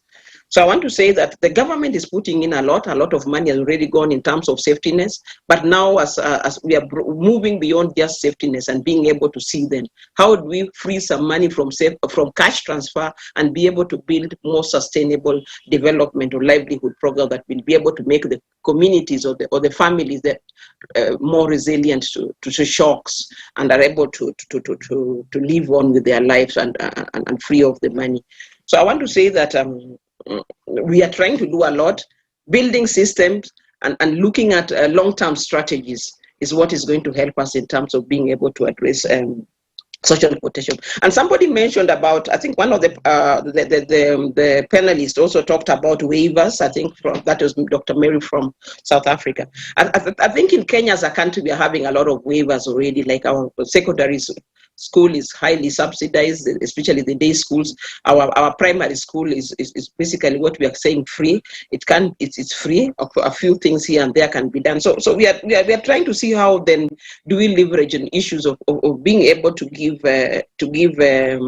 waivers to some of the things that we are doing. So some of these things are already happening. We are only not doing cash transfer, but now we are going to doing what we are calling cash plus any other things to be able to build resilience. I think that was I would say, but I want to still say that partnership, social protection is an expensive affair. How do we partner with the private sector, with the civil society organization? Because when we are working again, sometimes the issue of everybody holding on to what they have and nobody is able to say what is happening, that is what is sometimes is biting us. So as much as we are trying to network, we don't have that transparency sometimes in terms of who are we targeting, who have we targeted, and with what. Because once we do this, we are able to know how do we free some of the money that is doing a lot of wasted through duplications. So we must be at home level, we must begin to have serious conversation and see how we can even have a common database in the country in terms of the people who need support and who has already been supported and who still needs additional support for that. So if we don't have an open dialogue or conversation on how our target groups and who we, I think it will still be very difficult for us to be able to address, because we know that the demand side is higher than the supply side. So how do we share the resources that we have to make sure that at least people are adequately covered with social protection interventions? I think that's what I can say for now. Thank you. Over to you. Madam Winnie Mwasiaji from the State Department of Social Protection, that's in Kenya. And I'd just like to get a brief closing remark. I humbly request our panelists, as you give your closing remark, to keep it to a maximum of 2 minutes. We are quite behind schedule and we don't also want to lose out on the value you're sharing. So I'll just ask Professor Julian May from UNESCO, who's in South Africa, to just quickly give us a closing remark on the same. Thank you, Chair. The only thing I wanted to say is I noticed that Mr. Mapanda was born, ended his school education the year before I was born. At that time, we could not ever have imagined, he and I, that we could have connected via this technology at this conference. But we also could not have imagined at that time that African countries would be talking about social protection, talking about the provision of pensions, of grants, of school feeding, all these things. So we've covered a remarkable ground in this time, now that we are thinking about how we can deliver social protection to our communities, to our vulnerable populations. But linked to that, I think, is something that the colleague from government has raised. How do we pay for it? We know we cannot afford, we know that the cost of not having social protection is very, very high. We've seen that for the last 50 years. Now that we have this precious resource, we need to find ways of paying for it. It means looking at fiscal policies quite carefully, our taxation policies, thinking about how policies can do more than one thing. In South Africa, we've just introduced a sugary beverage tax, where we are taxing beverages which result in diabetes and overweight, problematic diseases, but taxing those in the same way as we tax alcohol. This is one way in which we can think about doing two things at once: improving people's consumption of healthy products and also generating the revenue to be able to pay for our social protection systems. Thank you, Chair. Thank you very much, Professor May, for that. And I will now ask Dr. Mangai to briefly just do a 2-minute maximum closing remark. A 2-minute maximum closing remark on what we're discussing. Dr. Mangai. Okay, thank you very much, the moderator, and thank you to all the panelists and the audience. So in closing this session, I would like to really emphasize that to the government, maybe I would just streamline the points that I want to leave behind to various stakeholders. So to the government, yes, while we do social protection in terms of looking into contributory, we should also emphasize the contributory instruments in co-production, which would in the end, because for me, while I look at the immediate, it is also good to pay attention to the latter, which is what will make social protection sustainable. So if we only are thinking of how do we get this money to these people, how do we transfer this cash, to this vulnerable, we must look into the time frame and the timelines that we have. We cannot continue to say to Mr. A, I'm giving you, for instance, 350 Rand per month. What can the civil society do? What can the government do to ensure that Mr. A doesn't just get 350 Rand per month, but also he's able to get through a sustainable livelihood, which can be achievable through, the contributory instrument of social protection. So we must look away from, I think, to me, the immediate, and also look into projects that are sustainable, that could actually help people to not just get out of shock, but to actually live a life that is dignified, a life that they can actually be happy and be grateful that they are not just here, and when I mean here, I mean they're not just on earth to just pass through a cycle of poverty and transfer it to their generation, but they should look up to some kind of transformative systems of social protection that can actually, and they can actually be proud of in the end, to say, I was once in this position, I was once poor, but now I don't see that result happening to me. And I think that is the way we must go in Africa, to look into how do we not just give to these people the cash that we're transferring, but the instruments that can actually lead them. And when I mention those instruments, they don't look common.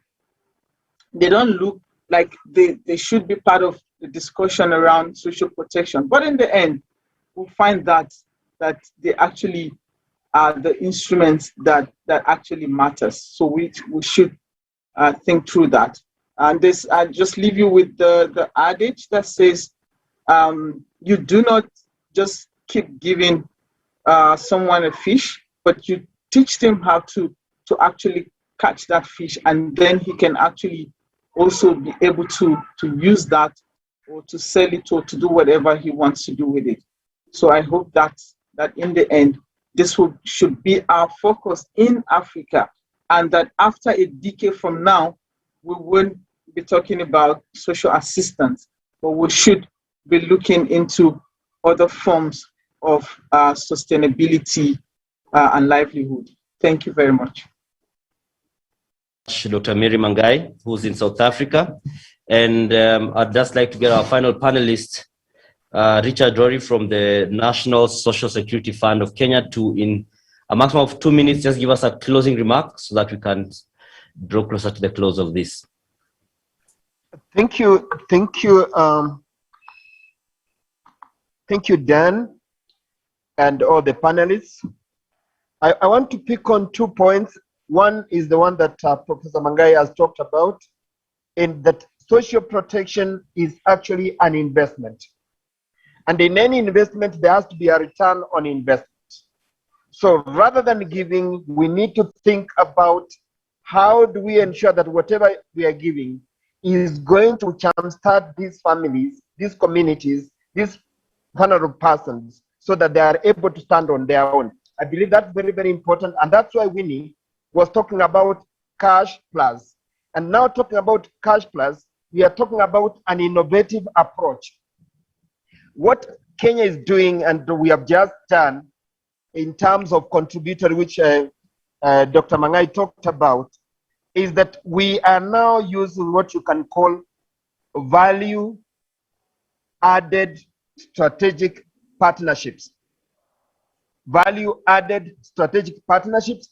And what NSF is doing is that it's partnering with the private sector. It's partnering with the private sector so that whatever we are giving to the informal is a product that is value addition. I'll give an example. In Kenya, we have introduced Aba for the informal economy. And our pilot scheme, we started with the motorcyclists and the Uber taxis. And what we have brought on board, partners. We have brought on board a bank. We have brought up on board the mobile phone. We have brought on board the health insurance. And what is happening is that when the informal economy workers get to join NSSF, then they are able to benefit from personal accident, because the commercial bank covers the personal accident. They are able to benefit from NHIF because they make only one contribution. So the idea here is to make it convenient, to make it easier for the informal to participate. Last but not least, I want to comment on the issue that, and we have learned this from previous presenters. It is important that we embrace the build back better approach, so that at the end of the day, we are able to learn, and from whatever that we have learned from COVID-19, what is it that we can do better? And there is a lot that we can do better. And most importantly is that we need to work on our data. Throughout Africa, we have a data issue. If we improve on our data so that we are able to know who is covered, who is not covered, and once we get to know that, then leaving no one behind will work. Thank you.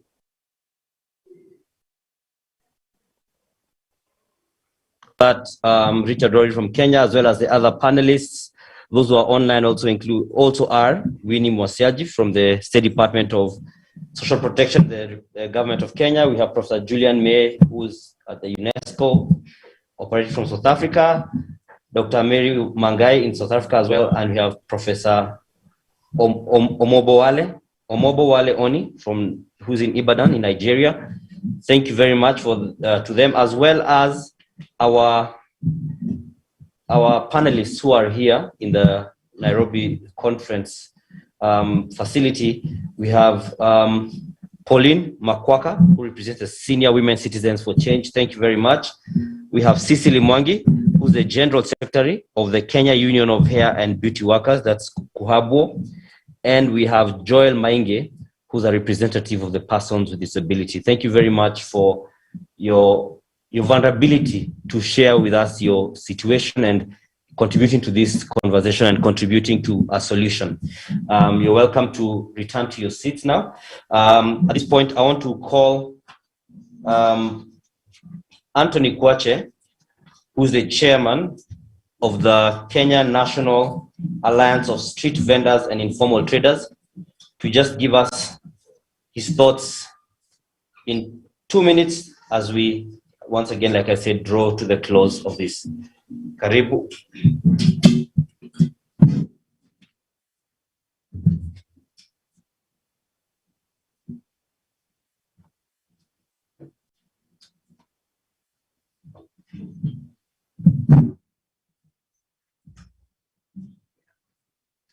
Good afternoon, ladies and gentlemen. I don't believe in complaining, because the Africa that you want is Africa with solutions. But it must be taken into account that nothing for us without us. This is the future of Africa, the informal economy. My name has been said there. I'm proud. My foundation, I've been a street vendor. And in an example why I'm saying that even members of the informal economy, whether they are in trade unions or in associations, we need to stop complaining and look for solutions so that we can be part of a better and a great Africa. So my first step shall be Africa must unite. 2, Africa must be ready to open all her borders if we really want to qualify the Afrocentric statement that was the basis of this beautiful conference. And I want to be very specific on how best what we literally call in Africa informal economy, but in Kenya, with the advent of the actualization of the MSC Act of 2012, we do call ourselves, and is now the language in East and Central Africa, the micro, small, and medium enterprise sector. And I would request the academicians, the researchers, and the learning institutions to embrace that in your documents in East Africa, and also Africa. If we had audience from Tanzania here, I know in Kenya we were used to be called Juakali, wa Tanzania wajasiriamali, but we are now moving ahead, and that's where we want Africa to go.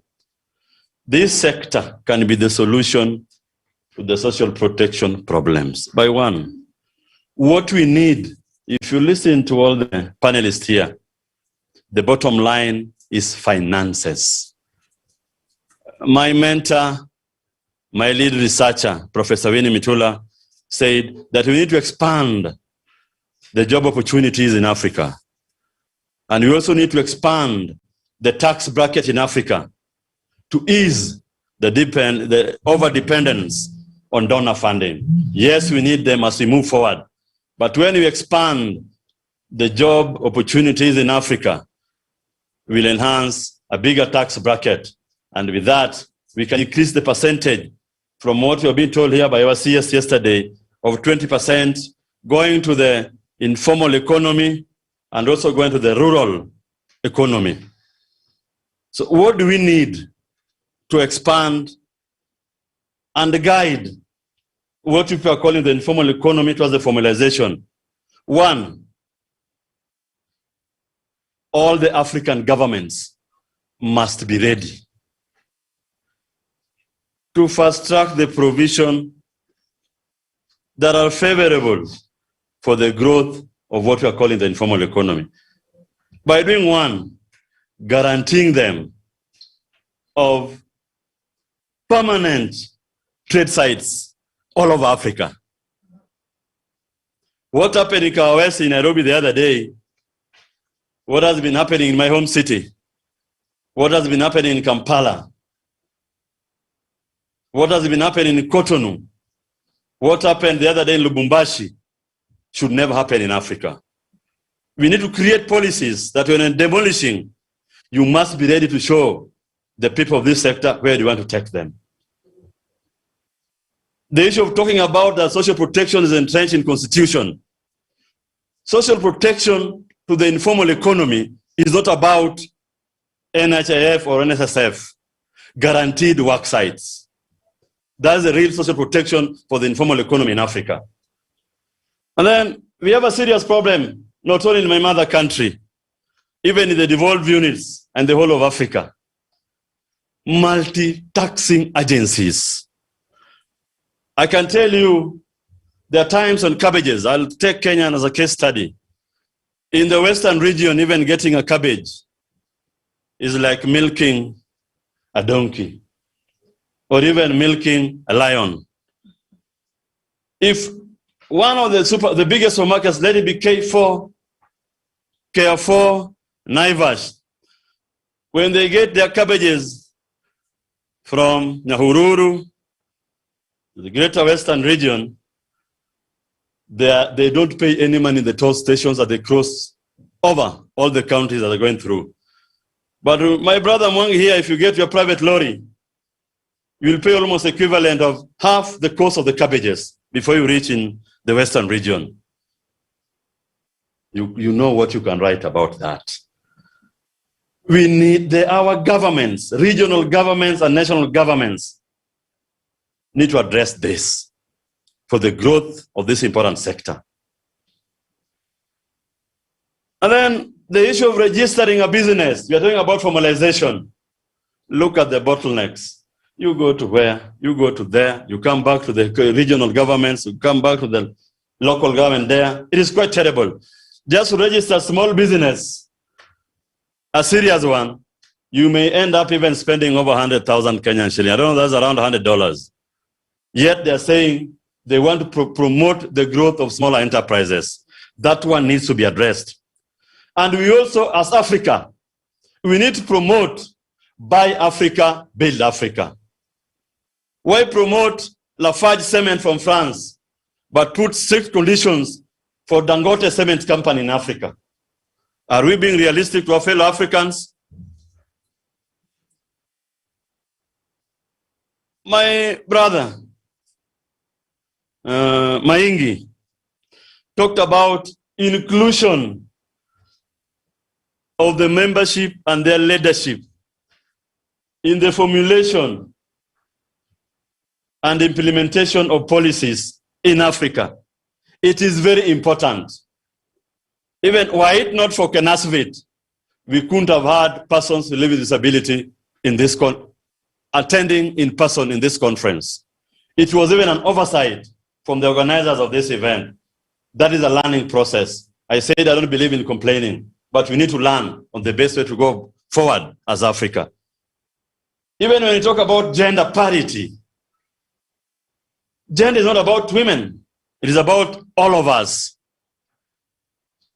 So in organizing events like this, let's put those ones as a priority for this great continent. We need also to think about reducing the trade barriers in Africa. A lot of grains come through Tanzania in East Africa, come through Uganda, come into our beautiful country, Kenya. But I'm telling you, if you are a micro, small, and medium entrepreneur, the charges that you pay across the border inhibits you from even creating more employment opportunities for Africa. And by doing that, reducing the tax bracket as opposed to support our port for social protection. So we need a lot of barriers. We need to break the barriers in Africa. What we're talking about is our community. It is on paper. I don't know the cases of West Africa, but I know the problem, the traders from Togo going to Ghana, cross-border trade is a serious problem. And then the cost of this. I'll be specific to my country, Kenya. A foreigner coming to invest in free economic zones is given a better offer on provision of electricity. But the same thing is not done to the work sites that have been built by the same government through my transport authority. The charges, the bills that they are paying inhibits the growth of local manufacturing. This needs to be addressed so that we create more employment opportunity, we increase the port, and we reduce our dependency on donor funding. Another point, agriculture forms the basis of social protection. Even if you give my mama there 2,000 shillings, no food to put on our table. We need to include providing farm input, seeds, fertilizers, and maybe even things that can kill insects, blah, blah, blah, all those as part of social protection, so that even if they depend on cash remittance, food is readily available in their granaries in rural African rural setup. And then cushioning of home African grown enterprises. We are in a country, we are in a region, we are in a continent where a Chinese, any foreigner, is properly protected by those in power. But the indigenous person is overexploited by what I've said there. So it is important, and that one qualifies my previous statement. Build Africa, buy Africa. Another point, patenting of products being produced by the people in the informal economy.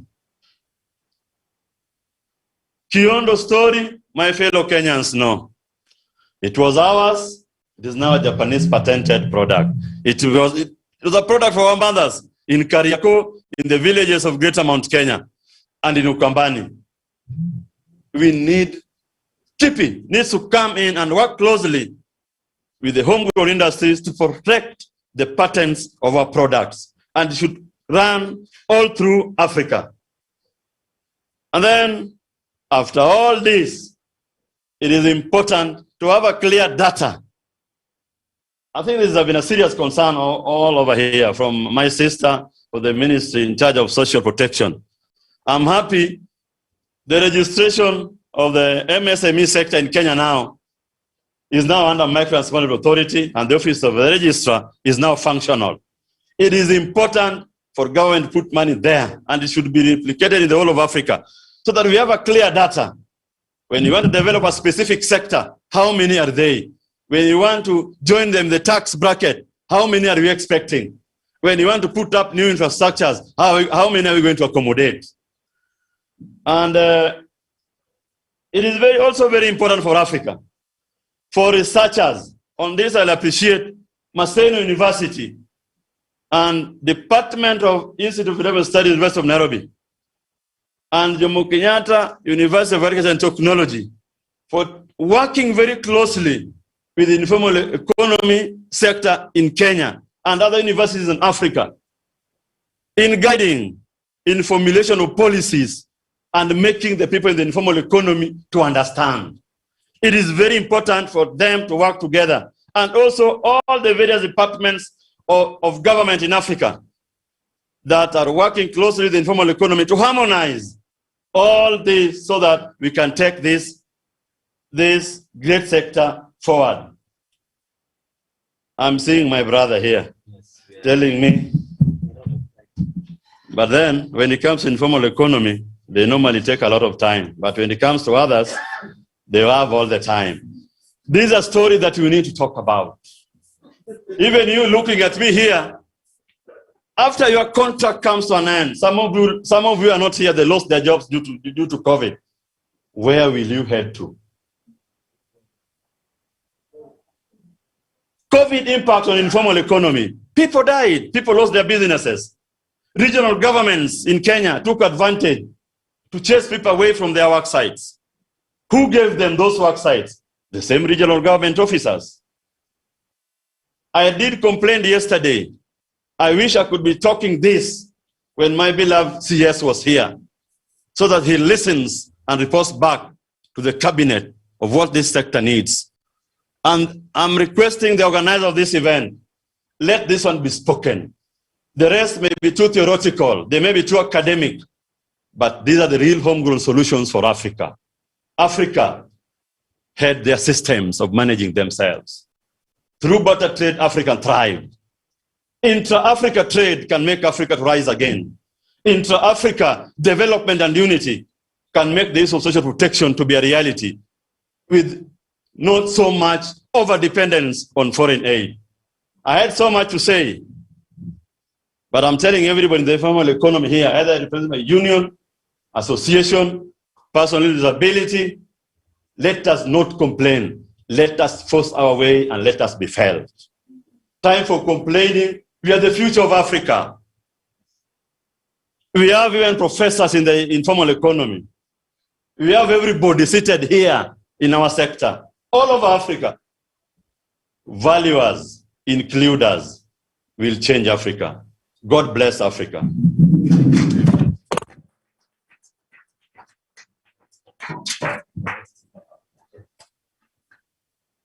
Thank you.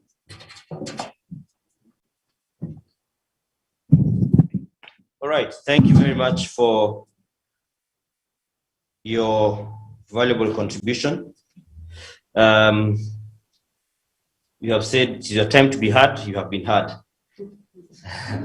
Definitely, and we believe that the message will get to the appropriate authorities and offices, that you can also get your message passed on to them. So at this point, I would like to just call Helen Mudora to come and give us quick reflections of what we've been discussing. Then we can get to the closing remarks by the chairman of the APSP board.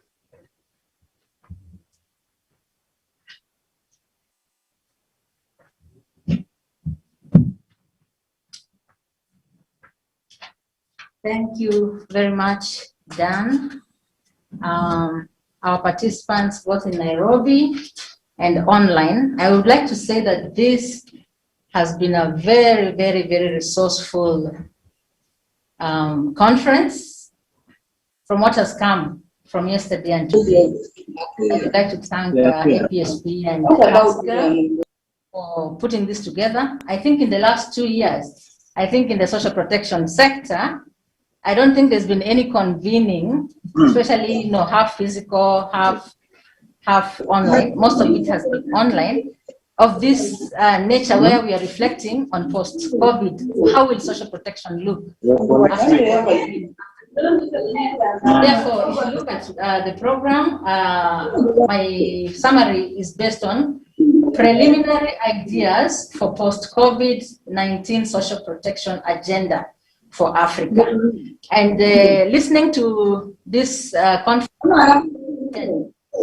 we had Professor Nyambeda, Dr. Doe, and Winnie Mitula, who set the pace for us. And actually, everything is tying up together. If you look at now, they problematized what they see as the problem. And today, through our interaction, we've been able to come up with like the recommendations. So, for example, so this thing is like a call to action, and some of the recommendations that are coming from this conference.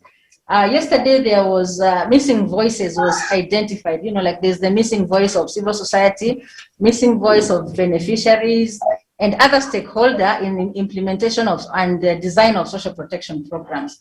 Therefore, the recommendation that has come up is largely around the need to strengthen citizen participation, strengthening the citizen voice, empowerment in the design, delivery, and accountability and evaluation of social protection programs.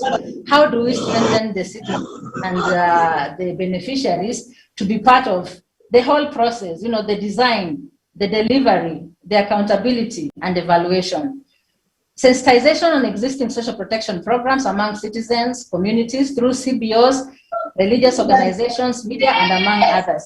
A lot of our governments, when they set up these social protection programs, unless there's the effort to tell people there's a registration going on, a lot of people are left out, isn't it?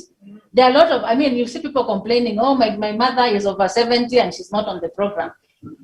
So if people are not told there's registration going on, please go to the center. And I think the CBOs that are at the local level are the ones who need to be empowered to be able to do that, to sensitize people so that they don't lose out. Build capacity of citizens to engage with social protection processes. There are legal processes happening, there are policy processes happening. And then when the delivery is happening, they also need to be empowered to do social accountability. For the Africa Platform for Social Protection, our platform, builds the capacity of citizens to do their own accountability. Like if a government is giving out cash, we follow on how the cash is provided. Is it provided on time? How long do people have to work to get this money? And then we share that report with the government.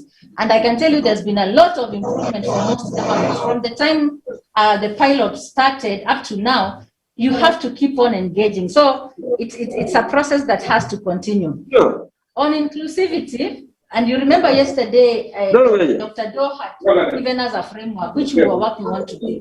So the recommendations are following that framework. On inclusivity, we are saying that we need a social protection framework that is entirely inclusive and inclusive practices. This means we need to include all excluded groups. Persons with disabilities. In most countries, they are the smallest program, even for the cash transfer. If I take Kenya, for example, I think we have 1.3 million people who are benefiting from cash transfers. But the benefit for persons with disabilities is only 47,000 who are on the program.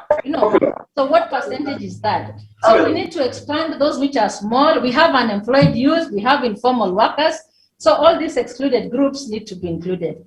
And then we need to promote sensitive programs because we need to make them gender sensitive. We need to make them child sensitive. We need to make them humanitarian sensitive.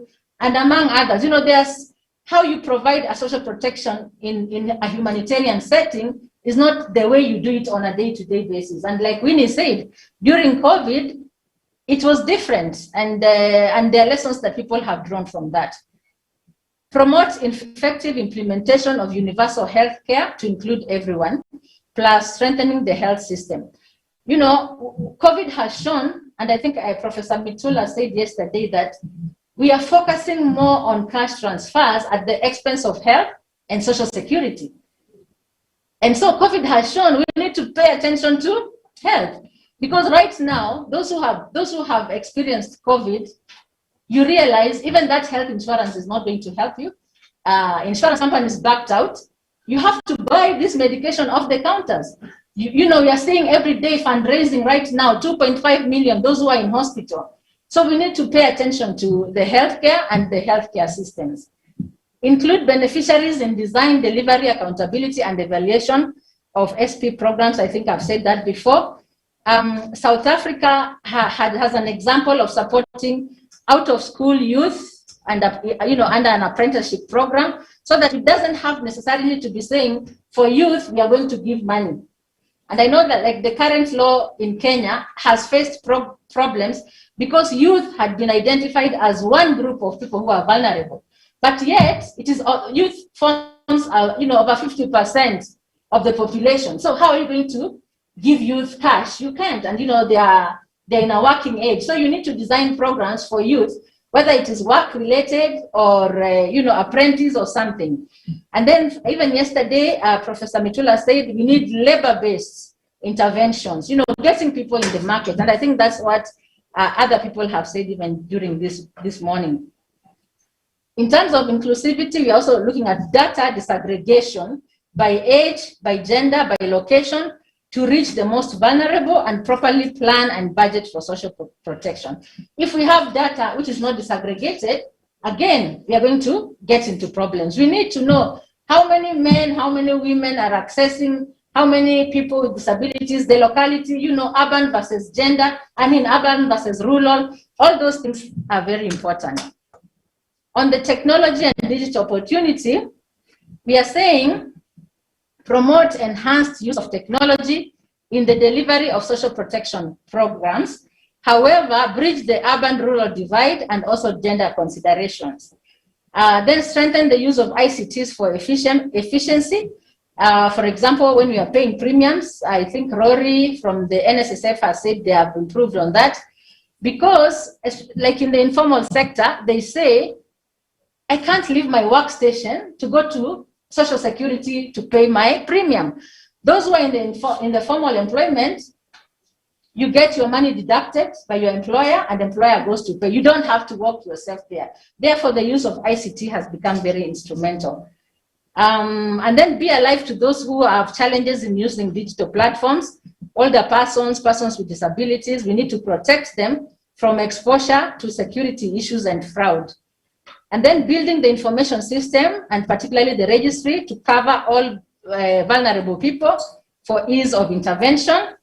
And we also need to decentralize registries and to develop community registries, which then can feed into the national registry. We have seen that coming up, if the national level is saying we don't have all the data, then we need to strengthen the community so that we get the data from the communities. And actually, some of the recommendations that I'm saying, let me acknowledge, they are coming from some of those people who are online. We have Gabriel from Liberia, Gotiana from South Africa, Abiola from Nigeria. All these are APSP platform members. I don't want to sound like they have sent them through the online platform. Therefore, I want to make sure that I acknowledge the source of some of this. Innovation and bridging formal and informal. We need to promote innovative programs as well as innovative health insurance and social security products. Flexibility in development of these products, not a one-size-fits-all product. We need to consider formal and informal. What is good for formal? What is good for informal? How should the payments be made? That is the kind of innovation we are saying. If you are in the informal, you may need to be giving small monies over a period of time. So that kind of flexibility is necessary. On fiscal sustainability, we have seen a lot of recommendations around mobilization of long-term domestic resources through national budget allocations and taxation, and to minimize external dependency. There are some countries in Africa where up to now, social protection and especially the cash transfers is over 90% is financed by donors. So when the donors step out, the beneficiaries are left. For example, Zambia, the beneficiaries have not been paid for 3 years. There was a corruption allegation, I think in 2018, and then all the donors pulled out, and up to now, it has not been resolved. So you see, there's a difference when the government takes these programs as government-owned or African-owned or country-owned, and when you're being given the resources from external sources. And I hope Zambia now has a new president. I really hope that that can be focused so that the beneficiaries can get back, because for 3 years they have not been receiving their cash transfer. We need to reform and expand tax regimes to include informal sector so that we can get more resources to sustain social protection programs, and at the same time also support the informal sector workers and cushion them in terms of cash tax waivers. And I think it's good to acknowledge, Anthony, that it does not mean that all those who are informal sector, in the informal economy, are the low-level workers. We have very rich, businesses, enterprises in the informal sector, and they need to come into the tax base. If you go in Kenya, Gikomba, where the biggest market in Nairobi, how much cash exchanges hands? And these people are not in the tax regime. So the government has to find a way of bringing them so that they can finance the social protection. But again, when something hits, we also have a way of cushioning the informal sector. Expanding economies for productive employment. I think Winnie was Professor Mitula was very clear that we need again to push for productive employment. Have compelling data, especially on vulnerable populations, for ease of delivery. And then also yesterday we talked about embedding social protection within legal recognition, in the constitution, in the laws, in the policies, because you cannot hold the government to account if it is not in the law. Most countries in Africa have put it in the constitution. So at least that is one basis for which we say it is a constitutional right, therefore we need it. Yeah. Afrocentric design, that was very, very, it's one of the things that they were very, very detailed in terms of the recommendations they gave. One, we need departure from the current social protection programs, which is limited to economic shocks, or which focuses on the individual, and move towards community-based systems. We need to innovate. We need to digitize these systems and leverage on social networking, and also promote community ownership of social protection programs. I can see Dan is standing, so now I'm becoming a bit uncomfortable. Now, however, on the Afrocentric issue, there was a concern that there's been, we cannot run away. When you're talking about social protection as a right, it becomes the government is the duty bearer, and the government must provide this right. Therefore, let's not burden again the community in providing services and rights which the government as a duty bearer should be doing. But let's allow the community to facilitate some of these processes where the government is doing this, because state obligation is paramount. Remember, our governments have also signed up to international declarations and treaties which say they must do this, they must do this. So we also have to be live to that. On scalability, let me just look for one or two things per issue. We need to scale up the pilot programs, and then budget for lobby for sufficient budget for social protection. Yeah, and then other issues which came up, community data, holding our governments to account, advocacy for the African governments to sign the AAU protocol on social protection. This protocol, our heads of states were supposed to meet in April 2020 to pass that protocol, but then COVID happened, so there's been a delay in that. However, it is, I think some of those who sent this recommendation said the AU protocol is the Africa's position on social protection. And if you look at the protocol, it is very Afrocentric. It talks about older persons and the way they're important in our communities. It talks about children. It talks about housing, water, security. It also, it talks about how do we protect the homeless, or how do we ensure we don't put people in situations like war, where people then become homeless and then they need social protection. So I would refer the participants to look at this protocol in detail, because it talks about migrant workers, refugees, stateless persons, all these things that are realities in Africa. So that when our heads of state say that they have passed this protocol, then we push our governments to sign up to this. And then there's the issue of researchers need to gather more evidence on indigenous social protection. How does it work? What are the positive features that can inform a more inclusive social protection? And finally, we've heard about the universal social protection, or the social protection flaws, as has been identified by the ILO. It is a good package that we can also promote in our countries, because it has issues of healthcare, maternity, basic income security. It covers almost everyone. So if our countries come together, then I think and put countries to define what are the minimum standards, flaws for Kenya, what are the minimum flaws for Ghana, and then they live by that. I think that will be very good. And so in concluding remarks, a colleague of mine, Jimmy Gotiana, says, I think the social protection beyond COVID is not business as usual. We have to think outside the box. Thank you very much. Thank you very much. That's a comprehensive summary of what we have been discussing and what we have been speaking about here. And as part of, we'd like to have our closing remarks from the chairman of the APSP board, Dr. Boniface Diagbo, who's logging in from DR Congo. Is he ready? Oh, doing his stuff. Okay. Sorry.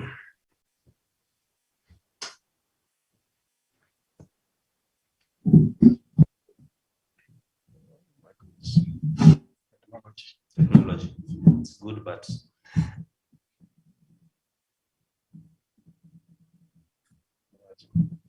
No problem.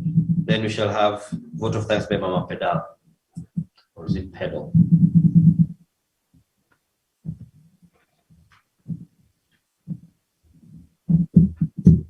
Let me just do it. So you hold it for me. So I'm standing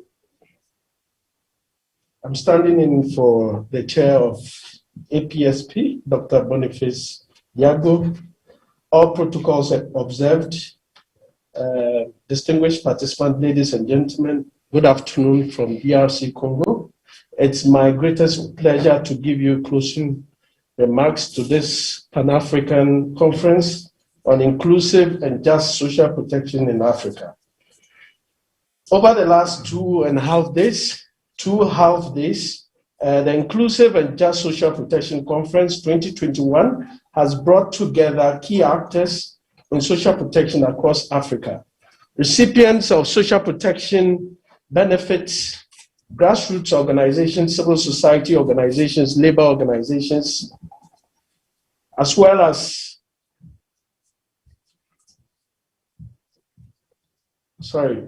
policymakers, researchers, to basically reflect on what lessons we can carry from the COVID impact on our social protection systems.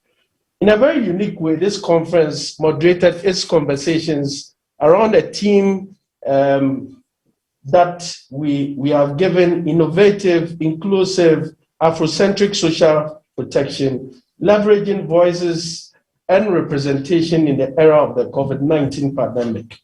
We have learned through some of the case studies presented that most African social protection programs have increasing concerns of coverage, equity, and access.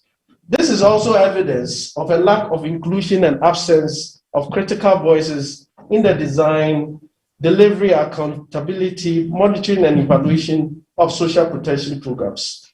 The good news is our renewed continental commitment expressed in Agenda 2063 and the heightened global commitments through SDGs and the ILO. For me, the conclusions, outcomes of this conference has some key insights presented as opportunities for transformative social protection. One, we cannot ignore the uniqueness of Africa in social protection, i.e. culture, values, theories, and indigenous concepts.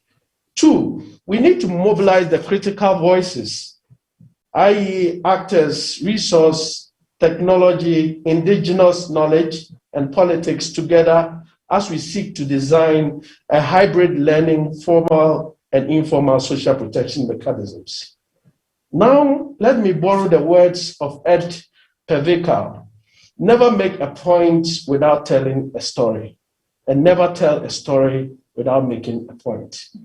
Now, you see that stories are the currency of human connection, and the social protection story is not all gloom and doom. Great progress has been made across Africa with positive news of innovative strategies and programs to deliver social protection to the poor and vulnerable abound. This speaks to the shared vision by all 54 nations in responding to the African Union's Agenda 2063 framework, the Africa we want. Aspiration 1 of the framework talks about a prosperous Africa based on inclusive growth and sustainable development, with 3 national targets set by 2023. 1, at least 30% of vulnerable population, including persons with disabilities, older persons, and children provided with social protection. 2, all persons working in the formal sector are provided social security. 3, and the last one, at least 20% of the informal sector and rural labor have access to social security. I commend the African nations that have taken on this challenge and working towards this target in realizing our shared aspiration of the Africa we want. There's so much to learn from each other. As we have learned earlier on in some of the presentations from yesterday, there are some inspiring innovations and progress right across our continent. Quebec stands out as a success story of this aspiration, with one of the highest rates of non-contributory old age coverage in the world, with an estimated coverage of over 90%. The administration of social pension through the National Center for Social Pensions is also very efficient, costing only 1.4% of the benefit. South Africa's Basic Conditions of Employment Amendment Act 2002 and Unemployment Insurance Amendment Act of 2003 has made social security coverage a reality for more than 500,000 domestic workers and other informal sector workers. As you have heard, Zambia has made some great progress in realizing fiscal sustainability, even though there's a little hiccup in their social protection programs as it is, by strengthening the revenue collection framework of the government and earmarking national resource taxation for social protection programs. Tanzania's productive social safety net is also piloting strategies of expanding social protection beyond short-lived safety nets to human capital improvement to expand income generating opportunities and unlock the economic transformation potential of social protection in Africa. Finally, with Ghana's Livelihood Empowerment Against Poverty cash transfer program is also a very great example, harnessing voices and representation of people for social protection through institutionalizing grassroots level committees that play a key role in program design, evaluation, and accountability. After this conference, now we talk about if the dust settles and the reports are written and submitted, the question still lingers on. Can we link academics, research to development work or practice? Can we also simplify the research case studies for the different stakeholders that we are working with, whether in plain language, in easy reads, and so forth? That said and done, we will link all the talks going on to be either NATO or SCAN. NATO, what we heard earlier on, was no action, talks only. Or will it be stop complaining and action now? Gone are the days when the answer would begin with, we call on the government too. Now we have to look within us. As grassroots mobilizers, civil society researchers, and policymakers, to ask ourselves, given the evidence and the stories across Africa, what must we do next to contribute to the Africa we want? Finally, in closing, I want to commend the Partnership for African Social and Governance Research, the African Platform for Social Protection, and the Open Society Foundation for building the evidence and convening us together for this important and timely conversation in these times of great uncertainty in our continent and indeed in the world. It is my sincere hope that taking all the important notes to support their various countries in Africa to innovate, including all the missing voices, scale up and sustain our social protection programs. As we leave this conference, remember we can improve our social protection programs and policies by learning from our various indigenous and informal social protection programs in Africa. We can Afrocentrically design our social protection towards our shared aspiration of the Africa we want. Thank you, and God bless Africa. Thank you very much. Thank you very much for that. As a closer, we just need some quick feedback, and so we are going to be asking Edwin Rigi, who's been taking us through the real-time feedback. So those of us with our phones, there's a website he had been telling us, my mentee, to just guide us through that. So Edwin. Thank you, Dan. Can you hear me all right? Hello, can you hear me?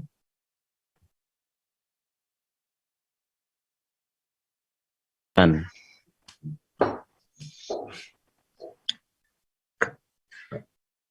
Can the people at the venue hear me?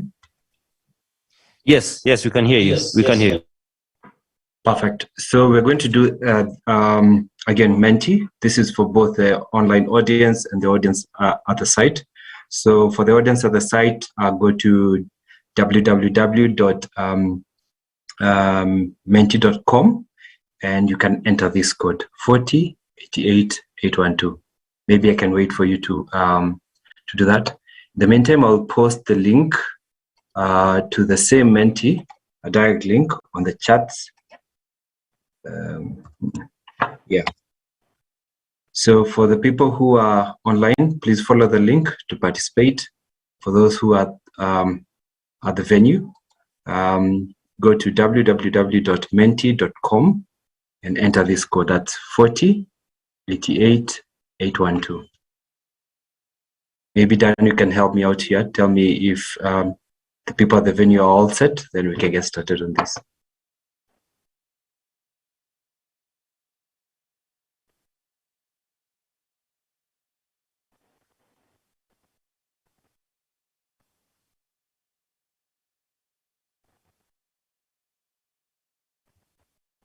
Should we get started? All right.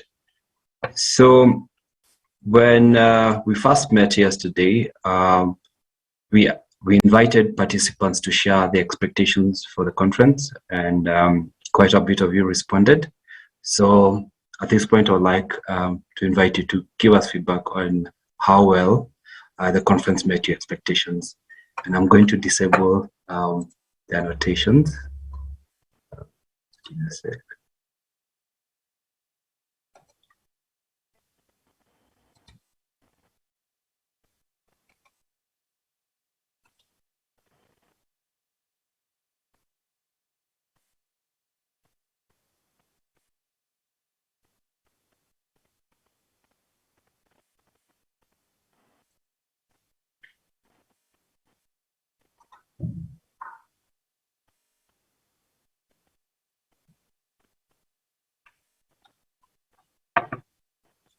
So maybe we can give this 2 more minutes to allow as many of us present to respond. I see online we have about 43 people.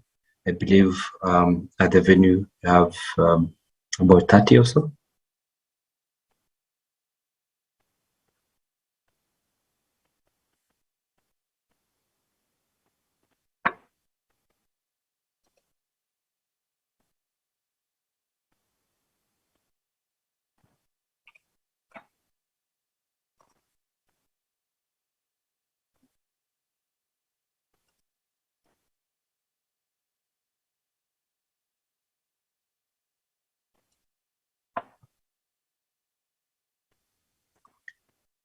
Keep them coming.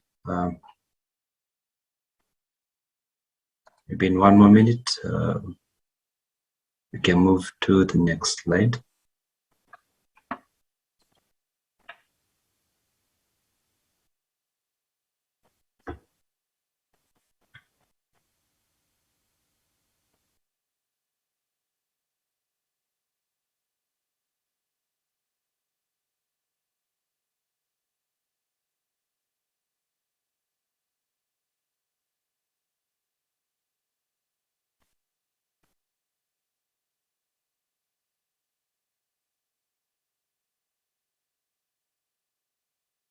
Half a minute left.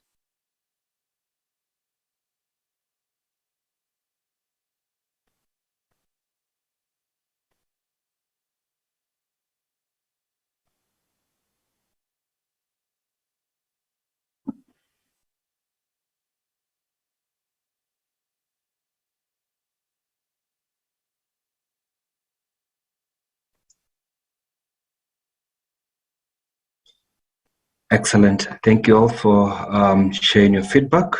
So for the last slide, we're inviting you to share your ideas on what we can do to improve future conference experiences. So maybe not more than 1 sentence. Please go ahead and just share your feedback with us. Maybe we can do this in 2 minutes, and I can revert back to Dan at the venue. So in 2 minutes time, please give us your feedback on this. What can we do to make future conferences even better?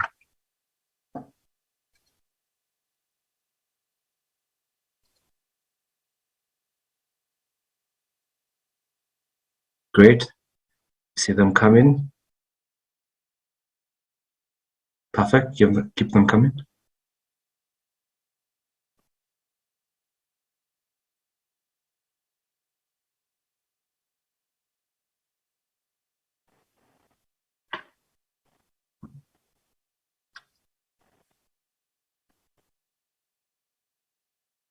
Keep them coming.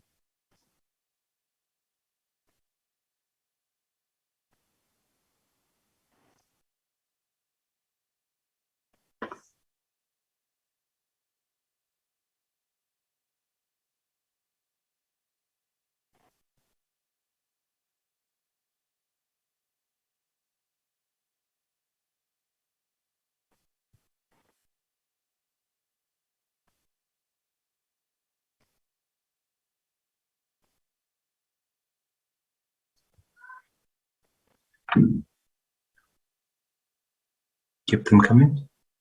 Great. We have 26 responses so far.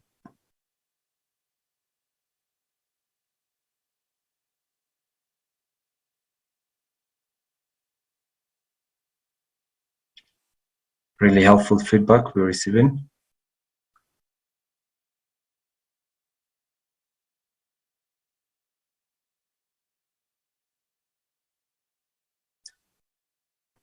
Great. Keep them coming. This is very helpful feedback. We really appreciate this.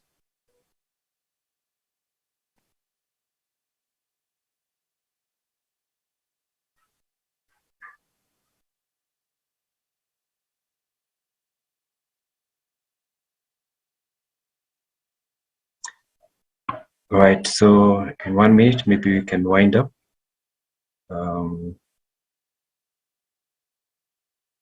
All right, keep them coming. Very helpful feedback. Thank you.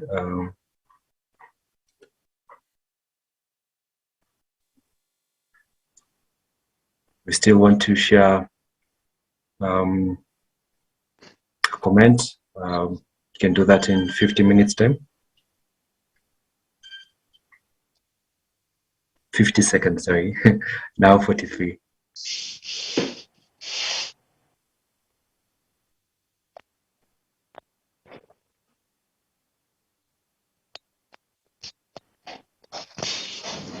Half a minute left.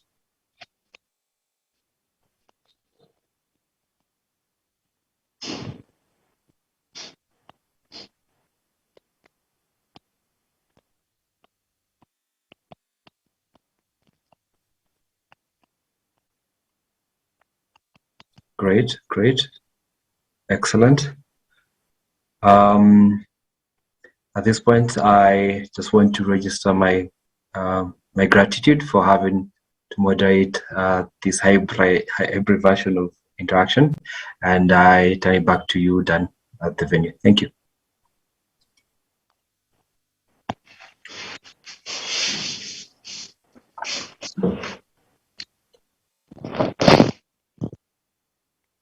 Uganda, who's a Deputy Executive Director at PASGR, or they also call her Mama.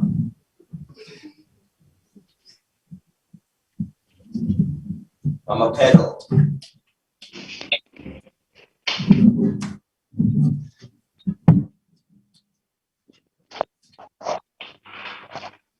Good afternoon, colleagues. It's very difficult. Good afternoon, colleagues. I have this unfortunate position of standing between you and lunch and home. Kindly bear with me. It's deeply emotional for me to even start thanking you because you have given us so much, much more than we could ever be grateful and express ourselves sufficiently for. Let me start by thanking God for keeping us alive in this unprecedented times. I'm also grateful that God has given us the wisdom to pursue a mission for the most vulnerable in our communities. We wouldn't be gathered here if the Open Society Foundation had not considered our cause worthy and provided very generous support. For this, we are very grateful. Moving on, I wish to recognize the Honorable Simon Kiprono Chelugui, Cabinet Secretary, Minister of Labor and Social Protection in Kenya. I thank you, sir, for elevating the importance of social protection within the government of Kenya. There is absolutely no doubt that many countries across the continent will emulate your visionary leadership and improve the livelihoods of the most vulnerable on our continent. The fact that you found time to join this conversation demonstrates unparalleled commitment to pursue all channels of enhancing the livelihoods of our most vulnerable. To Honorable Patrick Oletutu, Chief Administrative Secretary, Ministry of Labor and Social Protection, again in Kenya, and we take note, next time we'll bring ministers from across the continent. I appreciate you most sincerely for bringing the government down to the people. The people have spoken. You listened. We know that good things are on the way. To Dr. Thomas Ongolo, Expert Advisor on Social Protection Affairs at the African Union Commission, I'm very grateful for your tireless efforts of pushing the social protection agenda at the continental level. I also thank you for harnessing the outcomes of this forum to inform inclusive and just social protection programs on the continent. The future is very optimistic.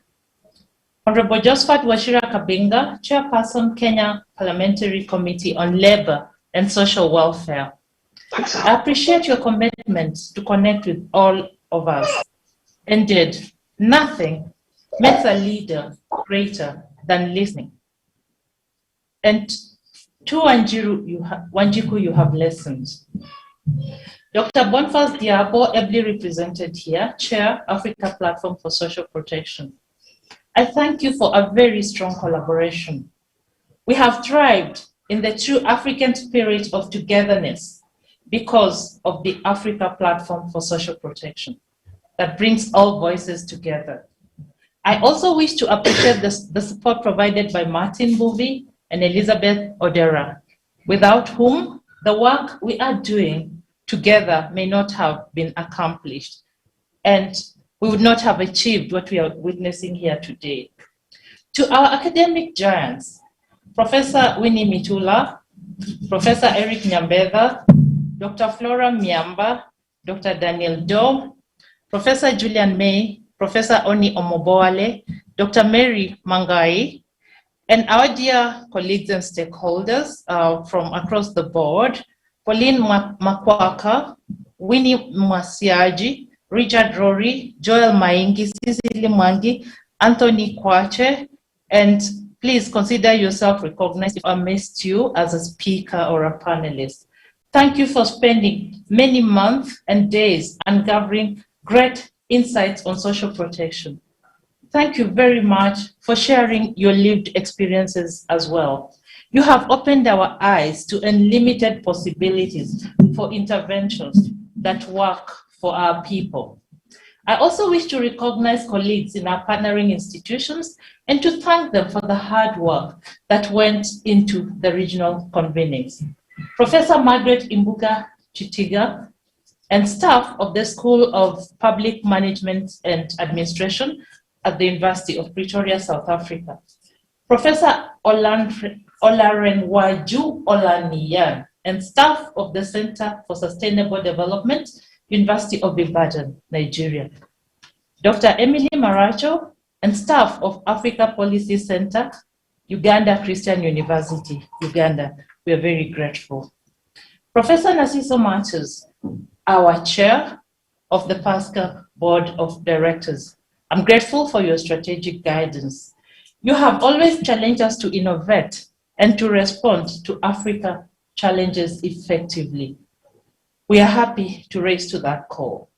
I appreciate our Executive Director, Dr. Anthony Mveyange, for providing intellectual leadership and facilitating an enabling environment for all the work that crystallized into what we all hold so dear, inclusive and just social protection. To Martin Natella, I thank you for excellent leadership of the research program and for forming partnerships. We are enjoying the fruit of your hard work, and this will spill to the target communities and the most vulnerable. I recognize and thank all PASGR colleagues for supporting this work in various capacities. I also wish to thank our moderator, Dan Mwangi, for a difficult job well done. I know what it means to want to stop a colleague who is contributing passionately. It's usually difficult.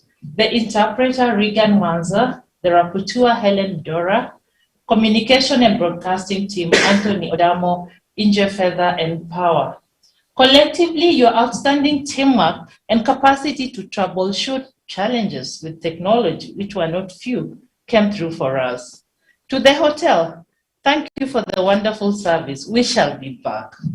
To all our distinguished guests participating online as well as in this room, this conference would not have been possible without your commitment.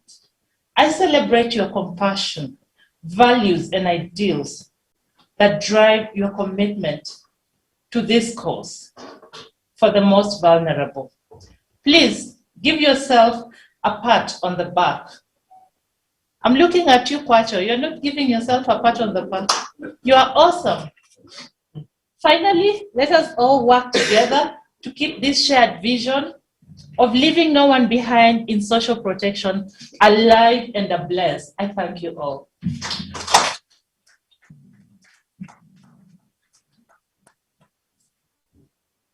Thank you very much for thanking us.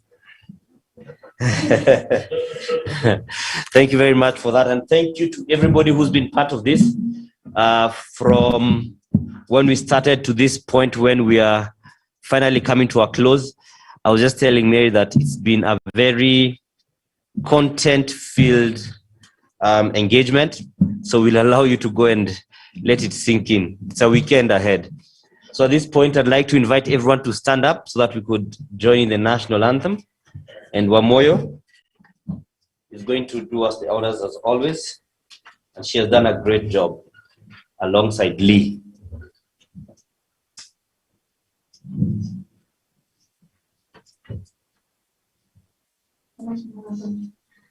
O God of all creation, blessed is our land and nation. Justice be our shield and defender. May we dwell in unity, peace and liberty. Let it be found within our borders. Thank you very much.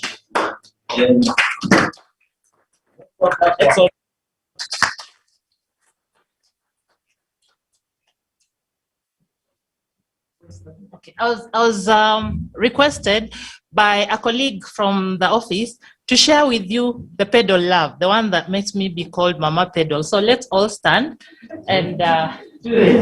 Okay. So you will clap 3 times. Okay. Your hand 3 times, right? Left 3 times. The leg, right? 3 times. Left 3 times, and then left. Yeah. Okay. So let's go. Okay, let's go. 1, 2, 3. 1, 2. Right leg. Left leg.